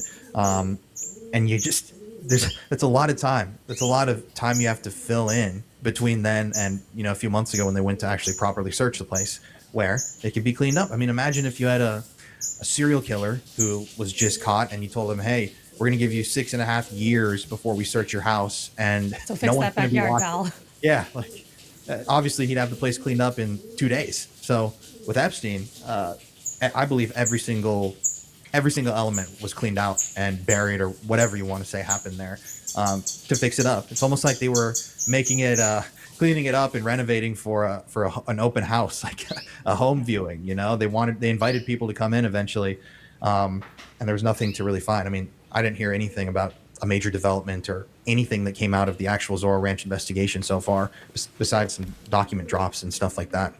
Which is why you took matters into your own hands. We've talked a little bit about the police coming. I know it happened twice. Can you give us a little bit about what that experience was like or what you guys were doing when they showed up? Yeah, it was, so the first time that the authorities came that day, I don't think that they were called. They might have been called that first time, but it's a little bit vague. The guy just pulled over on the side of the road. We were kind of on the public pull-off. Was this the guy in the white truck? That was what we believe was the owner. Okay, And okay. I think his wife was with him. But the first time was in the daytime, and the officer was honestly very, very nice to us. He just said, yeah, this place there's a lot of traffic around here. And he kept saying, I just want to make sure you guys are okay, which I also thought was strange. He really didn't ask like what we were doing or anything. He just said like, I want to make sure you guys are good. We told him, yeah, we're fine. We're just filming. He told us to have a good day and drove off. And then, yeah, later that night, after we did some more interviewing and we kind of moved around from place to place bordering the property, that's when the same guy ended up coming back behind us. And I guess this guy who had pulled up and was there with us, we got there, and then this other influencer, his name's Agnar, he pulled up, and he, I guess, got into some sort of a verbal shouting match with, I think it was the owner of the ranch. That's what. And he's your, sorry, I'm just trying to connect the dots, and I'll show B-roll of this from your video. This is your friend in the wheelchair. Yes. And so we had left from where he was at, and we were continuing to do these interviews. And then at the very end of the night, we were about to wrap and kind of move on with the investigation. And he randomly pulled behind us and told us that he had gotten into this argument with the owner. And then, as you see in the footage, the owner and I believe his wife pulled up alongside us, and they had their lights out on their truck, and they went down the road and turned around and then came by really slowly, like super creepy, driving by us. And I think she was filming us with her cell phone. And that's when the police officer arrived, and he told us that, yeah, they had called the cops, and they just wanted to make sure that no one was getting on their land or whatever. And yeah, it was the same guy. He was super nice. He told us, as long as you guys aren't doing this and that, there's nothing that we can do. And the regret I have is I really wish that I would have gone over and just asked a question to the owner, like, why didn't you invite the investigators when you first bought the property years ago? That's what I would have liked to ask him. But I didn't, because, you want to de-escalate in a situation like that. Yeah, trust me. I guarantee you, once we wrap this, I'm going to be like, oh, I wish I asked Colin that. It just happened. That's just how it goes. Always happens. Every single time. So this situation diffuses. We're going to get into the nighttime investigation here. You are on the property, well, not on the property, but you're in the vicinity, and you start using infrared goggles. What are you doing here? I wanted to see if there was anything that would potentially light up, any IR sensors, lights, anything on the property that looked off or, strange. And we really didn't see anything. But it looked very creepy at night, I have to say, with these floating windows off in the distance atop the mountain. It's pitch black.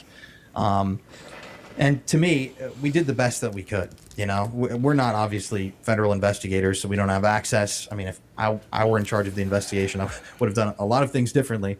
But yeah, we also use some of our kind of paranormal investigation tools to ask some questions. The spirit box? The spirit box. A lot of people, have their opinions on the paranormal, so I'm not going to get into that. Whether you believe or not, it doesn't really matter to me, because also my beliefs are really all over the place on what the paranormal really is at the end of the day. It's complex. But if you watch the footage, we actually, right away, we asked whose property this is, and it said Epstein, like straight away. It's at 3 hours and 26 minutes into the film, or into the video. I noted it. Spirit box saying Jeffrey Epstein. I will play it for everybody. I wrote it down. Do you know the name of the guy who owned that ranch over there? He's pretty famous. His last name starts with an E. Jeffrey Epstein!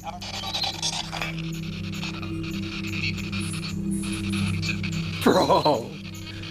Yeah, that was one of those things where, you can't help but kind of scream like, oh my God, like that's so crazy, It was crazy. Yeah, I heard it, yeah. And yeah, we asked a bunch of questions, and you have to take everything with a grain of salt, but I definitely, regardless of the paranormal, just looking at evidence and kind of the historicity of claims and of rings like this and how they've operated, I definitely believe that there's somebody buried out there somewhere. But like I said, I don't think that necessarily it would have been like an actual body that would be buried, because that would be so easy for somebody to find.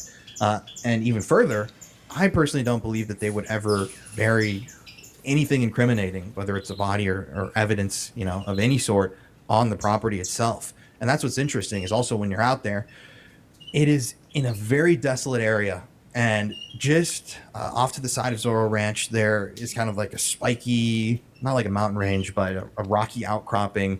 And I can't remember what the woman that we were with said. I think she said it was like the Devil's Spine or something like that. That looks amazing, by the way. Yeah, I remember this. That whole area? Yeah, and it's been vandalized a couple times, right? Yeah, and that area would be prime location or prime real estate for getting rid of any sort of evidence because nobody goes up there. There are no trails up there. There are no roads up there. It's like, if you're really going to do this and you are smart, like the Epstein network was, I feel like that's kind of where they would, you know, get rid of their so-called trash.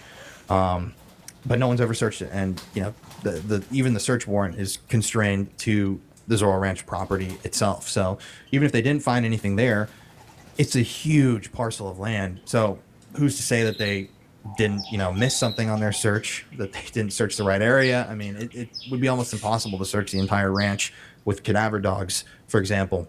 And I've worked with cadaver dogs in the past, and, you know, it's there's a science to it. You have to be not exact, but you got to be at least close to the area where the discovery is going to be made. So when you see how big the property is, it's not hard to imagine that they could have missed something. Oh, totally. Yeah, it puts it really into perspective. With the spirit box, you guys did speak to it for a while.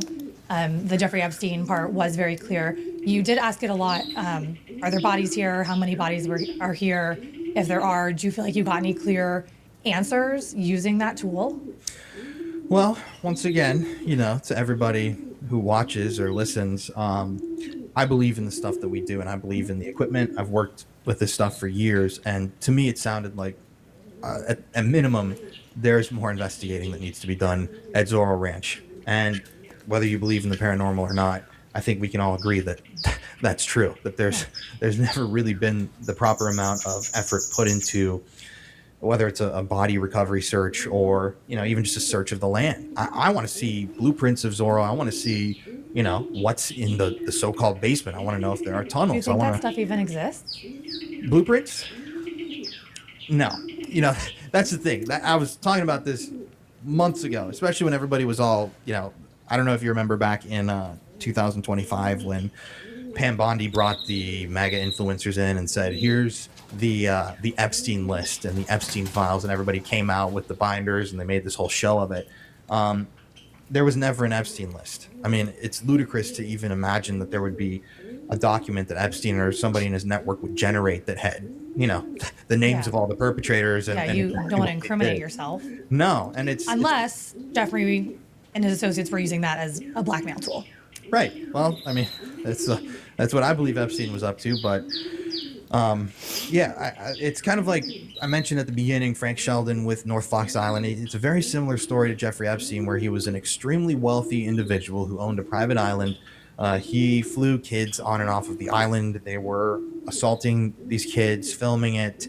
There are allegations that kids never made it off the island alive. I know multiple survivors from that ring that have actually drawn out maps to me, or for me, of where they claim they saw these shallow graves being dug back to the 70s. But That's so horrible. yeah, when Sheldon was busted, he was given essentially advance notice that a warrant had been filed, and you know he was finally going to be brought to justice. So he was able to go through all of his properties, and he shredded everything. He destroyed all the paperwork. He destroyed everything that he had. When investigators finally got to his places, they found empty filing cabinets and drawers. And he escaped the country, and he died a free man, if he's actually dead. And that's a whole different thing. But I believe a very similar thing obviously happened with Epstein, where, you know, Zorro, they were given years to clean the property up. But with the files themselves, I mean, we just saw the release of the proper Epstein files. And, you know, we've still only seen about half of them when you look at the full breadth of what they have.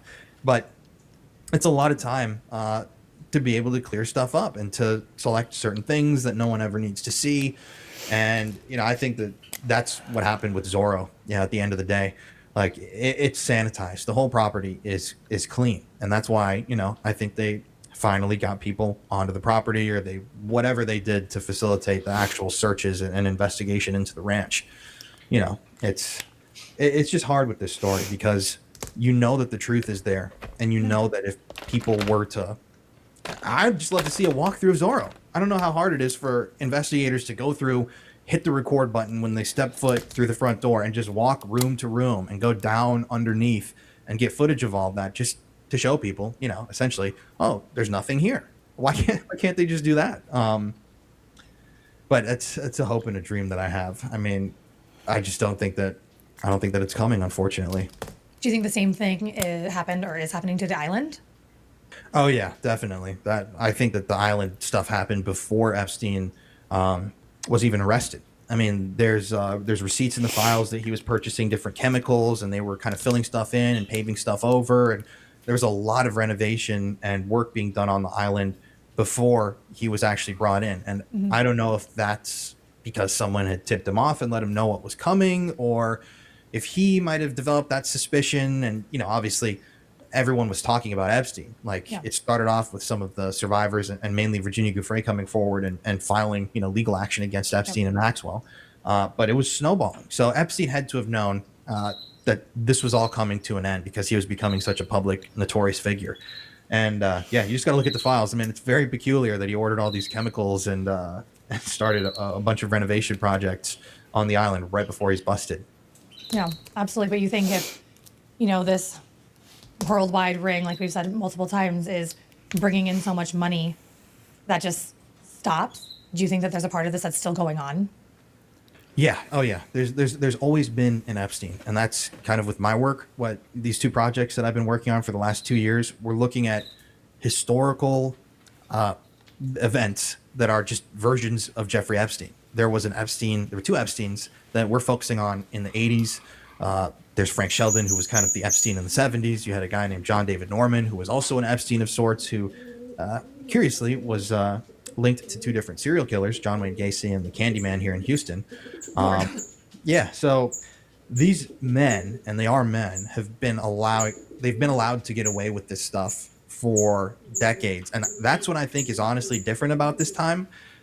Because when I also first started doing this and making these documentaries and talking about this stuff on social media, I got tons of messages like, "Oh, you're just a QAnon Pizzagate lunatic," and blah blah blah. And first of all, I never believed in those things. But you know, I think that the world has changed, and now people have seen this isn't a conspiracy. It's very real. It's more real than I ever would have even imagined. You know, I never thought that we'd get some of the confirmation that we got earlier this year in the files, but. Yeah, this has been happening for a long time, and I've talked to Nick, the guy who is an expert on Epstein. He was just at my house about 2 weeks ago. We were shooting here, and I had a whole conversation with him, and I asked him, "Who do you think the next Epstein is?" And you know, he told me that his operation had already started. He believes before Epstein was even captured, and you know, Guaranteed. not dead.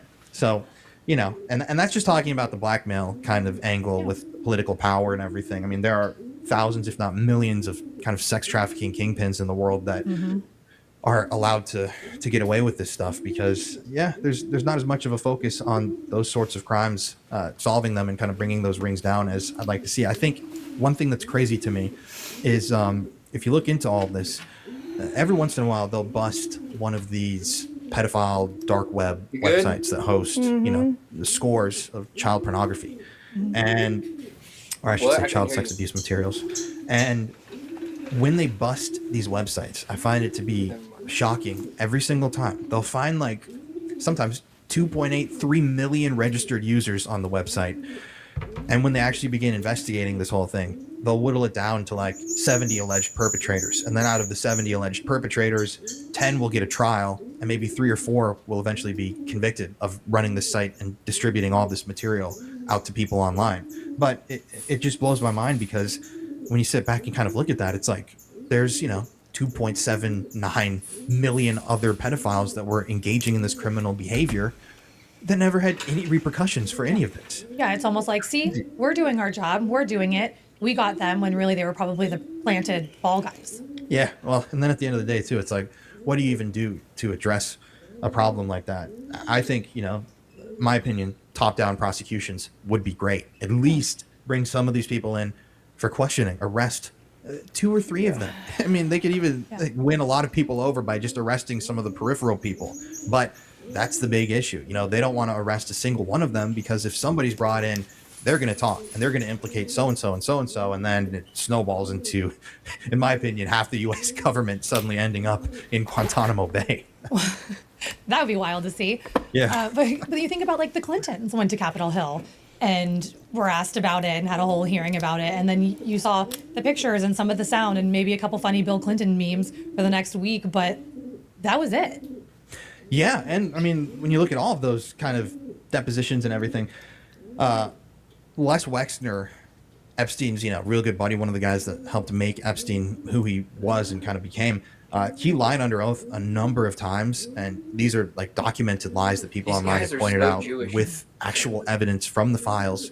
And there were no repercussions for that. I mean, it's just so unbelievably shocking that, you know, in a case like this, you can actually lie to the committee and nothing happens. So what's the point of even doing these things? Like, there's no point. To me. Exactly. Yeah, I ask myself that all the time. What was the point of this dog and pony show? To show people that you are working? Because I don't actually see any results. I mean, that's what it is, really. I think at the end of the day, is it's all a show. You know, they want to act like they're looking into this. They want to act like something might be coming eventually further down the line. But I think a lot of these guys know that are in charge of these committees that that they're never going to do anything, and that's why they're kind of playing this out and making certain strategic moves. Because, I mean, Epstein's dead. If you want to believe he's dead, I personally believe he's dead. And that's it. And they kind of expected this whole thing to go away, I think. But with social media, it was a totally different ballgame. These other stories that I've been working on and interviewing survivors connected to, these stories went away because back in the day, you had, you know, national television, you had local news, newspapers. That was really about it. Books. So they could get away with stuff like this, and people would eventually forget if no one talked about it. But with Epstein, it's like ever since he was found dead, people have been talking about it. And as things have progressed and more has come out and more people have spoken up, it snowballed into something uncontrollable for all of them. And yeah, you know, You do have to commend the public outcry. Yeah. Oh, yeah. There was a lot of public outcry to release the files, and I have to give credit there. That was commendable and awesome.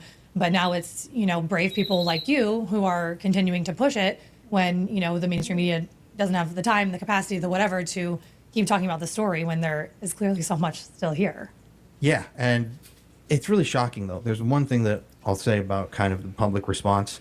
I'm really shocked that there have been no anti-Epstein network rallies or huge protests. You know, if you look at some of these other organized rings, there was a really famous criminal case surrounding a guy named Marc Dutroux in Belgium. I did a documentary about him, and I was in Belgium. I visited a lot of places associated with this guy. He was an Epstein-style figure of sorts that was connected to the major upper class, the invisible kind of empire of Belgium in the 80s, 90s.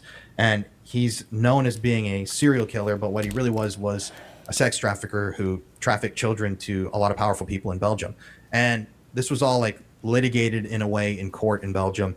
And this affair was really notorious. There was a lot of cover up. There were a lot of people that died, witnesses, people that would be driving to the authorities to testify, like going to the police station in Belgium, and they crashed their car into a wall going 100 miles an hour. Like crazy shit like that. But That's in not the suspicious middle, at all. No, it's not. Well, there's like 27 or so people. I can't remember exactly how many directly connected to Dutroux that died in like a year or two span during all of this. But at the end of the day, the public in Belgium was so outraged by what they were seeing that they planned and executed a series of events. And the main thing that they did was called the White March. And there were hundreds of thousands of people in the streets in, I believe it was Brussels, in the kind of bigger cities in Belgium, protesting the government's handling of this pedophile ring scandal. They were actually out there in the streets. I mean, the footage is out there. It's insane. And, you know, Belgium's a small country. I can't remember. I think they have like a couple 9-10 million people total. Like it's a really small populace. But it was a significant percentage of their total population. And we haven't seen any of that here in America. So I've been trying to, you know, work with people, and I've got some plans that are out there right now gestating, because I'd love to plan some sort of a protest to actually try to unite people, to show like people are pissed, you know, we're not forgetting about You just this. would think that if you're a politician or in government or a lawyer or anything like that, crimes against children are the most heinous thing imaginable. So you would think that would be your top priority of like, let's end this. Let's save the world. Let's end this. Let's save lives. It just blows my mind. But if you organize that, invite us. The unreported crew will come out for sure. Yeah, well, you know, the reason why they're not investigating and doing the proper things that should be done is because, you know, in my opinion, a lot of them are complicit. And Well, they're probably bought and paid for by the higher ups of the organization themselves. yeah, there's no, I mean, back 7 years ago, a lot of what we just talked about, if we actually said all this stuff out loud, people would have written us off. But, Yeah. you know, we're in a totally different era now, whether it's, you know, because of social media or just the amount of evidence that's been released dealing with Epstein. And people are kind of waking up and they're angry. But yeah, I think the worst thing that can happen is if people stop talking about it, which is also why I'm thankful that you're making this episode and, you know, talking about Epstein as well, because yeah, silence kills. That's what it is at the end of the day. And we're at a very important moment. And I've talked to so many people about this that are involved in this world, where if things go the right way right now, something could actually change. And if not, it'll just fade away. And then the cycle will continue. And in 20 years, we'll have an entire new Epstein and a new Epstein file drop, you know? You are totally right.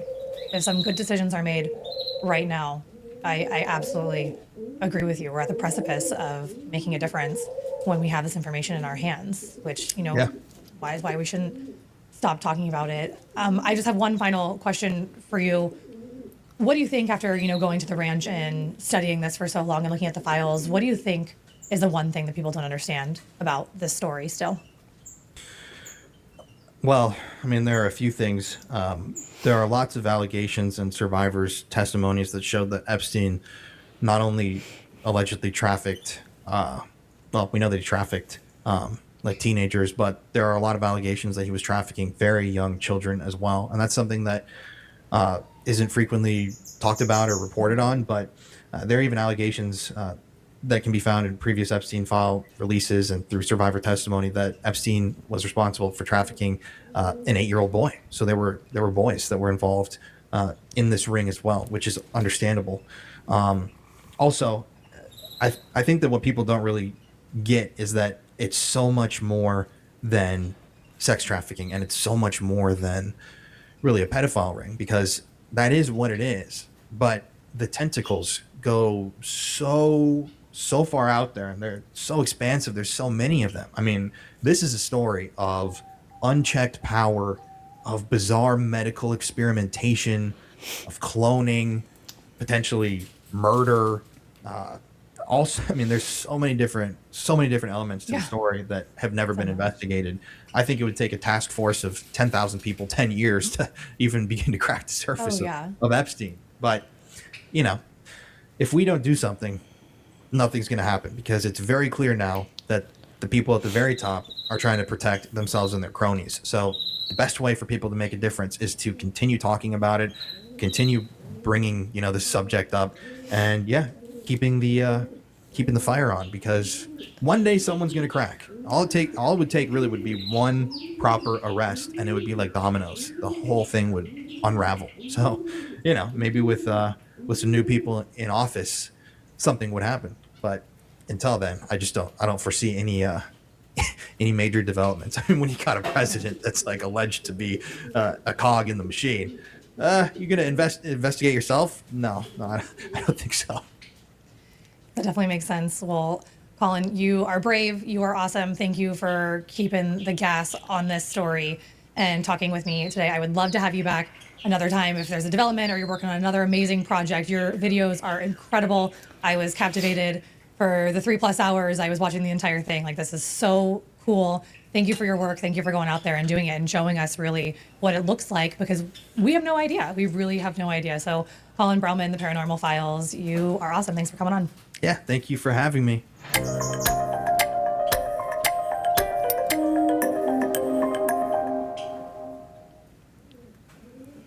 The elitist agenda. Mm-hmm.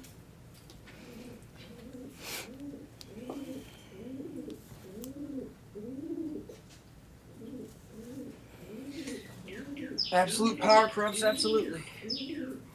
I say it all the time. People just don't know how to wield power properly. They always use it for fucked up means.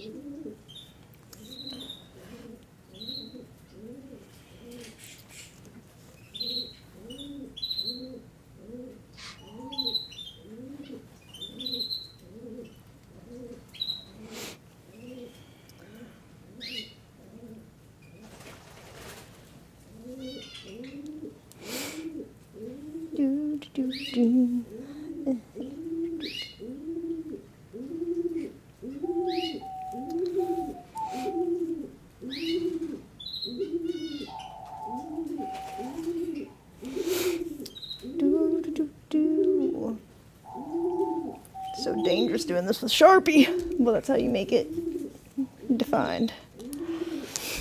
Looks great. I found this post today on Instagram about places that you'll never be able to see in your lifetime. And it wasn't just Area 51. It was actually this one I never heard of. It was like this dope-ass mountain. Cool. I don't even know how to fucking...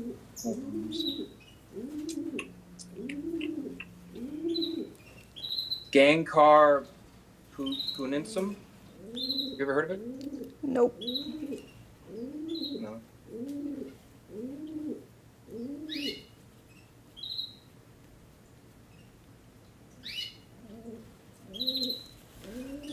It says it's the world's highest unclimbed mountain, close to protect sacred beliefs. It could be fucking Mount Olympus.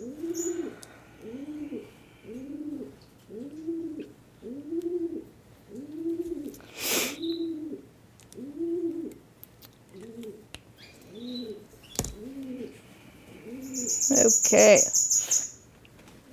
I have finished. Oh, it's hard to see on here. It's upside down. Huzzah. See if I can take off my green screen. There you go. It's done. Stephen is booty calling the Pidgeotto. What are you gonna do with it? I'll give it to Nick. Nice. Yeah, I didn't know he played Magic until the other day. I saw him play it.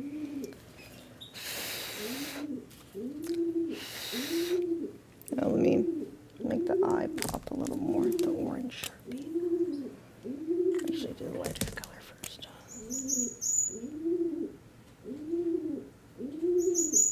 Oh no. It added more black instead of adding more orange. Okay. I don't know why.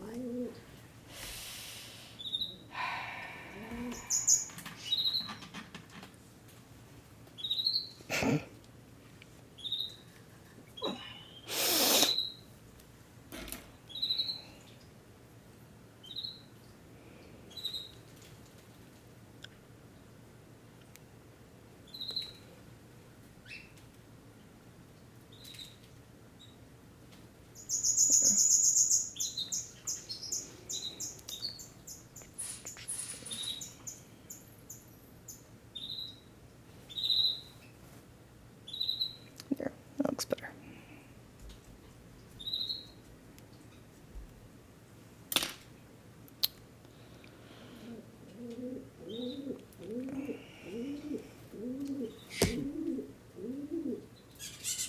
Okay.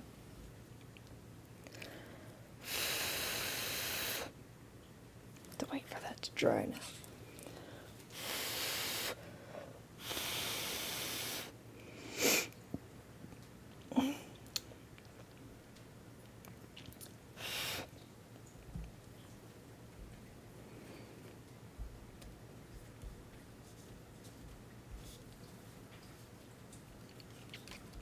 Those of you who didn't see the beginning, I can show the difference. This is what it started as. And now this is what it is. Word.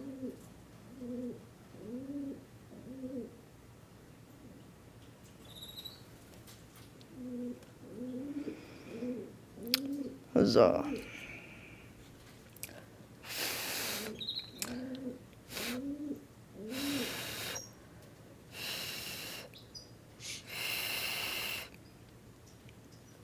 Puts the bulk trash to use.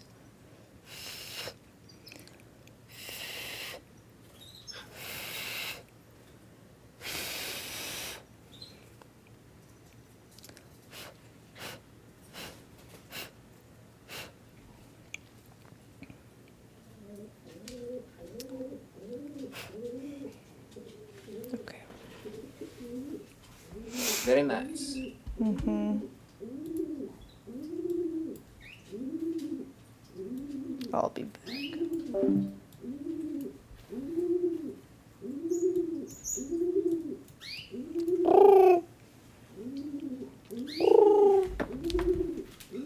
Oh my god, he never shuts up.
Steven. It's you. Steven. It's you.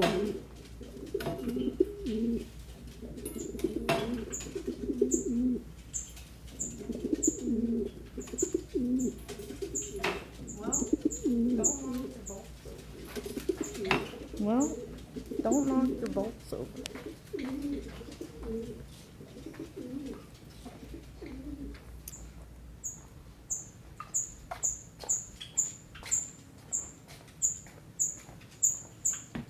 Silly bird.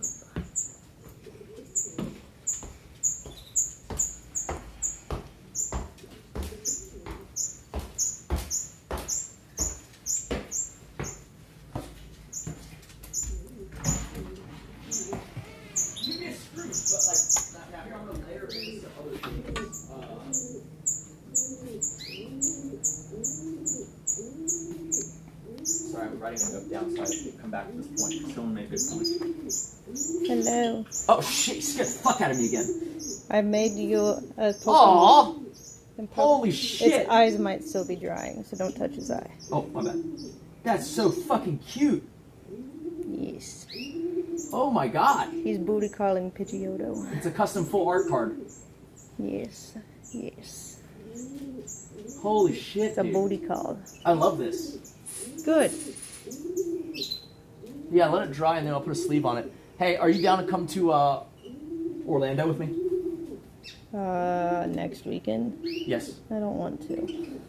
I might have a chance for you to be a ring girl. I was gonna go to the water park with the kids. I was gonna pay for...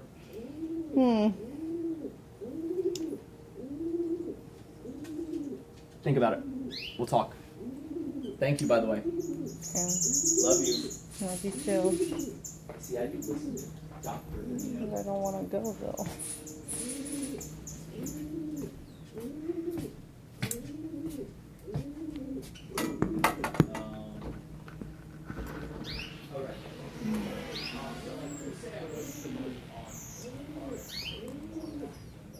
Don't.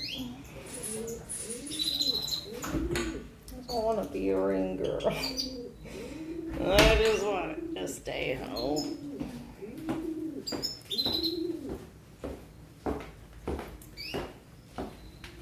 Too much work.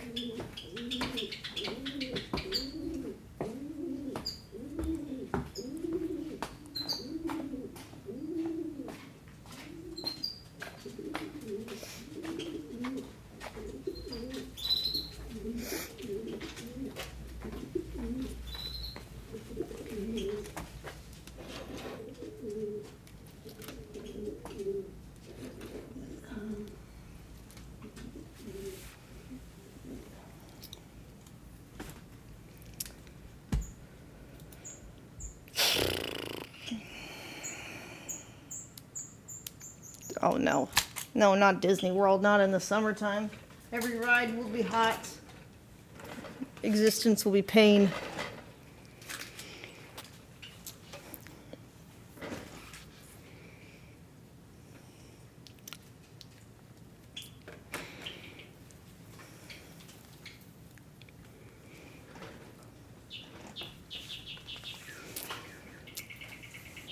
There's no way you could get a VIP for next weekend. You have to book that out like 6 months in advance. You might not even be able to get in the park next weekend, to be honest. You have to have reservations and a park ticket now these days. You can't just buy a park ticket.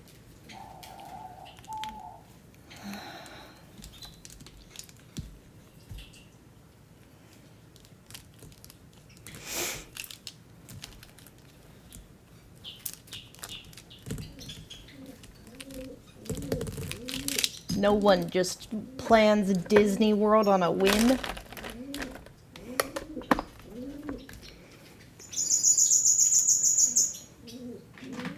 Not anymore, not after COVID. You might have been able to before COVID, but not after.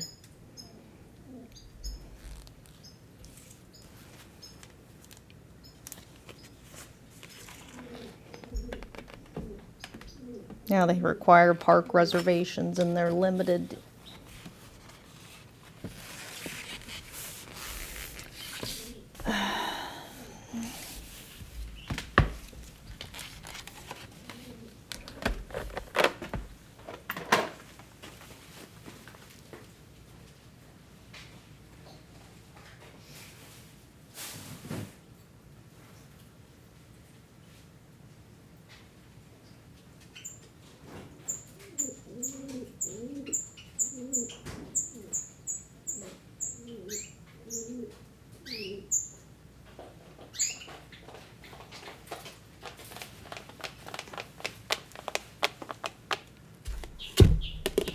More food.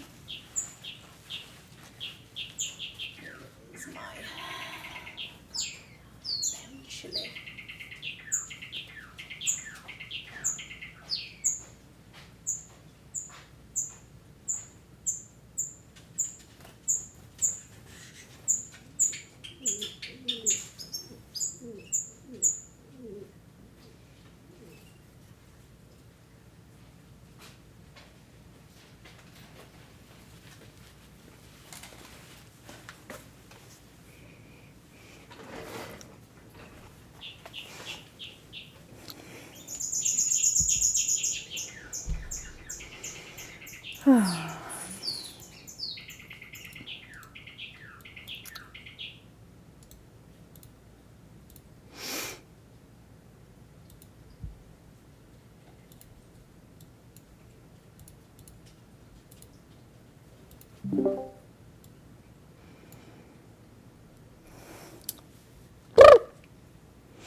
What do you want to do?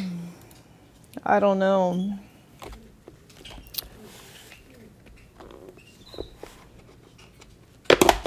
I'm sorry if that was random earlier, but like, I don't know. I just feel like spreading awareness about like toxic moderator behavior. Because one of your mods used to do that shit too. She used to fucking, every time I post something in your shit, she fucking would just literally be ready like 2 seconds later to like reply to it in like a negative way. Damn. And I'm like, do you have a life? Do you have a life? Why they gotta be like that? How do you catch it that quick, bro? Like, what the fuck? Why they gotta be like that? Why can't we be friends? You know I shine a little too bright. Okay, calm down. You hate it when I say shit like that. It's just. You hate it when I said fucking guest star. I just don't like encouraging delusion. That's all. You turn delusions into reality. How many times have I told you that? No. You have to be more optimistic with me. You have to see the potential. I know you actually need the opposite, Joe. You really do. No, I don't. You do need the opposite.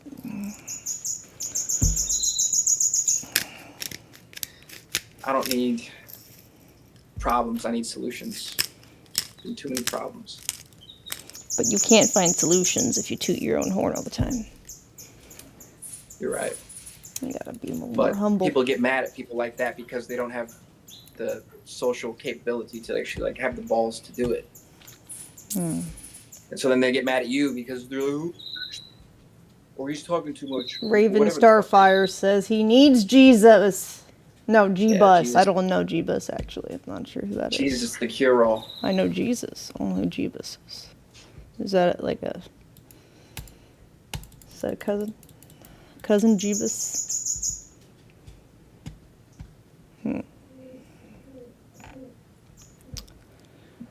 Hey, what's up, guys? Yo, what's up? Hey, buddy. We got any interesting videos, Storm? I saw a lot of Twitter links, but I was looking for videos. Hey, did you see the alien Brazil coming? Yeah, I saw that thing. It was, I guess the most interesting thing was the Google Earth view of the UFO. The other stuff, the Brazil stuff, was kind of like, yes, it's weird sounds, yes, it's weird lights, but no. Yeah, I sent it. Now to I'm the like, Discord. damn, 2023, they got sloppy leaving this shit on the Google Earth view. Now I'm wondering what else from that year did they not scrub away? So Yeah, it's like, do I just have to keep, like, exploring the world this zoomed in? Like this zoomed in? It'd take forever. Take so long. But literally crazy. Yeah. You mind looking up that mountain I was telling you about earlier? Which mountain? Let me spell it out for you. Hold on. It's a weird fucking name. It's G-A-N-G-K-H-A-R. G-A-N-G-K... H-A-R. A-R. Space. P-U-E-N-S-U-M. Okay. You get that? Okay, what about this mountain? It says it's the world's highest unclimbed mountain that is illegal to climb, period, like to respect some sort of local spirits. Yeah. Uh-huh. It's probably the Giants, I would guess. Yeah, it could be. It could be. But nobody's allowed up there for whatever fucking reason. But spirits, it's pretty vague.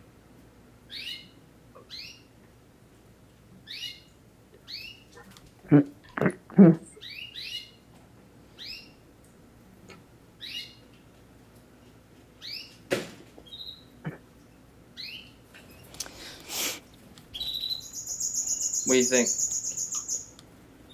I mean, this whole thing's just a mountain range, but I mean, Right. spirits usually. It sounds kind of like giants to me, but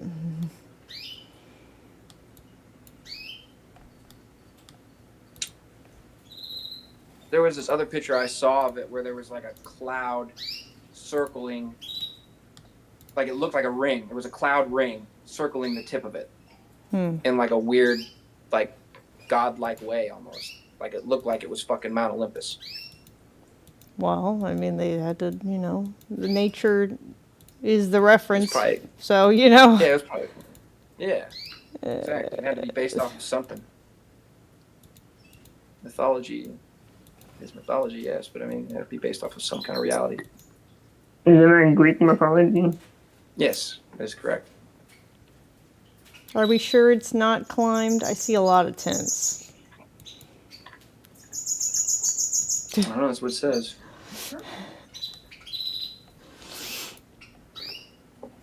That probably just means they don't allow climbing tours. I'm sure someone's climbed it. The post literally, maybe it's a bullshit post, but it's literally like places you will never be allowed to visit in your lifetime. That's the opener. It starts with Area 51. I mean, then it goes that's to this fucking mountain. it is pretty And then there's clickbaity of a title. It's Chernobyl's Elephant Foot, the tomb of Qin Shi Huang, Room 39 in North Korea, which is like a covert facility that allegedly manages the regime's secret finances. Cheyenne Mountain Command Center, which is just a nuclear bunker that nobody's allowed. The Vatican Apostolic Archive.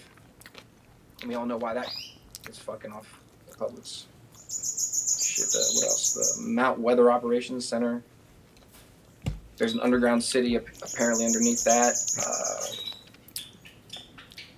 Some crazy island in Brazil.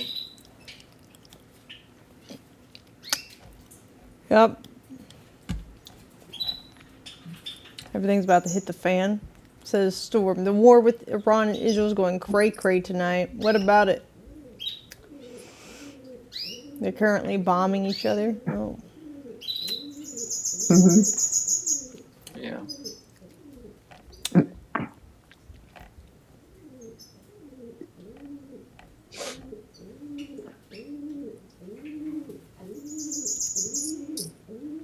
Let me see him.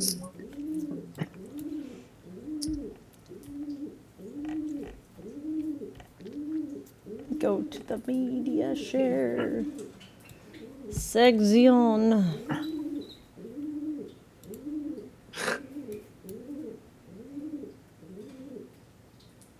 Oh, Philippines had an earthquake. Oh my goodness.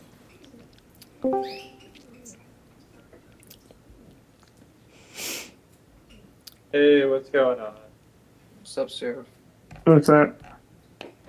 Hmm.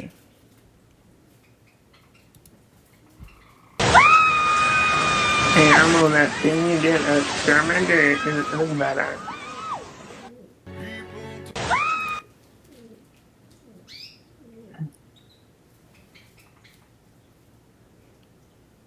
I'm surprised she's standing there filming it. That's crazy.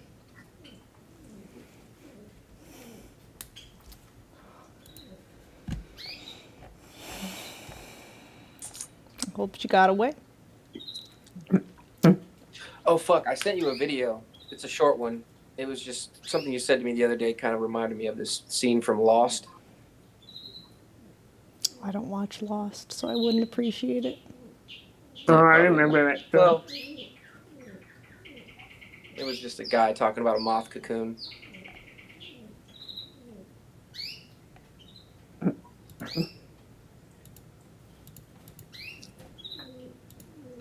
It's just pressure makes diamonds kind of thing. I never saw it either. Well, no, he was just saying, like, you know, like, he stumbled across the moth cocoon and he took out his knife and he was telling this guy, like, let's see this hole at the top of it. He's like, I can cut it right now. The buildings. Because the moth is ready to come out. But he's like, if I cut the moth out early, then it will be too weak to survive. Because that struggle that it has to use to get out of that cocoon is what strengthens it. Well, what's that, a tornado? So it's a pressure makes diamonds. I'm not sure what I'm looking at here. Maybe they're just showing some destruction after. I don't know. Yeah. Yeah, is that supposed, like, what is that cloud from? I don't know. Is it just a cloud? Like, it almost looks like it's a wall cloud, maybe about to be a tornado? That's what I said. Yeah, that's what it is.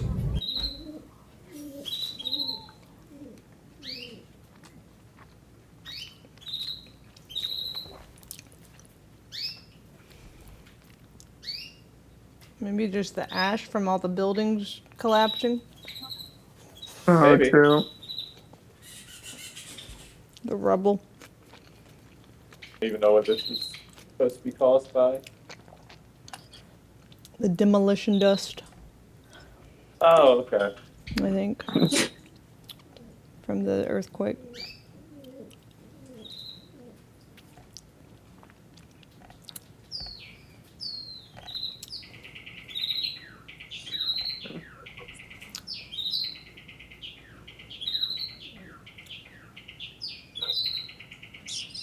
Yeah, that didn't look like a fun day.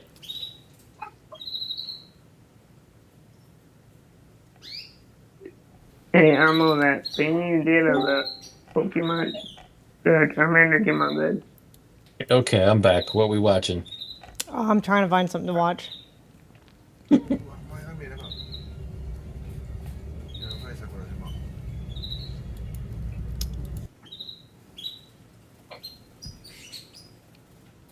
Hey, what's up, Kino?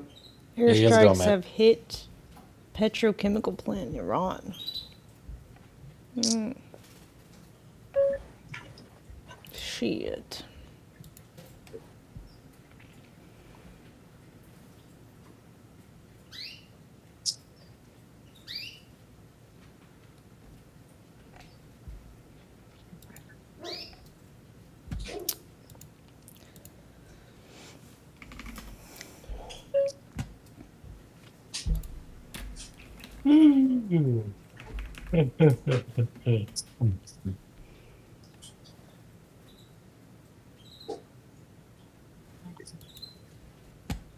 Well, a tsunami warning has been issued in the Philippines after a 7.8 magnitude earthquake struck the country south. Let's go live to our Asia correspondent, Stash Butler. Stash, give us a sense of what kind of damage this earthquake has already caused.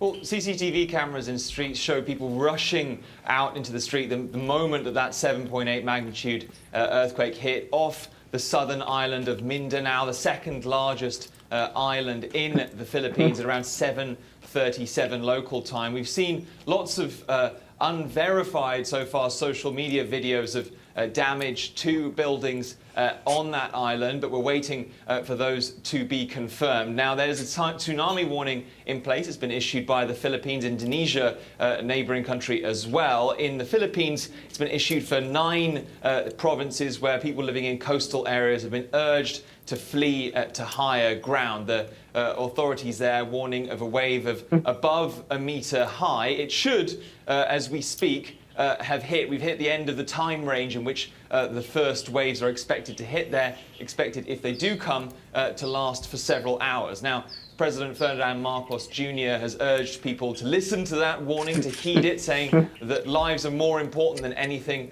that could be left behind. He's also ordered all schools in the affected areas of Mindanao to be closed. And underlining the continued threat that this seismic activity poses, we've seen numerous aftershocks, including an aftershock of about a magnitude 6.7 around half an hour ago, and it's expected that those could continue too, Trudy.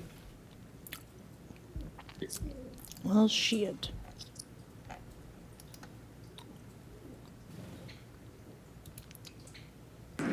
I wonder if we'll offer humanitarian aid and then go over there and start trafficking people like we did last time.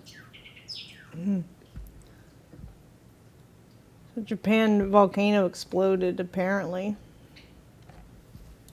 Maybe that's what the video was footage, ash. but also scary footage Oh, when the we have volcano? everything covered in ash. Hmm? We're What talking was that? about a volcano, a Volcano floating in Japan. volcano. Sakurajima is one of the most active volcanoes in the world. It's located in the Kagoshima Bay in Japan. It was formerly an isolated island, but it was joined to the Ozumi Peninsula by nothing else than a volcanic eruption, because a massive lava flow during a historic eruption in 1914 was basically connecting it.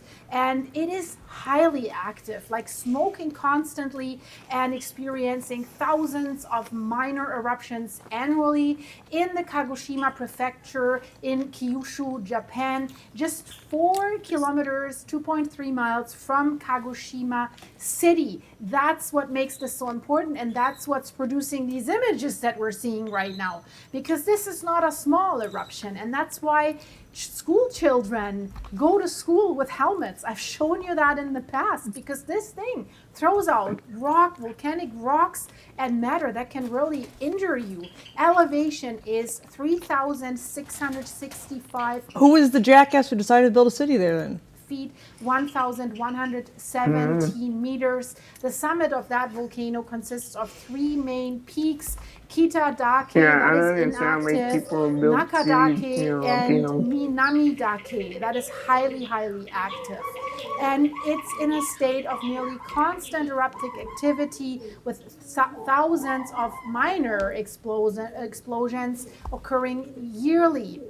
And unfortunately, also people live right on the volcano, approximately 4,600 residents, and they have to coexist basically with the ashfall, but they have highly organized disaster preparedness measurements like concrete shelters and the hard hats that they're wearing. Okay, so this is a regular thing. So what's crazy about this one then? Concrete shelters everywhere where you can seek shelter should there be a sudden explosion so that you're not being hit by these fastest bullet volcanic rocks that are being shot out. So how can you reach Duck this? and cover. Easily reached via a short 15-minute ferry ride from Kagoshima City. So what is it doing right now actually? So a major eruption has caused massive volcanic ash fall today over Kagoshima City. And the images that you see, this is not a dust storm, it is really volcanic ash from today's eruption. And large amount of ash is falling all across Kagoshima City in the Kagoshima prefecture. So you see the high rises, the apartment homes, and you see that massive cloud where you wouldn't understand at first that this is a volcano, right? Looks like it's a thunderstorm. Is it a tornado? Is it a dust storm? And that eruption was not a short one, guys. This lasted for approximately 7 hours. It started at 5 a.m. local time and continued, is still continuing probably right now. So it has been lasting. I have to reword that. While I'm speaking, it's still erupting. And the intensity of the eruption is fluctuating. It's going up and down. The continuous activity that we're seeing here right now, that is why we're seeing this significant volcanic amount of volcanic ash emissions that is coming down on the city. And several areas around the mountain are completely blanketed in ash. And that is definitely disrupting the activities of local residents, right? And this volcano is one of the most closely monitored volcano by the Japanese volcanology authorities for that reason, because people are so close, right? And right now, they're carrying out monitoring because there is the possibility that this volcanic activity right now could even increase further and have more impacts on the surrounding areas, especially because of the spread of the volcanic ash. And we should look at the location of Sakurajima. It sits on the rim of a huge caldera, and that is called the Aira or Era caldera, which produces hopefully not again, it produced one of Japan's largest prehistoric eruptions about... Again, who was the dumbass that decided I'm going to build a city here? 30,000 years ago. So the current eruptions that we've seen at Sakurajima are basically tiny compared to what was happening when that caldera event happened. So this is a very, very interesting area. And while we're talking about Sakurajima, I want to show you something, because that was a spectacle of nature that just happened a few days ago, because a meteor was exploding in the sky above the Sakurajima volcano in But Japan. if the volcano so you see the night sky, erupts and covers your crops in ash or lava, broken down volcanic ash is actually better. And then you see like boof, you see Did you catch that, Emma? So that was not what? I said broken down volcanic ash is actually very good for crops. I thought it was good for the soil beforehand. But what about, can it kill your current crops though? Definitely. Yeah, as it blankets out the sun. Yeah, I don't know. Volcanic lightning or anything like this. But What I meant was like maybe the people realized the soil was good, not realizing the volcano was actually still active. Volcano, and now it is erupting, and it's not the only volcano erupting. There's several volcanoes. Maybe they just thought, the world. I don't know, but they say this thing this reacts so much all year. You would think they would have experienced it while building the city and been like, well, never mind. But I don't know. Right now, and I'll report about those too, of course. And since this is still happening in Japan, while I'm talking, I'm getting through the live ticker. I'm getting more headlines, and this thing really seems to be Did they even know what quite volcanoes substantial. were?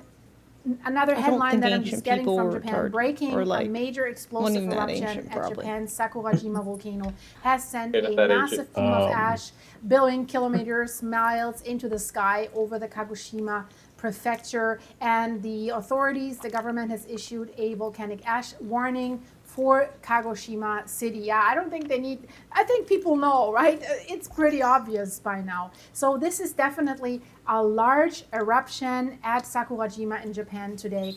They think for now that the height of the ash plume could reach definitely at least that much as it did at another larger eruption on May 8th, where it was reaching up to 12,000 feet into the sky, 3,500 meters. So let's see if that will reach as high again. I'm showing you a video quickly here from what happened on May 8th when it was erupting. And of course, Japan gets it all, the big mega thrust earthquakes, lots of volcanoes, because we have dangerous subduction zones there, right? Subduction zones, tsunami, earthquakes, that all, and the volcanoes along the Pacific Ring of Fire. That is basically daily business. But Japan, I would say, is not one of it's the best prepared country for stuff like this. So they're really, really good at this. But yeah, they're also getting the worst of the worst, the mega thrust earthquakes, large earthquakes. And if you want to know what they found at the dangerous subduction zone that produced the disaster in 2011, the Tohoku earthquake, with the tsunami and the nuclear power plant exploding. Guys, they found something, and they said it was not random that this earthquake happened. And the problem is, since there is something, this can happen again. But this could be present in other subduction zones as well. So not only Japan has a problem, could we have a problem like this on the west coast of Canada and the US, for example? Very, very important finding. Check out this video. No, I don't wanna, because I ain't leaving America. Fuck yeah. Alright. All right, I'm gonna assume it's not that important since she didn't tell us in this video and wants to make us watch another video for it. Right. Nah.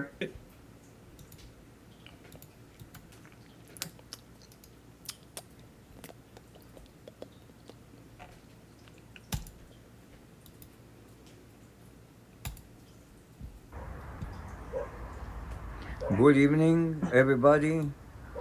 Blessed be the name of the Lord forever and ever and ever. Tell us about hallelujah, hallelujah, hallelujah. Bless his name forever. I'm standing on the top of Jerusalem tonight. Israel again under attack from Iran tonight. And that's why I am starting this report. Our Father that is in heaven, hallowed be your name. Your kingdom come, your will be done on earth as it is in heaven. Give us this day our daily bread, and forgive our trespasses as we He's going forgive to tell those us who trespass about against us. the Iran firing at Israel. And lead us not into temptation, but deliver us from the evil one. For thine is the kingdom and the power and the glory forever. Amen. Well, we was facing an attack in the last few minutes here over the north side of the country with Iranian rockets, and some of them was be able to dismantle in the last few minutes over Samaria in the north side of the country. And my request to you worldwide is to pray for peace, to pray for protection for all the armed forces of this country, to pray protection of the civilians. And as you know, we ask you for the help and assistance prior to this attack, for a shelter, a solid shelter on the refuge cities that we're building. And some of people have responded beautifully, and we start to getting into a target, but we still far from the the main amount that we need for that. And also thank you for those years we in war, back and forth. They will not do on something years in a very, very serious and volatile time. In the last 2 on something years, we in war, back and forth. There will not be a school open in Israel tomorrow, of course, in order to protect the children. And all these things because the fall of man. Adam and Eve fall in the heavenly garden. Satan came to deceive them and to seduce them. He is come to kill, to steal, and destroy everything that God created and everything that is good. And need to be a perfect sacrifice. God so loved the world that he gave his begotten Son. Whosoever believe on him shall not perish, but have eternal life. Without the shedding of blood, there is no remission of sin, no forgiveness of sin. And the Lord become a curse, hang on a tree. Yeshua Mashiach, the Son of the living God. He is the Messiah to the Jew, to the Christian, and to any other person that live upon the face of the earth. As they have prior warning to Iran as government to attack God covenant people, there can be a very serious circumstances for those type of attacks against this country and Jerusalem. This is Jerusalem, my friend, tonight. As you see the city, the holy city of God, and we on the top of the city. I invite people to come here to pray. Those that God give you this courageousness to come to this land in this hour and to pray and to intercede and to help and to assist. As to survival in these hours, we are gathering not only teams in different countries to help, but of course we still, as I said, I came here only by way of seas. In the last few hours, they monitor the traffic in the Ben Gurion airport in Tel Aviv, and it's not closed yet, but they're monitoring very closely. And so that's why we're always ready to make a way in the sea with yachts, with boats, with vessels, as I told you, and equipment for rescue. So I thank those that can have good connection with those people who can make those boats and things available. We need to procure some of those things and equipment to save people in the sea, as I came with other Israelis here to the land and people that need, not long ago, on the board of a yacht to Haifa. The thing is, the Lord coming soon. There is a world events. There is rumors of war and wars and also actual physical war. Those missiles are very, very serious, my friend. One missile can take a neighborhood. Some of us lost already members of our family through terrorism and attack and assault. And today I want to pray especially for you, to all of you, to have strength in your body, stamina, and a special supernatural overcoming spirit over you and courageousness. I cover you right now, and I ask the angel of the Lord to go to the north side of the country, to surmise everywhere, every city and inhabit place in Israel, and cover this land. Michael the angel to protect this country. To you yourself, everywhere in the world. There was another terrorist attack today in Kochab Yair, in the Sharon, when person got killed and many was wounded by a shooting terrorist. It was a serious event in the morning already. And then in the evening, we have those rockets that coming from all directions. So, this is the land that God said, the land of milk and honey. We standing with God's report that this is the best and the most wonderful land in the world. And therefore, we are building this refuge city. There was the original refuge city in the time of the Babylonian besieged and called Nevayot. And to you, in the same place, God designated in our time to build a refuge and other refuges. And for you, I say, Israel is a refuge country. That's why the enemy and Satan want to attack it so venomly, because God designated this country. He said that there will be time to be such a peace that people will sit under the fig tree and the tree, and they will enjoy tranquility and peace. Healing going and proceed now all over the world, a supernatural anointing of peace and safety over you worldwide, and healing. I'm getting so many reports about healing and deliverance worldwide. Plus 972 3333 036. Again, plus 972 What's that? 3333 4 times 036. I thank you for your support, for your prayer, for your monetary support, and right now a supernatural. The fire of God is on me, and healing proceed right now from here over It's a you lot of threes. to heal every damnable disease. Christ by stripe heal you. If you believe in your heart and confess with your mouth that Yeshua died, Jesus died and rose from the dead, you will be saved. Then you need to be baptized in water and invite the Holy Spirit in fire into your life. I feel necks of people getting loose right now, shoulders and spine, total healing in the area of the pelvic bone and bone structure all over the body, include knees, heel, and joints. Arthritis leave people's body right now in the name of Yeshua, hallelujah. Stiffness, every stiffness and every stiffness that proceeded from stress. All stress is leaving you right now worldwide. Stress leaving all your area of your back. I don't of know. your With neck this title, it's going to be hard to achieve, but you know, we can pray about it. and your shoulder and different parts of your body.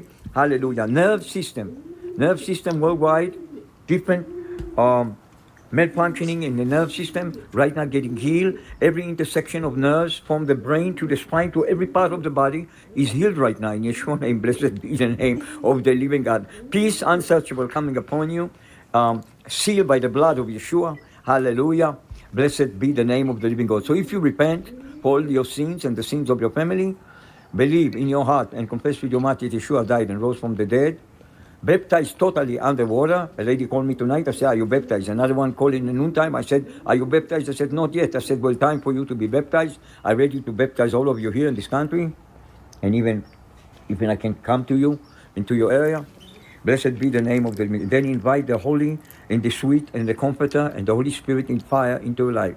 There should be, I see like fire falling over different areas. There was totally numb or at rest in area, churches, a gathering of people, individual houses, and personal people catch by this fire.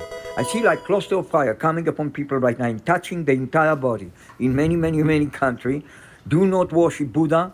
Do not worship other gods of the moon and the sun and different idols. Know this.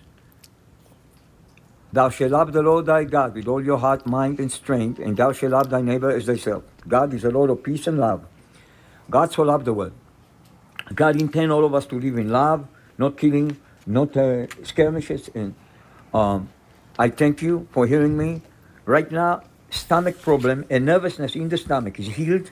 You will be just move around and suddenly you will not have this pain of ulcer and even this balance of pH and the acid and everything in the stomach. You're getting healed worldwide right now. Very specific. Hallelujah. Blessed be the name of the living God. And cancer, I curse it to the root in all form worldwide in Yeshua's name. I curse you in Yeshua's name right now, and I command you to loose the people of That's God. right. And to loose Fuck the people cancer. in Yeshua's name. Blessed be the name True. of the living God forever. Children getting healed right now worldwide from all kind of various problems, even some dysfunction in the mind and in the body.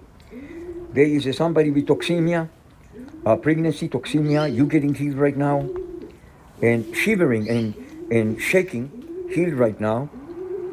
Dementia and problem of forgetfulness is healed right now in Yeshua's name. Hallelujah. Right now, ears popped up. El patach, in Yeshua's name. Ear open, and people that cannot speak. An element of speak is right now open and straight up. Hallelujah. And diseases in the eyes, different diseases in different layers. In the cover of the eyes, inside and the pepper is getting healed. I see right eyes that heal right now in the name of Yeshua. Hallelujah. Know this. You are part of the tribe, the 10 tribe of Israel and the tribe of Judah. Many of you assimilate in the time that the Jews been cast out of this country, and you turn and you do not know. Family did not tell you about who you are. In the next few months, a revelation about who you are and how you connected and to what tribe in Israel coming upon you, and you will start to have longing to the land of Israel and Jerusalem. Something gonna happen and turn many people all around, and your eyes will be open, scales shall fall from your eyes, and of course many Jews worldwide will be saved as a result of those programs and videos, and I ask you to send them anywhere in the world. They will save your family member, they will comfort the sick. People will simply be healed from those videos, blessed, and which I get already much notice and witness and live witness of people that have been healed, and there was in verge of death. There was in a problem. God told them there's a very serious thing happen. I just received a witness of a lady that been attacked with lymphoma with all kind of cancer, and it left her body immediately. Blessed be the name of the living God. Your life going to be changed. You're going to be much more blessed. I bless you today from Israel. Those who bless my people shall be blessed, and those who curse my people shall be cursed. Israel is under severe attack right now worldwide and in different communities of Jewish people. Please pray for us. And my work is to stir you up and to cause you to long and miss your inheritance and to want to come to your land in Yeshua name. As God said to Abraham, leave your country, your love and everything, your family, and go to a place that I will show you. And it's all matter of faith. Love, peace, and do not forget to pray for us in this hour of testing. God bless you in Yeshua name, amen. It's kind of crazy to be able to see the whole city from the top of the hill. Yeah. It's the wrong kind of fireworks show. You don't want that kind.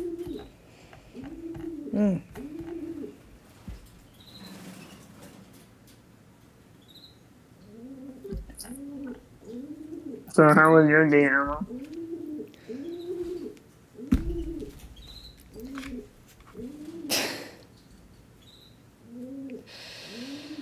What do you think the answer is going to be? She hates that kind of stuff, Matt. You don't ask her what she's eating, and don't ask her how her day is.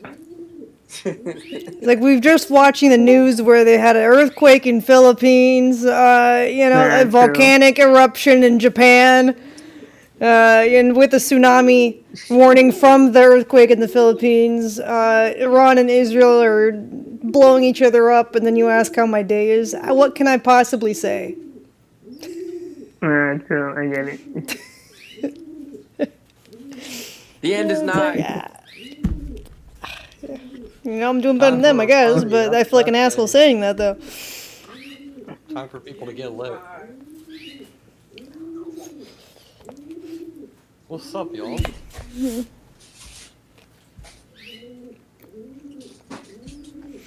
least there's ice cream.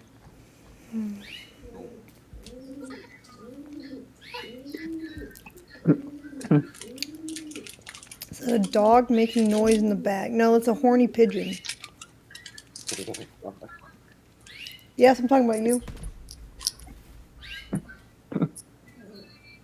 Yes, a dog makes that noise. Oh, fuck. It's like, what? I mean, I've seen some like pugs and some chihuahuas make some weird noises for dogs before. How would a horny pigeon even? I don't even know. A horny pigeon. You have the real weapons of mass Sounded more like destruction, a Amouranth. turkey. Do you mean the pigeon or the Right, I don't know. titties? Fuck, man. I could see both.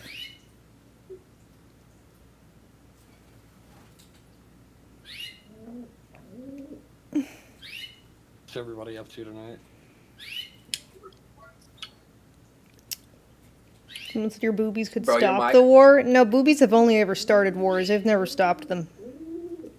Right. Yeah. Mm-mm.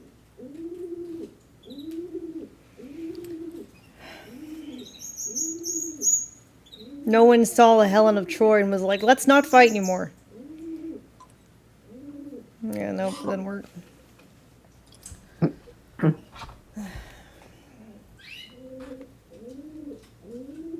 The only way boobs can stop a war is if the lover, gets like a heart attack during sex or something from sex, and it was happened, and that happened to be the dictator.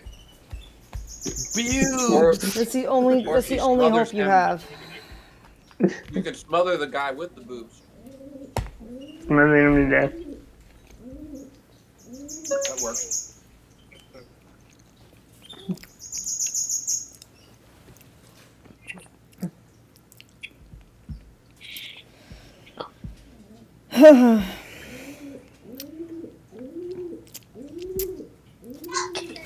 I had to take a phone call earlier, so I missed the whole rest of the Epstein thing. Was it interesting?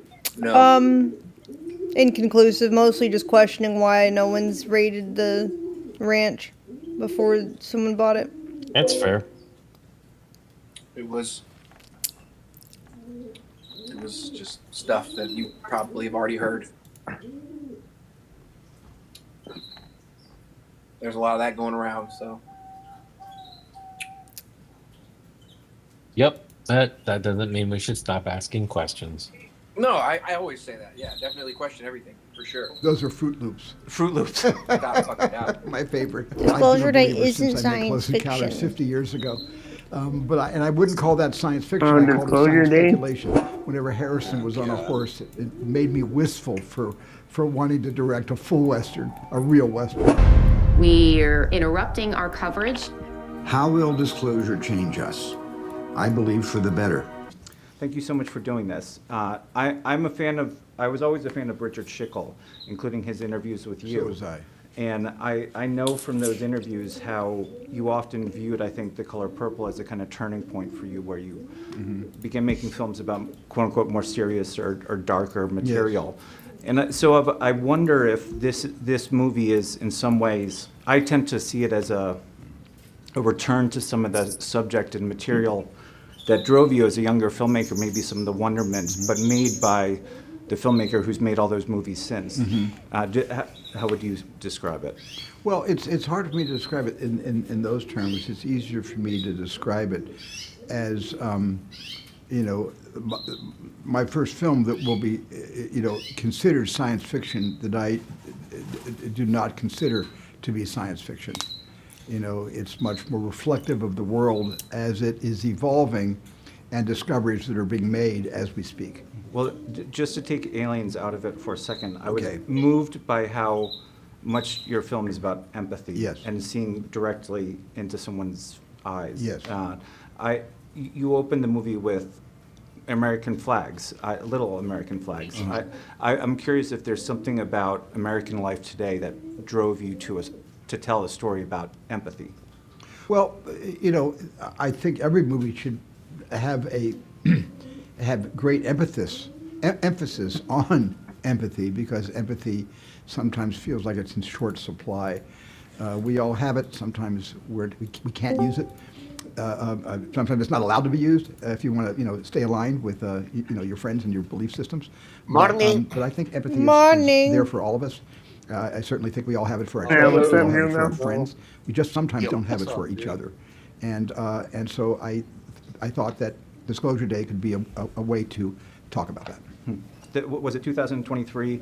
All those videos came out of different possible encounters with UFOs, Navy videos. How did you respond when you first saw those reports? It was really 2017 when the New York Times came out with the story where they basically, a whistleblower had given them the FLIR footage of the Tic Tacs, and that were moving anti-ballistically through the air against 120 mile an hour headwinds and doing things that were impossible for any conventional aircraft to fly. And that's where for me, all the reports and all the UFO flaps in the 50s. Clearly, and the Spielberg 60s, is 70s, more and the versed in 80s, the subject from than the Roswell in interviewer. 1947 to the alleged abduction of Betty and Barney Hill Mhm. in the 1950s, and to the Pascagoula incident, and to then the aerial school in Zimbabwe that John Mack from Yale did extensive interviews and research about, and all the documentaries that have been made, and suddenly Congress is talking about it, and senators are asking questions.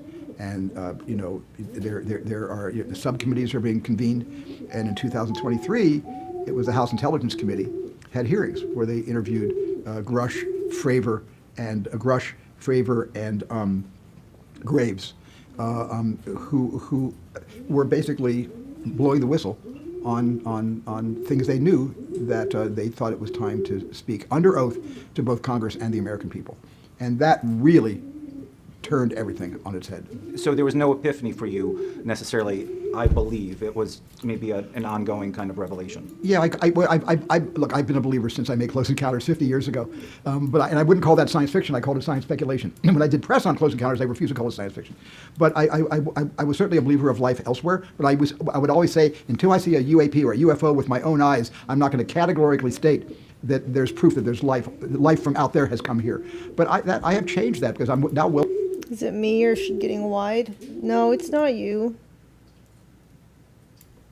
To change my mind because of the circumstantial evidence, which is overwhelming. There's a great deal in this movie about faith, and yes, a lot of it, because that's what it would shake up.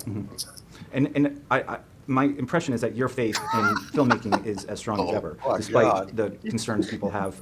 What gives you, despite industry changes, despite AI, despite all the things Amouranth's that true make people form, holy fear the shit. doom and gloom in the movie industry, what gives you the faith in the movies? The audience gives me the faith in the movies.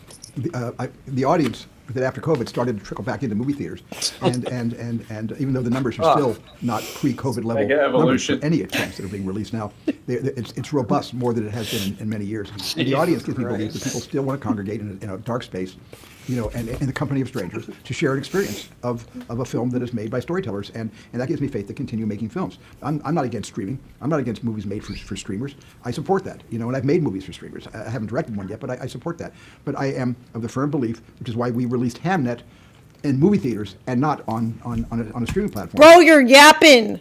Jeez. I know, that's what I'm thinking. Boring. All right. It's Steven fucking Spielberg. Yeah, it's supposed to be content. He's getting old. Well, also it's just an interview. I don't know what you want This to is say. a I wanted it to be a more interesting interview, not a yapathon. Spielberg An movie. interview coming out. about a filmmaker. And this is called It's all he's gonna be Disclosure yapping. Day. Yeah. And you've probably seen some of the previews, but this is causing hype for the summer as well because this movie's coming out in June. I think it's June 12th. And it's a major Can you Steven take your Spielberg vibe movie about full disclosure, Yep. about aliens being coming to the Earth. First of all, I want to I'll talk a be little bit about back. the We poster, gotta take a leak. because this is the poster for the movie, and there's clearly a cult symbolism going on here.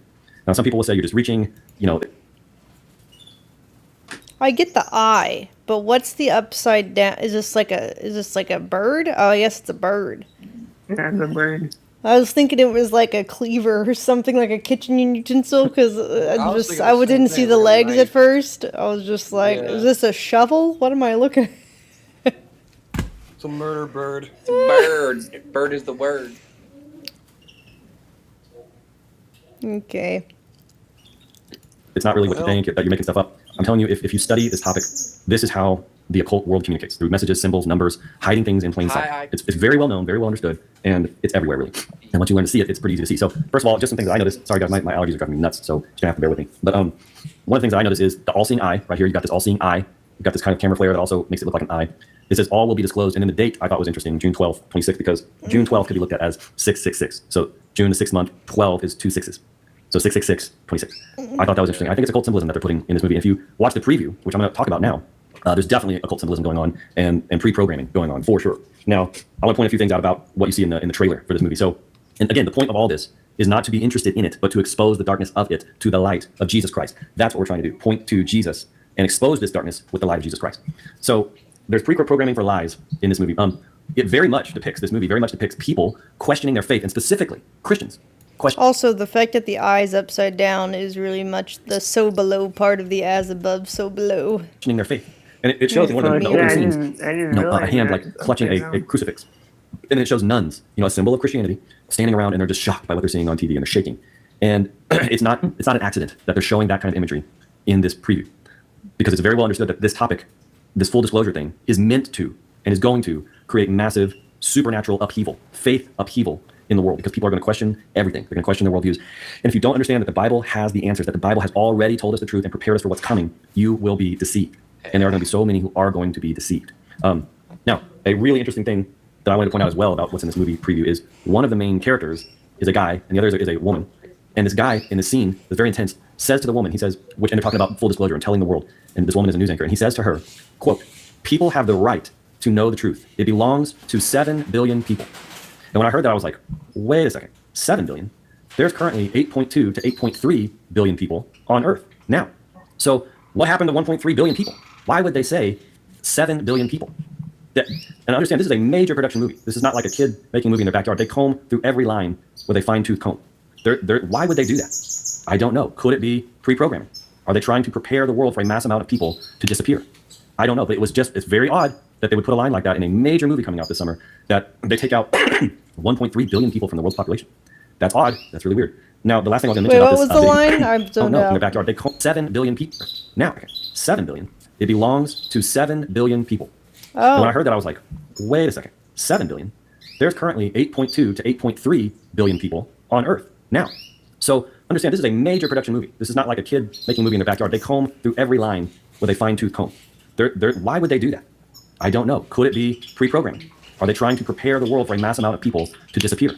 I don't know, but it's very odd that they would put a line like... because China's lying about their population, so we're minusing 1 billion-ish.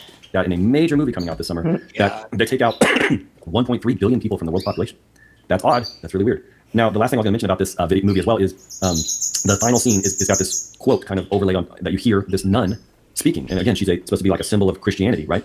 And she says this, okay? She says, quote, "Why would he," referring to God, "why would he make such a vast universe, yet save it only for us?" And I've heard that so many times, and here would be my response to something like that. It's essentially saying, what's so special about us? There's probably life forms all over, in all these other planets and things. I think that's a complete lie.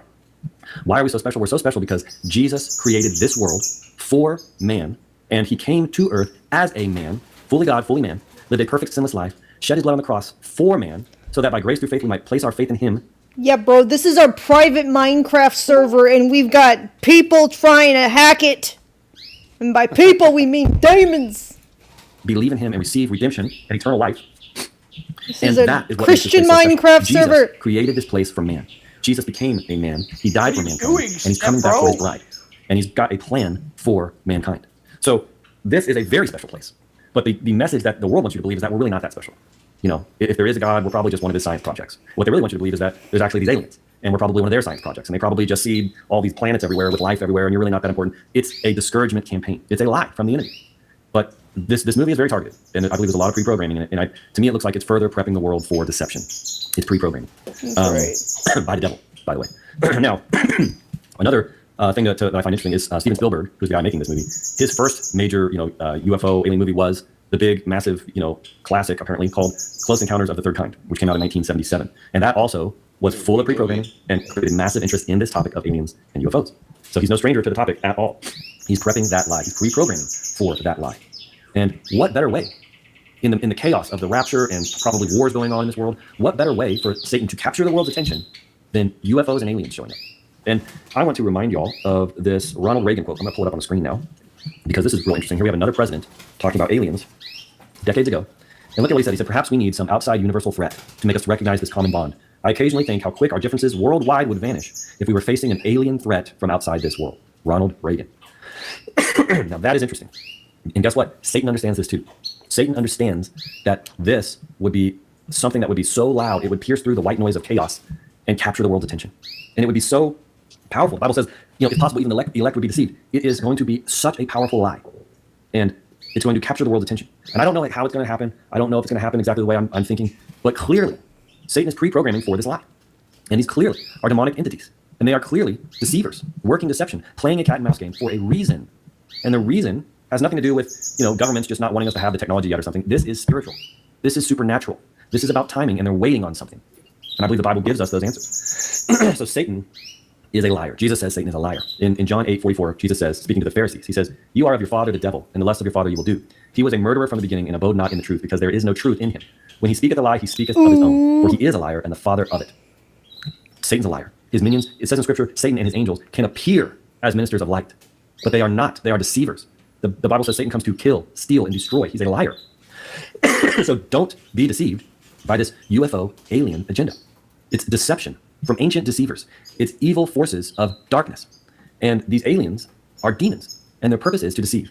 But here's the good news, because here's really the point of why we're talking about this. Jesus Christ is the truth.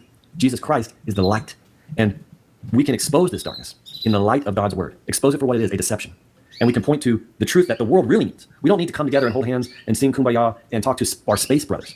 That's the lie that's kind of being perpetrated. We need Jesus Christ. He's the one who, it says, in the beginning was the Word, and the Word was God, and by him were all things made. Jesus Christ. He is the one who created man, who created this world. He is the one who came, God in flesh, lived a sinless life, fulfilled the law that we could not fulfill, shed his blood on the cross for our sins to pay the price that we cannot pay, because he loved us so much. What the fuck did you just say to me? Amel, I feel like you should cover when we're talking about the good Lord. Jesus would never want me to cover up. In fact, Jesus would want me to have my nipples straight out to attract more degenerates who need to hear about him, to be honest, but Twitch won't let me do that, so here I am with my mere cleavage. Let the sinners cometh. Only begotten Son, Hell yeah. so that any who would believe in him would not perish, but have everlasting life. When is he going to talk about anal is the truth. That is the way. That is the life. That is what the world needs. Jesus. This alien garbage is a lie. It is meant to distract and pull people away from Jesus to a lie that will lead them to destruction. It is a false light. Jesus Christ is the truth. Okay, He's the creator. And he loves you and he cares about you. Did we have our titties covered in the garden? No! Have a relationship with you. You do not need a relationship with aliens. You don't need to go psychokinetically communicate with these things. You need to pray to the true and living God who's real and who loves you. And you need to understand the truth that these aliens and UFOs are demonic deceivers. Oh, ammo. And they hate God and they hate man. Everything is a demon. I saved it somewhere, but I haven't posted it yet. I saw this video that was talking about there was some ancient artwork that was found that depicts the knowledge not as an apple, but as a mushroom. Mm-hmm. Mushrooms are fucking deep, man. You got mushrooms that heal, that feed, that kill, that trip you out. Fuck yeah. I can tell you some mushroom stories back in my day. I tell you what.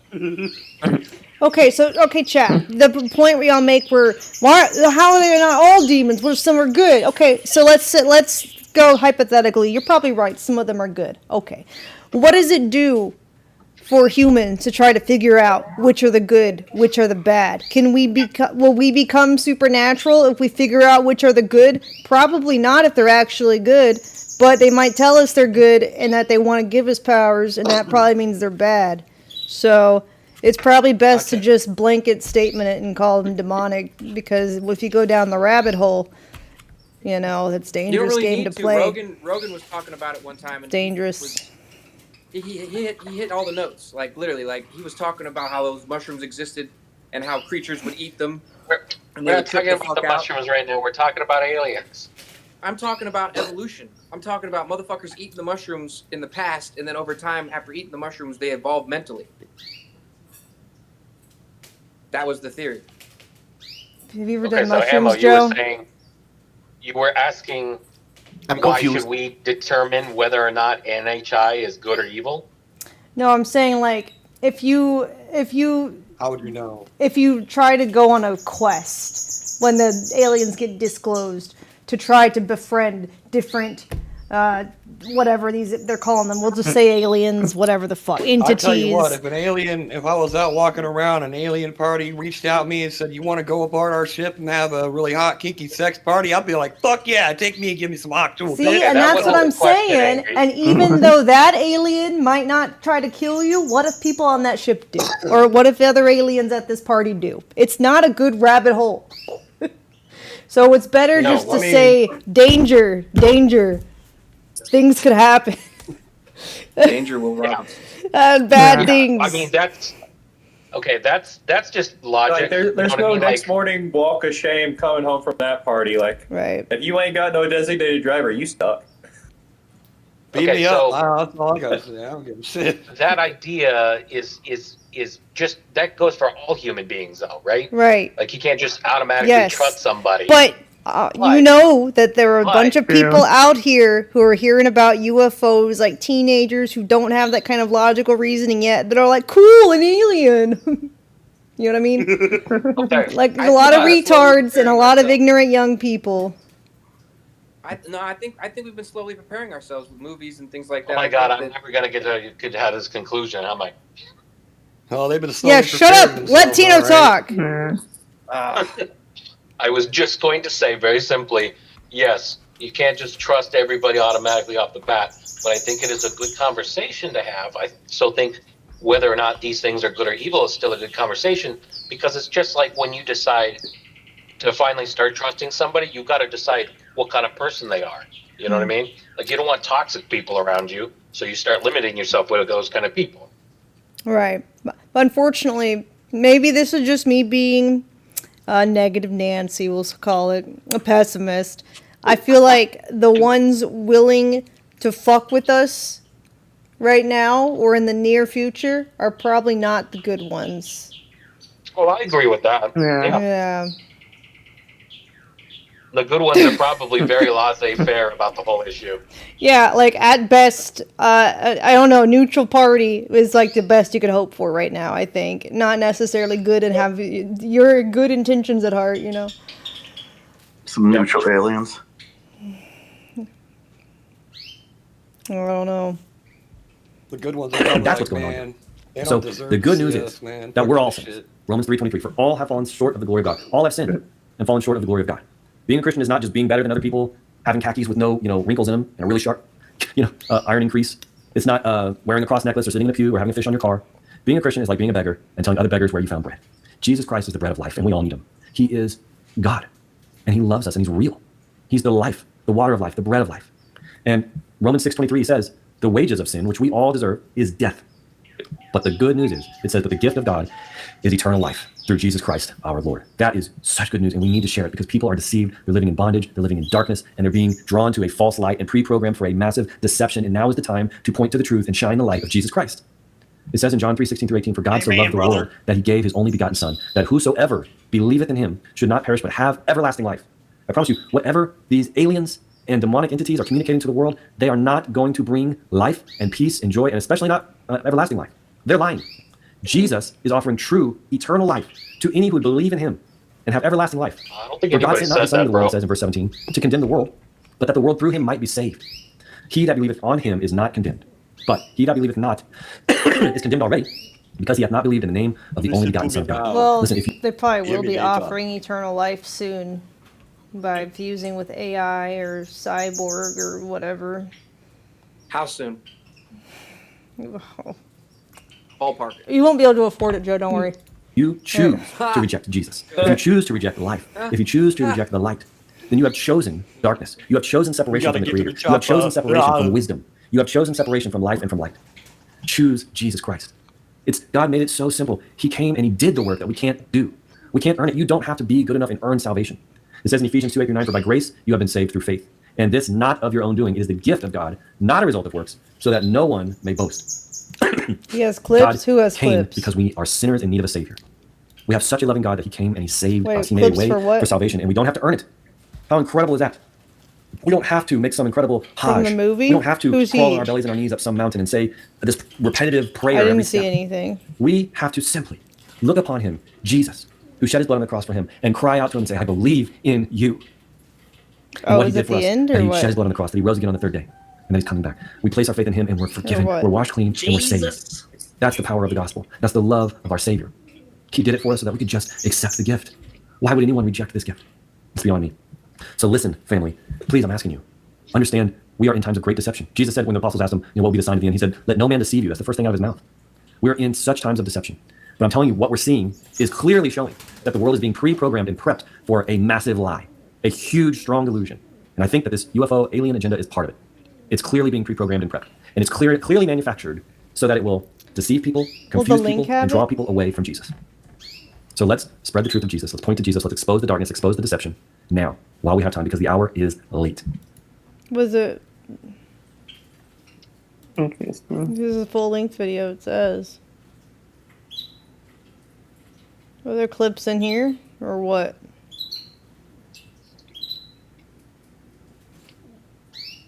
Here we go. Forgot to turn the microphone on. He comes.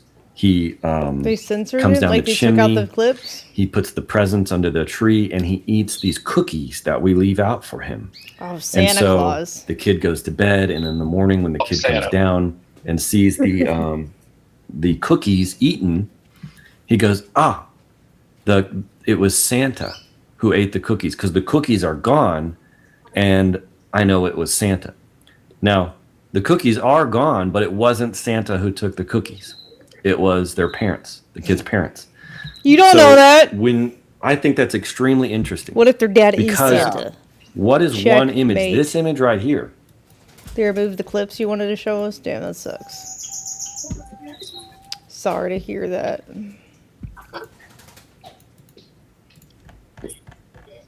Is an image that the entire world has been pre-programmed with. That when you think about UFOs, you think about people being beamed up. Do people like slow themselves down on purpose on YouTube? I can't even think at that slow speed. Like I can't. Being like this is caught alive. up, I'm like, how right? are you talking this And slow? that I don't think is a coincidence. That I don't think is a I can't even like how. I can't do it. I think, to me, this has Damn, all the what? hallmarks Amouranth of an the alien now? enemy, What the hell? Satan, trying to pre-program the world for a lie. I think the purpose very likely could be that after the rapture occurs, when Jesus calls the church, all the believers in him, up to meet him in the air and take us to the Father's house, UFOs, aliens, are on the scene moments afterward, and they say, oh yeah, we did that. We took them somewhere. And, you know, the sky's the limit on how big they could make that lie. But to me, it seems like that there's pre-programming that's been going on since the late 40s, big time, to prepare the world to have this image in their mind that if you see people beamed up, it's UFOs. It's just like the Santa and the cookies thing. So I think it's important that we tell the world aliens did not take us in the rapture. I think our parents did. Our spiritual parents. Just like with Santa's cookies. The parents took them. That might be a part of the lie. I think he's right and wrong about Satan tries to sell the world, because I can see the I thought pre-programming. dinosaurs and aliens and shit were supposed to be like separate from religion. Yeah, it's not. They're not, Joe. Well, I mean, and it's not religion, it's history. Well, you know what I mean. Right. You know, yeah. You know. It's history. Hey, Drugo. That's the real scam, is that they took a history book and called it religion. You missed it earlier, Drugo. There was somebody in chat who was claiming No, that I'm getting old now. Don't worry. The craziness, the madness. No, hold on. You didn't Hold down. Yeah? Didn't let me finish the story. You missed it earlier. There was somebody in chat who was trying to say that I was a government plant. Well, maybe. You may be. You may be. Speaking of, I hope I don't have to What? water You're you. You know, you're shitting on a conspiracy. It's not no, I gave normal Tino, for you. I gave You Tino can a definitely pass, be. and he still hasn't helped me with it. But maybe he can't Well, find. they didn't say which government. Yeah, indeed. FBI, Or open maybe, up. maybe it's an alien government. Who knows? Drugo, I gave Tino a bunch of shit about my dad, like a bunch of court files and Oh stuff. no! I was like, see what you Today can do. also, Joe, you have to stop. You have to. You said what? It's enough. Have y'all heard of Alice A. Bailey? Because she wrote about he's good. the masters in the hierarchy would be working with humanity and rebuilding themselves in the future. I don't want to be a part of a world that has to rebuild, so I don't need to read it, but that's cool. I would rather She just die started, than have to rebuild. Lucifer Trust. Because you're a slacker. You're a slacker. That's right. I want everything handed to me as it has been my whole life. Thank you Little prince. very much. Of my ass. That's right. I ain't gonna live What in about some your ass? apocalyptic wasteland bullshit that we have to like fucking hydroponics this shit out of our PVC pipes and regrow the earth. Fuck that. I'd rather just die. Just Oh my. if the Let the world blood looks like wash a away. Mars, I'd rather just die. I don't live for wasteland. Sorry, I'm out. I think the worst part about that kind of future is just having to deal with more fucked up versions of humans. You know, like they're just gonna No, it's definitely they're the just nature. gonna murder you. They're just gonna murder you just because you have bread, you know? Or they're gonna eat you. Yeah, if the world Oh, looks not my like bread. Mad Oh, Max, no. I'm out. Yeah, Mad Max type shit for sure. Yeah, I don't want to. That fuck looks that like noise. that. I feel like That is not the much world better got than hell in destroyed. my eyes. I'd rather just die. I feel like if the world got destroyed at this point, everyone would just rebuild it with all the 3D printers we have now. It'd just be a world of plastic. There are gonna be water dealers. They're gonna sell water like weed. Yeah, I got that good water. Like, It's no, gonna be this is fine, not a yeah. life worth living. I'd rather just He's like, I die got some water, immediately. And if you want it cold, like iced tea, motherfucker. And it's Like, ice just on the left into of my his trench coat, suffering. and regular water on the right of his trench coat. He's like in an Yeah, alleyway. check this out. I got salted ice cubes with a little bit of caramel drizzle.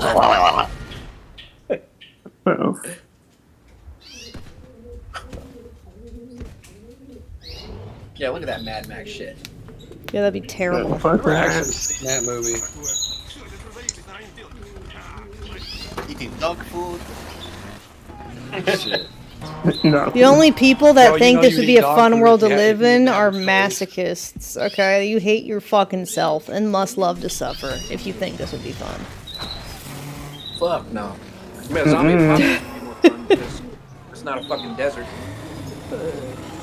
No, I don't want Joe, this. I don't think, Joe, we're not specifically talking about like this exact scenario. We're just talking about a post-apocalyptic world where there's not really any kind of technology left.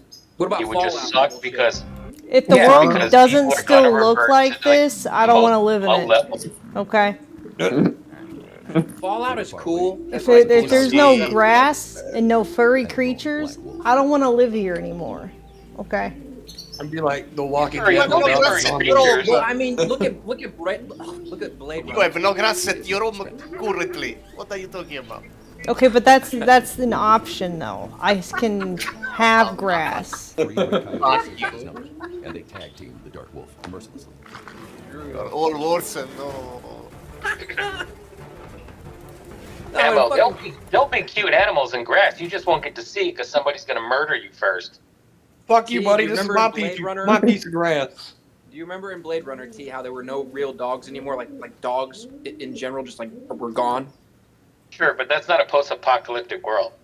No, No. but he was saying, you know, if furry creatures fucking weren't here anymore. They just There was- they that- just that was a cloned part of everything Blade anyway. Runner. Yeah, they just cloned everything anyway. Yeah, they just. That's a possible future. Just like Fifth Element is also a possible future. Multipass. Exactly. Mm-hmm. Digital currency. Big bada boom. Bang. One world president. You want Blade Runner I future? wonder- No. I don't want a dark, dreary ass bitch world that's just a bunch of robotic bullshits. Hell no. It'll probably be like Fifth Element. Right? So what if it's the other way around and it floods and becomes like Waterworld? I don't know what Waterworld I don't is. see it. Look at the percentage Remember of my the theories. money? There are That certain movie's theories that make so more ugly. sense than other theories, right? So compare those two theories. Compare Fifth Element. Oh, and you Waterworld. mean Which one like do you think is it more were just plausible? the world It's is the covered movie in that was wonder what on the- for is like like, 18 hours out of the day on Sci-Fi Channel for like a whole decade. No, I don't want that either. I'd rather just die. It's like Raft, okay? There are few That islands. movie's so slow, man. I walked out of this fucking movie when I was a kid. Yep.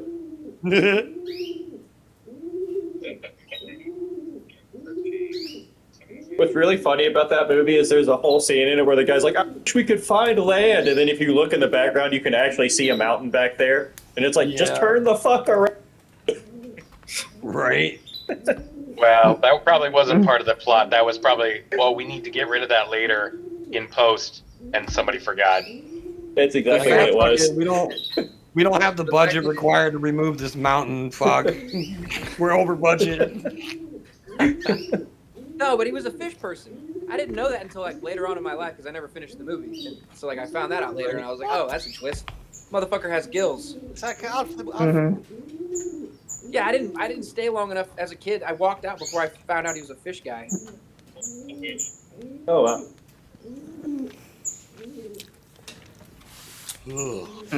I'm trying to remember where I saw that video about the mushroom. If I can find it again, I'll post it. The second time I took shrooms, dude, I was I had my friend's birthday party, and everybody was sleeping. It was like, well, before everybody went to sleep, it was like, here's some shrooms on the counter, no pressure. I know you had like a bad issue with shrooms in the past or whatever, and fucking here I am, fucking 2 o'clock in the morning, fucking watching Alice in Wonderland, the original cartoon. Oh, Fantasia's better, bro. Dude, I know. Just listen, dude. I was fucking already high off weed, drunk off fucking alcohol, and then I said, fuck it. You know what? I'm feeling pretty good. I'm gonna take the shrooms. I eat the whole fucking bag, and there's probably about like 15 shrooms in there. Okay. So a couple minutes later, I'm staring at the fucking screen of the TV, and the fucking rabbit comes out. I shit you not, dude. I was running around the apartment complex, fucking chasing after this rabbit. And then next day, apparently I woke up, I was like passed out and like fucking drool underneath the toilet. And my friend comes in, he's like, dude, what the fuck are you doing? He's like, I'm like, I was looking for the damn rabbit in the rabbit hole. He's like, what are you talking about? How many shrooms did you fucking eat, dude? I'm like, I ate You the ever whole been fucking so bag. high on psychedelics that like you don't know if it's gonna turn off? You think you're like, oh, I'm gonna stay like this forever. I'm fucked. Yeah, dude, I was fucking lit, dude. Like, And then I they was still go lit the next annoyed. day. You start freaking out because you're like, is this ever gonna stop? But no, you're supposed to microdose psychedelics. It actually helps people and heals people when you microdose. Well, that shit. I didn't know you didn't tell me you were supposed to only take a couple, so I just took the whole fucking bag. It's Oh yeah, that's not no. Yeah. And Emily, That's not how it goes down. Probably not. I can go to bed soon. All right. I'm tired and to wake up and to have a horse ride in the morning. Sounds like fun. If it's not extremely hot, we'll see.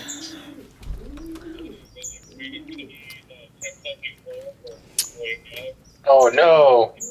They are from Uranus. That's right, buddy. That's right. All right, I'm gonna go to bed. Night. All right. Good night. Night. Already? Yes. Later. Good night. Good night. Good one. See you all next time. Bye.